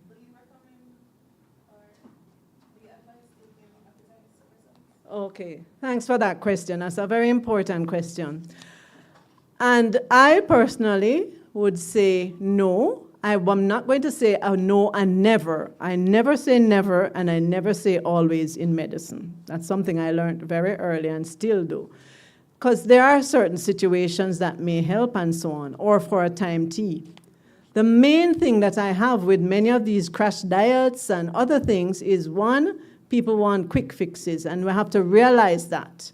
And two, is it sustainable? Because after that suppressant, and even sometimes people after having that bariatric surgery, where they staple their stomach and so on, they have to follow all of that other regimen in terms of proper eating and so on. And tutus, they're back there again. So again, it is really trying to get to that healthy lifestyle, building wellness. So I would say there may be some occasions, but I really would not, because the thing is to really try to, little by little, okay, today I will not have 3 sodas. I'll probably just have 2, and that sort of thing. Mm-hmm. Oh, she's going to ask me a hard question because she's from the health center. What I want to ask you is, sometimes I am in my community and persons smoke. So sometimes I ask them, how many cigarettes they smoke for a day? They will say 10 to 5. But they will reply to me and say that, but me eat regular, me eat proper, I'm drink fruits, I'm exercise, I'm drink a lot of water too. Mm-hmm. So I don't think that I got affect me. What are the All right, thank you. So when I build a wall, and I have all of the blocks there except one, or that one have a hole, or that one kind of don't put in properly, what happened to the wall? Maybe part of the wall would be good, but not all of the wall. So, of course, it's better for them to be eating properly, drinking water, and so on, but the smoking is not going to help, and it's going to make some things worse. So it is a significant risk factor for heart disease, whatever age. It is a significant factor for cancer, and not just of the lung, and not just of the throat, and so on, for cancer in general. Even cancer of the cervix at one time, they were saying, was probably related to smoking. So it has such high risk, but it is not easy to stop. And so that's why, even I hated those ads with what cigarette smoke can cause and stuff. There's a post, I think it's, but even when people see that, hello, come on, doctors who were pathologists who cut open and see what smoking does to lungs, they smoke. So it's more than just, having the knowledge. We know that knowledge is not behavior. We need knowledge, but we need something more than knowledge. We need to have that set that intention, set that goal, help us to get along and so on. And in some cases for persons with cigarette, they need other things to help them to stop smoking. But that's a great question. And also persons beside them, what you call secondhand smoke, that's just as dangerous sometimes, okay? Well, so for some people it differs. So some people, they just don't buy any cigarette and don't beg it. But maybe it's the first one, don't buy. And some people can just stop cold turkey, while some people, they find, okay, I will cut down. Instead of 20, I will do 15. And maybe 4 days a week I do 15. This is what you call just risk reduction. Just like for safer sex, there are some people cannot use a condom, and there are some people that cannot have less than, I must only have one partner? Hell no. It's 5 in a bungle, whatever. And so even that risk reduction for them might not be. We have to be realistic and know the person. So it's that risk reduction, maybe over time, Yeah. So that's a person who used to smoke like 5 years ago and stopped now. A lot. Yes. That's what I'm saying. The benefit happens once you stop, and it will be additive as the years go on. Especially if they're also doing things to help their body, like eating right and so on. Yeah, very good questions. Thank you. She come from the health center. Yes. So, I'm sure we enjoyed the presentation of Dr. Kong, and that we enjoyed, too, the opportunity to interact with her and to have for us points consolidated or clarified and so on. And so we have enjoyed. Ms. Brown, again, I didn't say it earlier, did I? We've thoroughly enjoyed the conference so far. Can we have one tomorrow? Is Mr. White there? So that tomorrow, so you can close again, right? To the door, you give him a task. Just pray that Mr. White isn't hearing us. I didn't really say that, but what we're really saying is that we've been enjoying the conference, right? Clap your hands if you've been enjoying the conference. Yes, ma'am. We've been enjoying the conference. And so we're going to hear from a gentleman now, and this gentleman is going to thank Dr. Kong for such a wonderful presentation. And so I'm going to invite Mr. Barton Gooden, Matthew, to say thank you to Dr. Kong.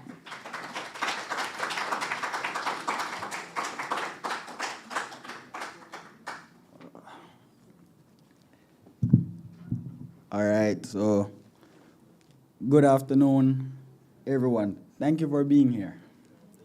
I would like to extend my sincere appreciation to our distinguished speaker, Dr. Tina Hilton Kong, for her insightful and inspiring presentation. The theme, Building Wellness, provides tips and advice to aid in bettering our physical, social, psychological, economic, and environmental well-being.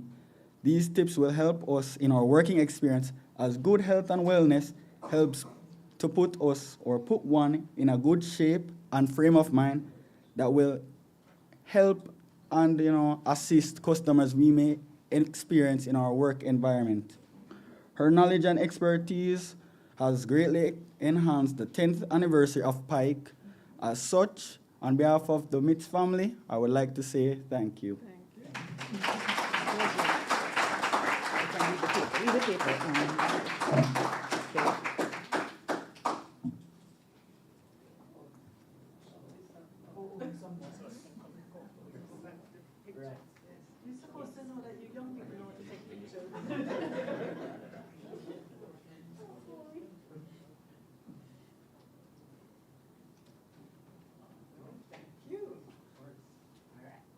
Thank you so very much. All right. I'm sure you're tired to hear my voice, right? You're tired of hearing my voice. And so I'm going to hand over this session to some very, very special people. People who might give you prizes. People who might give you more prizes. And so at this time, there's a very special part of the presentation we've gotten to. It is the special awards section. And Miss Brown will tell me again, who will lead again? Right. And so I'm going to invite Mrs. Dundas Campbell to lead this section, a very capable, knowledgeable, smart, professional, wonderful lady to take over the section that will excite us all. So I'm going to take my seat and hand over to you.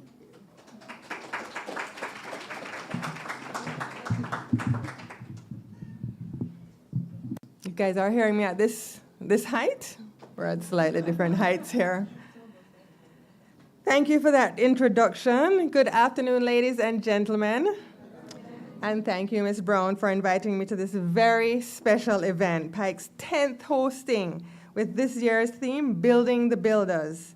You know, these PIKE events are such important contributions, and I know a lot of hard work goes into organizing them, so kudos to Ms. Brown and the team. Can we get a round of applause?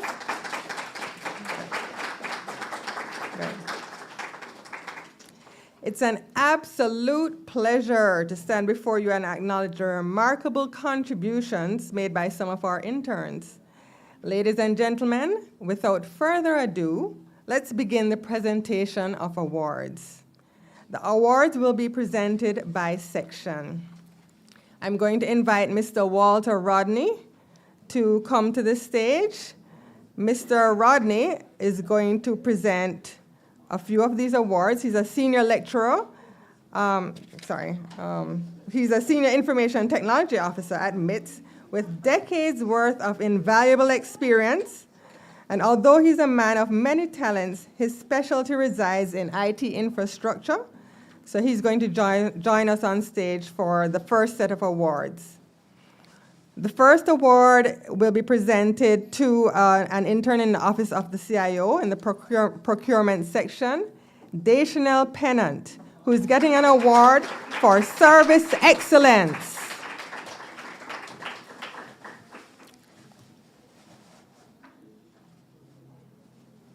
Clap her again.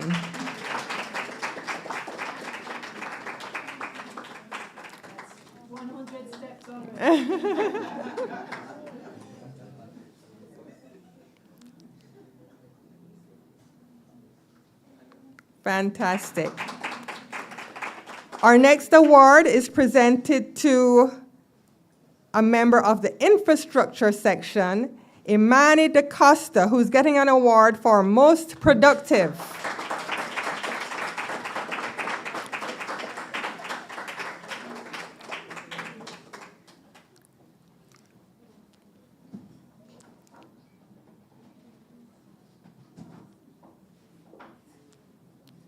Wonderful. Our next award is also going to a member of the infrastructure team, Javin Buchanan, who's getting an award for most productive.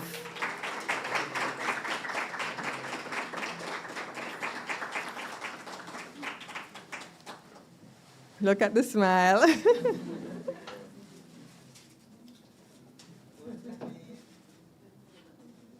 Congratulations. Thank you, Mr. Rodney. I'm going to invite you to take a seat.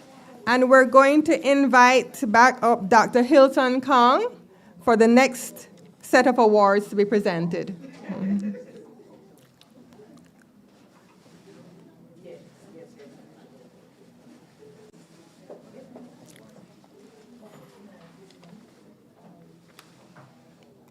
Thank you. Our next set of awards are going to the Instruction Support Systems sections. And we're starting off with Caron Ross. Now, Caron, unfortunately, will not be able to make it today. So I'm going to invite somebody from the ISS section to accept this award on her behalf.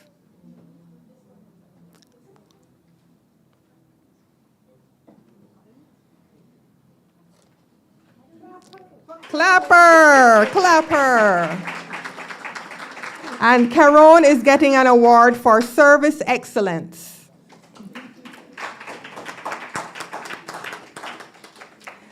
Our next award is going to another ISS recipient, Brianna DaCosta. And her award is for most productive. Congratulations, Brianna.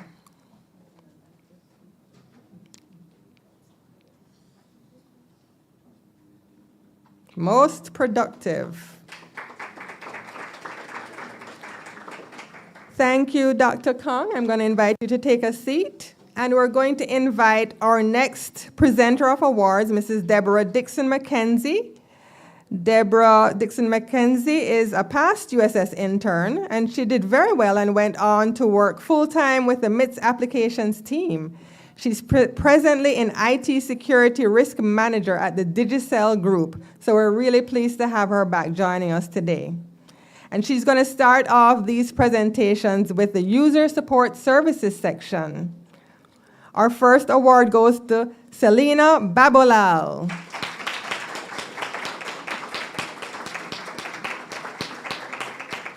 Selena's award is Top Most Productive Student Worker for 2023 to 2024.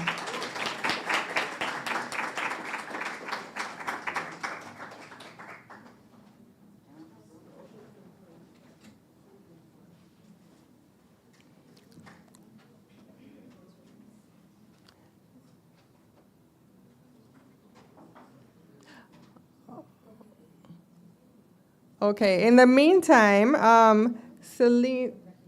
congratulations, Selena. We'll organize that award shortly, but we're really appreciative of your hard work. Top Most Productive Student Worker, Selena Babalal.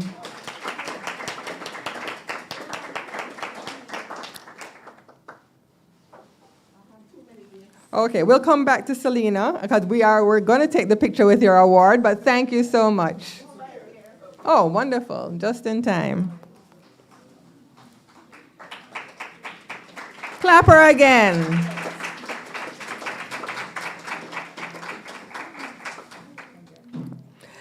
Our next award is going to be presented to Michaela Powell, who's getting an award for Second Most Productive Student Worker 2023 to 2024. Congratulations, Michaela. Okay, come back here, Michaela. It's quite, here's the award. Clap her again.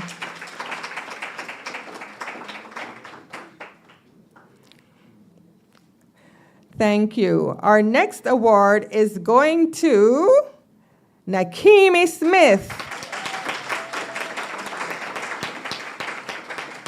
And this award is for the Top Most Productive Student Worker 2023 to 2024. Congratulations.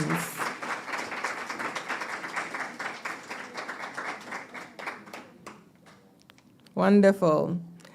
Thank you so much, Mrs. Dixon McKenzie. I'll have you take a seat. And we're going to invite up Dr. Antoinette Barton Gooden to present the next set of awards. She is a senior lecturer at the Faculty of Medical Sciences, the UWI School of Nursing, which is the leading nursing education in the Caribbean.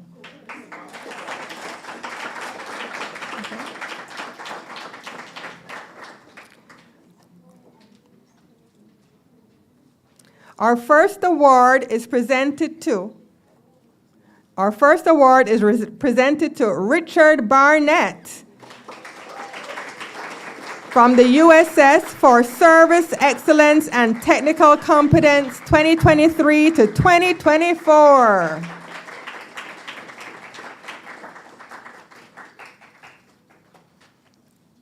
Congratulations.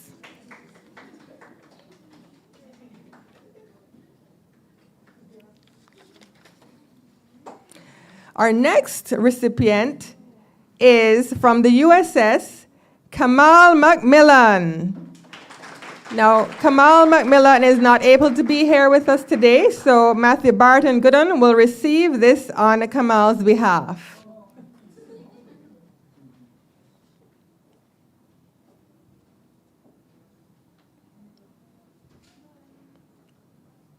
Matthew, you can come back. So Matthew is receiving this for Kamal Macmillan, who has gotten an award for Second Most Productive Student Worker 2023 to 2024. Thank you so much, Dr. Barton Gooden. You may have a seat. And I'm going to invite Mrs. Kay Bruce to join us up here to present the next set of awards. Mrs. Bruce is a senior human resource practitioner here at UWI, and she specializes in performance management amongst other specialties, and she brings excellence, humanity, and kindness to the role. So we're going to continue with some of the USS awards, and we're starting off with Matthew Barton Gooden, who is getting an award for coming up to the stage the most times today. He's getting an award for Most Improved Student Worker 2023 to 2024. Our next awardee is Janice Patton from the USS. And Janice is not able to be here today, so we're going to ask somebody else from the USS team to come up and accept the award on her behalf. Thank you, Ms. Powell. So this award is for Janice Patton for Best Train the Trainer Team Lead 2023 to 2024. Thank you so much, Mrs. Bruce. You can have a seat. So congratulations to all our award recipients, and thank you for inspiring us with your extraordinary accomplishments. Can we have another round of applause for the awardees? Thank you very much.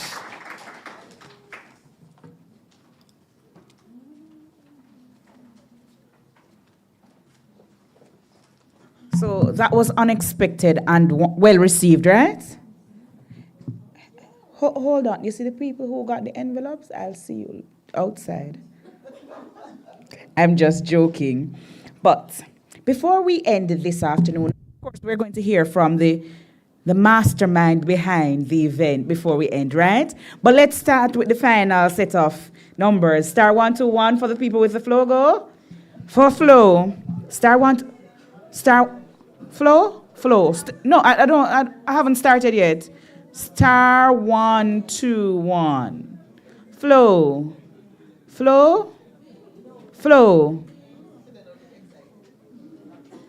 Star 121. Are we ready? This is our last opportunity for flow. Star 121 17286 9404 99588. And the winner is? Well done. Well done. For that other network, I can tell which network Miss Kong uses, right? For the other network, are we ready? For the other network, star 121, 96350, 8385, 4732. Who got it? There we go. Well done. All right, so one quote before I introduce a lady who I've said is one of those power brokers, a very wonderful mentor, positive-minded woman who will come in another second or so. This quote from John Quincy Adams. Please tell me that you know who John Quincy Adams is. I asked you about Henry Ford before, and you didn't know. Who knows who John Quincy Adams is? I'm dating myself, Dr. Barton Gooden. I'm dating myself. Well, there's another homework. I told you to look up Henry Ford before. Look up who John Quincy Adams is. Right? He says, if your actions inspire others to dream more, to learn more, to do more, and to become more, then you are a leader. Let us hear from a leader in some way.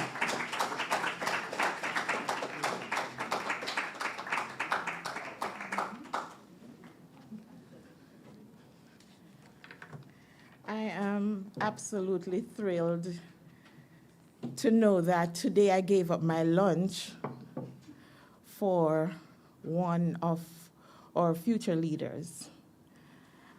I am also happy for the support and me glad. Yes, I'm happy that I developed the nerve to beg some money while I was away a few weeks ago. I hate begging. But for PIKE, I begged. And because of that, I obtained $157,000.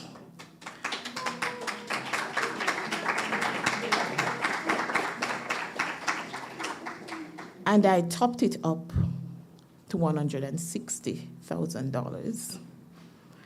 And then there were other needs that I had to top it up more to making today, out of my pocket, I spent $180,000 for PIKE. Thank God for my CIO, who Marlon Christie is our procurement officer, and my CIO, Mr. Jeremy White. Through their approval, our lunches and the coffee break will be paid by them. So please give them a hand.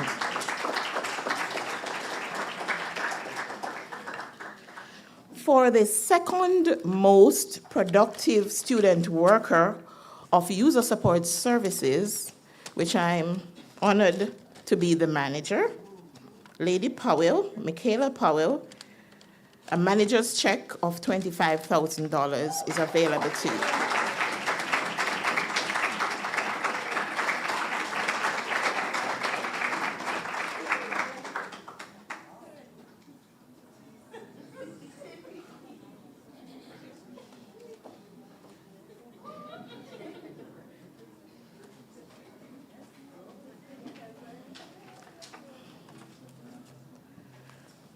For Lady Babolal, when I called her to invite her to the internship program,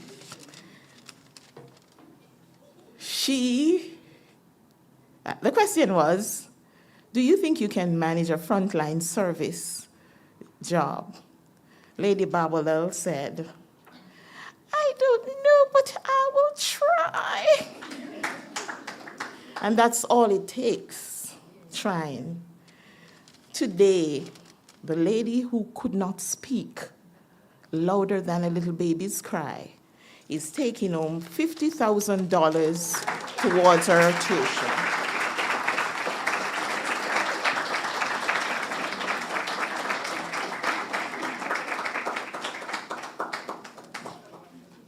That's my girl.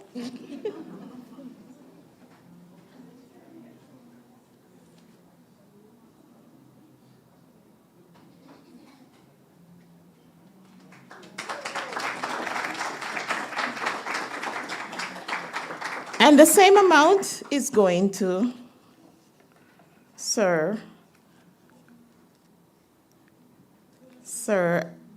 Smith, Nakimi Smith.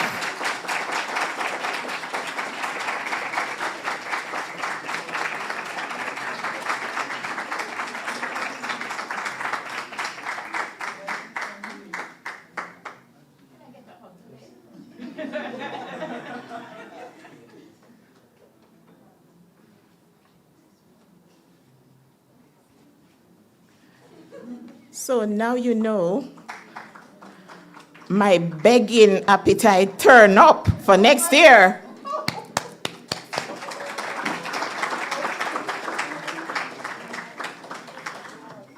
I will now invite Lady Selena Samuels and Sir Richard Barnett to come to the front.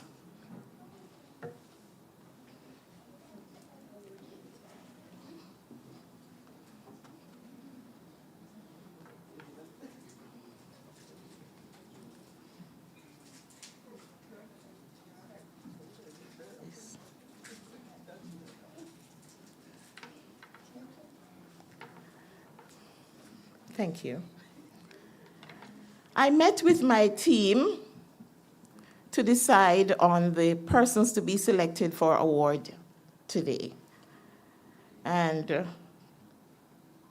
Ronaldo Salmon, please wave your hand. In the middle of the discussion, he said, we need to have an Eagle Award. I turned pink because I get excited. I'm a little girl when I get excited. And who knows, I am a writer of a book, The Eagle Stays on Top. The Eagle Award is going to Richard Barnett for academic excellence and work productivity balance. He is focused to the T, not only about getting his job done, serving the customer, but also serving himself, because that's his original plan to be here on this plot of ground, the University of the West Indies. So for 2023-2024, Sir Barnett, the Eagle Award goes to you.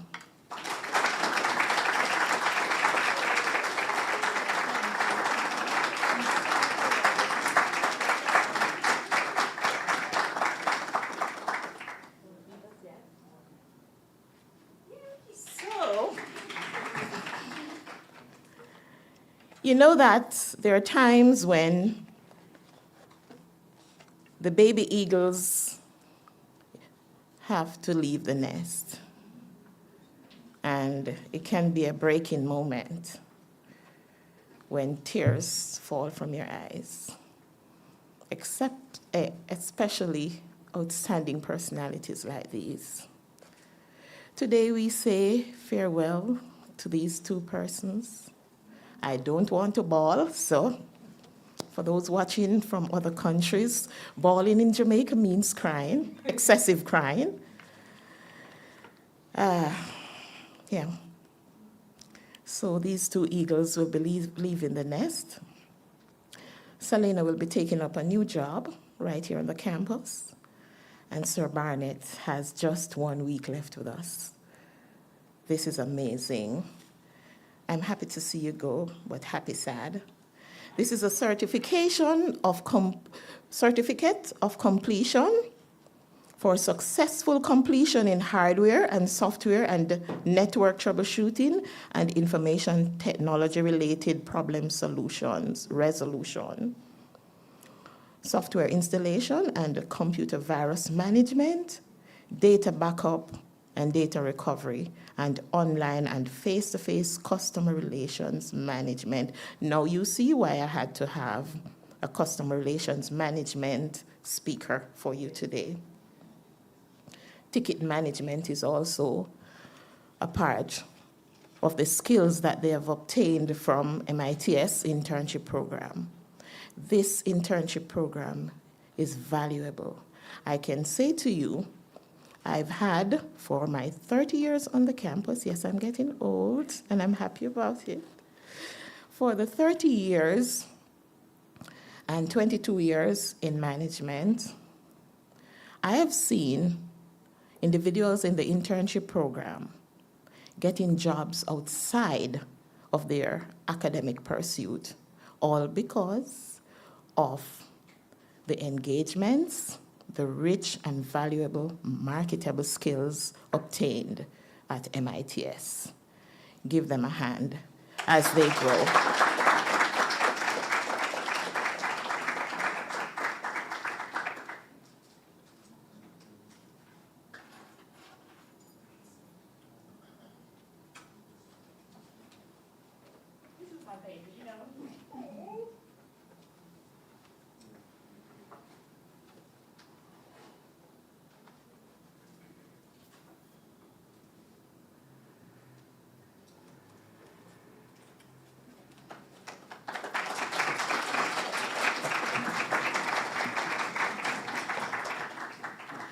What is building without quality and sustainable building material? Today, you're provided with valuable and worthwhile building information and knowledge. Building is not just about a structure or a foundation, columns, walls, roof. Building also refers to establishing and birthing ideas such as PIKE. What is legacy? What is your legacy? What will you leave here today with? One of the very important, or some of the very important building materials or building blocks are integrity, honesty, and honoring your word. Stand by your word. You can say no without any form of explanation. Set your standards. You don't have to explain why you are not going to act how some persons act. Set boundaries and crowd out all negative noise. I would not be standing here if I'd allowed negative noise to seep into my pores and into my brain. No need to crave for attention. The right set of eyes will see you. Be reliable always. Celebrate your milestone, as was said. Every time I obtain some achievements, I celebrate myself. I book myself in a hotel. I go on a cruise. I celebrate Janice. I don't need nobody to celebrate me. Me and Jesus and me celebrate myself. Yes. Keep positive people in your life. Some people you need to delete from your phones. And this is the end of PIKE. And I just want to say thanks again to my HOD, Mr. Jeremy White, to the procurement unit, Ms. Dennis and Mr. Marlon Christie, the digital and social media productive unit, Mr. Andre Forbes and his team, all the supervisors who sent out their people today, their team leads, their team today, to the USS team, to can I have my staff members standing, the full-time staff members? Can you stand, please? I just want to say thanks for your assistance, yes, and for the ideas. Thank you so much, yes. To my training facilitators, thanks. To the announcers of the awards and the presenters of awards, thank you. To our caterer, thank you. To my photographer, thank you. To WB Trophies, who worked very hard to meet my need, because I put in my order at a time when it was the general graduation time, and they told me, we don't know if we can meet your need, because they had a lot of order. But I am with them for years. So when you're committed customer, you're prioritized. And that's why I get these productions today. To our HQ, regional headquarters, which we are now on the grounds, the event planner, Miss Harrison, Justine to be exact, thank you for making it happen. Thanks to the attendees, both internal and external, the few persons that are not from the MITS department is our HQ, Library, Health Center, Human Resource, and SAS. Who makes it happen today? Some of the persons who make the monetary gifts happen is my past student worker, Mr. Rommel Hamilton, who gave me $35,000. Mrs. Crystal Bruce Resado gave me $200 US. Mrs. Cadian Roberts Martin, one of my past staff members, gave me $20,000. Mrs. Angela Scott, our office attendant, gave me $10,000.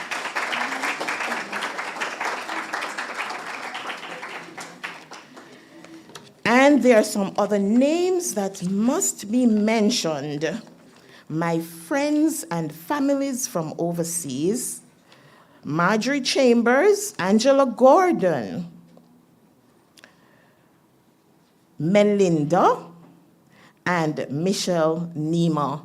These are the persons who stretched their hands and their pockets to make this possible. Thank you. And finally, before I go, the next building block that is adding or will be added as of today, we launch the new segment of PIKE, and it is titled the CC for the Pelican.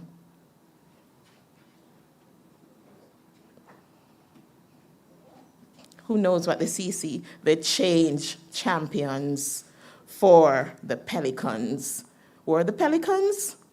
The students we served. And this new initiative will be led by Nakimi and by Ms. Powell. Thank you so much.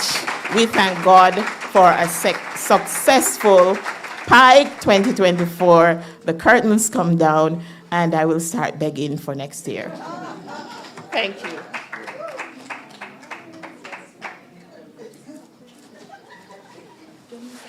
Before we go, hold on. I have 2 gifts left before you go through the door.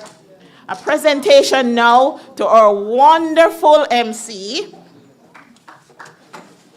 and to Miss Selena Samuels.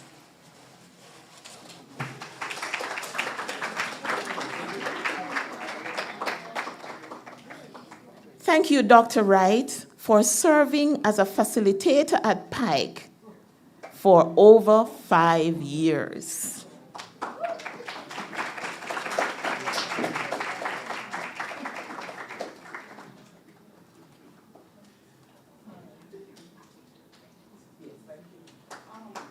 Can I beg that all the bottles that are here be given out to those who did not get bottles? So we have some left over for all of those who are still here who did not get. Yes. Okay, thank you.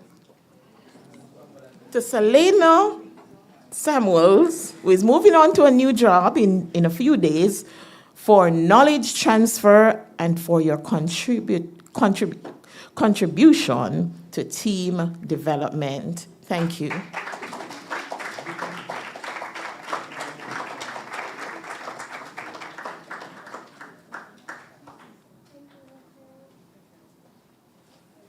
Thank you all. Have a wonderful evening, and we look forward to PIKE 2025.